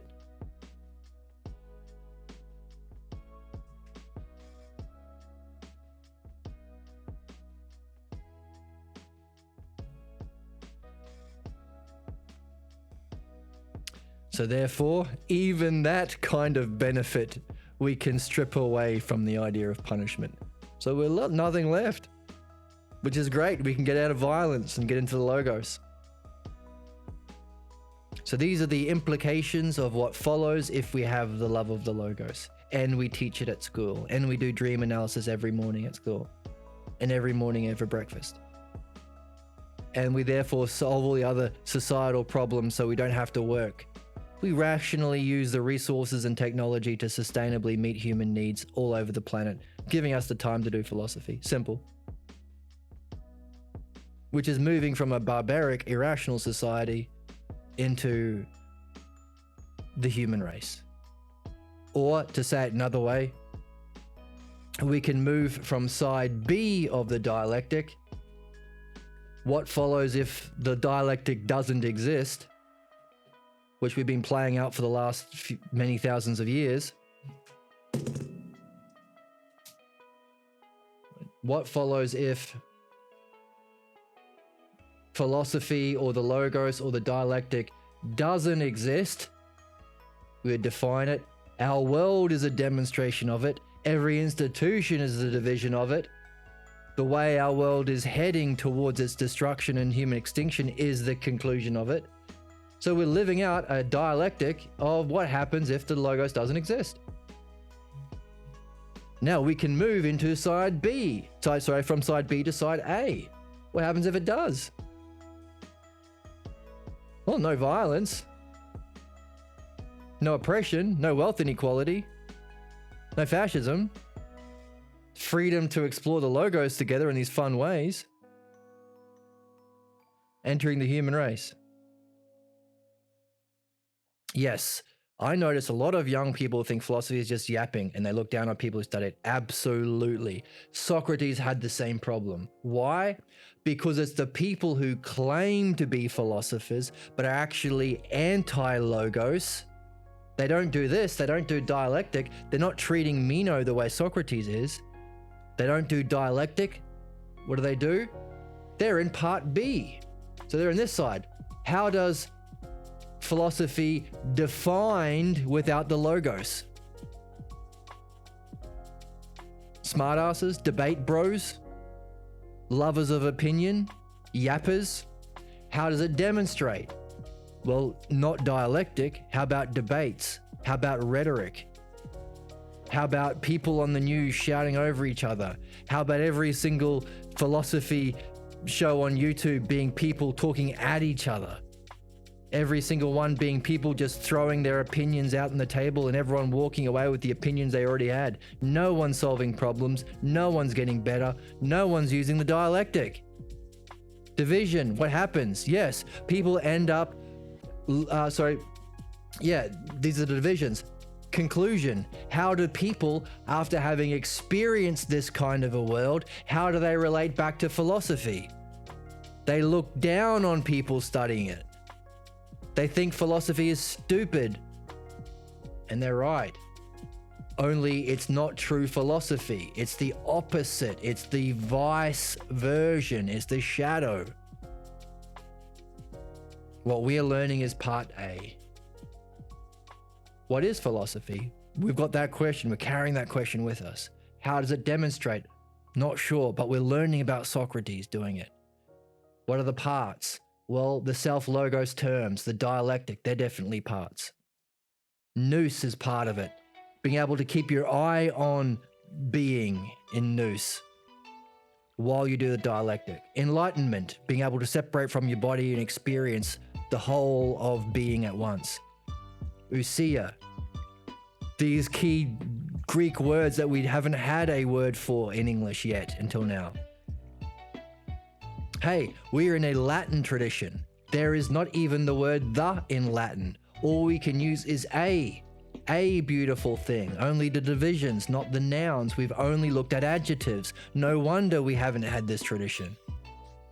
Stoicism is popular. What's that? Virtues based on examples. Being tough in suffering. That's not the virtues. The virtues is to go from the physical world of adjectives to the noun in being, which is what Socrates is trying to get Meno to do. Not a virtuous man or a virtuous child or a virtuous housewife. What is virtue itself?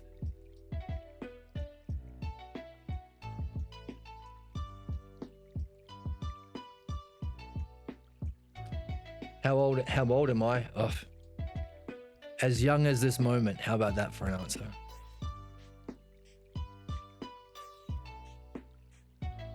Hopefully, as old as on my last reincarnation. Hopefully. Socrates says in the Phaedo, this is what we need to master to move on to the next level. And hey, why not leave behind a benefit to the world? The part A of the dialect. Have we had enough of this? Part B? The implications of what followed without it: war, division, suffering, oppression, cruelty, torture, genocide. We don't have enough of that. Have we seen it enough? Have we had enough dreams or nightmares to start to learn the lessons? How many more nightmares until you start paying attention to your dreams? How many more years? How many more years do we have left? We have the technology and the resources for people to play out side B by ending human society and the planet. So maybe we don't have enough time to ignore the logos.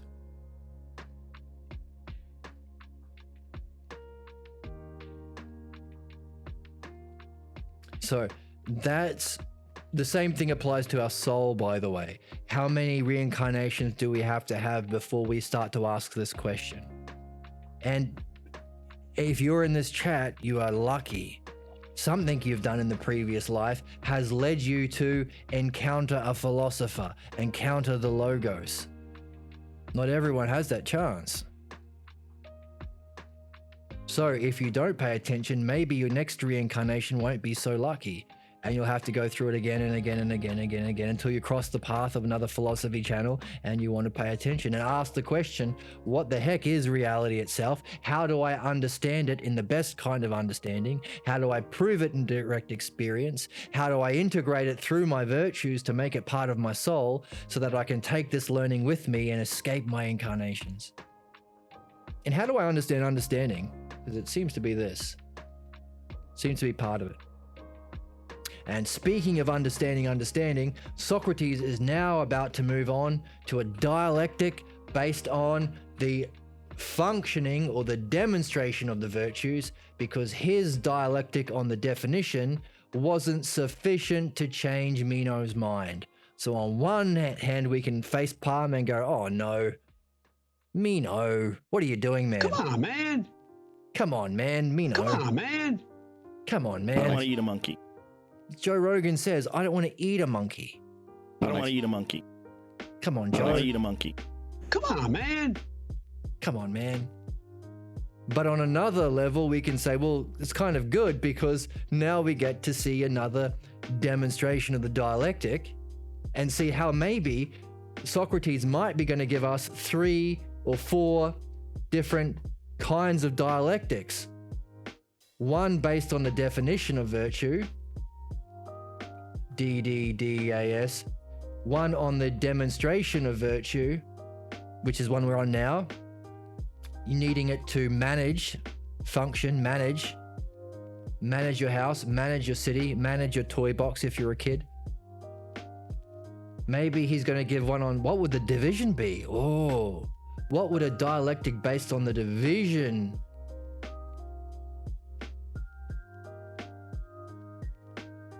Maybe he's going to give us many ways that our virtue divides up into other areas. And then what would be a dialectic on analysis and synthesis? Yeah, he is. He's fun. I have sound drops of people who I think are funny because they're a bit dumb, but also kind of well-meaning. Like Owen Wilson. Wow. Like Joe Biden. Come on, man. Flippity jibbity nonsense. Joe Rogan, I think, is maybe well-meaning, but he's a bit like he's dumb in a funny way. I don't want to eat a monkey. Who else do I have on my board? I got Stone Cold Steve Austin. He's dumb but harmless. What? So dumb but harmless is what I like in my drops. Yeah, see, I don't think Trump is dumb but harmless. I think he's kind of worse, harmful. And I think he's purposely appealing to the pathologos of everyone. Like Joe Rogan is progressive. He's not. The progressiveness would be, there's really only two political parties. There's the progressive, which is the dialectic. He doesn't have the dialectic, so he's not actually doing anything. He's maintaining the status quo, which is bad. But the other part, our problem, our wanting to have fake hierarchies and oppress people to feel good, as we called it before, sadist. That desire to feel good through sadism without actually learning anything, conserve our false beliefs, conservatism, that's promoting and appealing to the worst part of our souls. So I don't think that's harmless.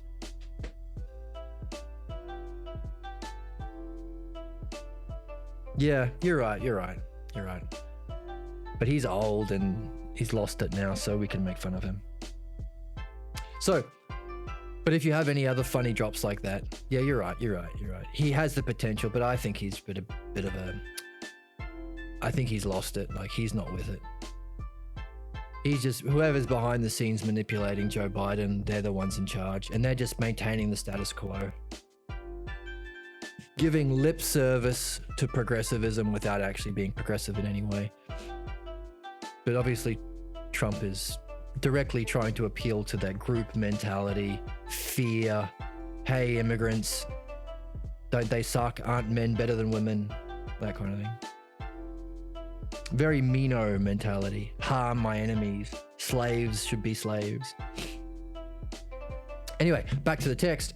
What's the division or synthesis analysis dialectic going to be? That's curious.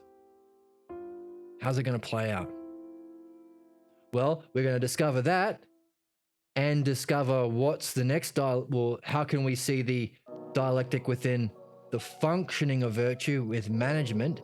Because not only do we want to manage a city or manage the household, like Meno says, we know as philosophers, the ultimate way of using the virtue is managing our souls. So not only are we going to learn the dialectic from this part, we can apply it to our own souls. That's our snowman over here. How can we gain insight from this and apply it to our souls? How do we manage our souls? And then what's going to happen after that? Is he going to do another dialectic on the next two stages? Is Meno going to be persuaded? Is he going to change his mind? Are we going to change our mind? What will happen if he does? Wow. All of those things to come. Wow. Very exciting stuff. Wow. And on that teaser and cliffhanger, be sure to tune in next time. We have gone way overboard. We've gone about 4.5 hours. This has been a long one. I hope you enjoyed it. Thank you for asking the questions and joining in chats. Thank you for the new followers. Thank you for the new chatters. Make sure to join the Discord because we'll give you notifications when we go live. You can follow live on Twitch and YouTube. You can like and subscribe on YouTube if you like. If you want to donate and support the channel, that's very much welcomed and appreciated on Patreon. If you have any other ideas of supporting the channels that you can think of, feel free to share it in the chat, in the comments, or in the Discord. And I hope you're as excited about finding out where this goes as I am, because I am. Wow, we've already seen the dialectic in 2 categories. What does that mean? Can we keep going? Is it turtles all the way down? Wow. Tune into the next one and find out. Thank you so much for joining.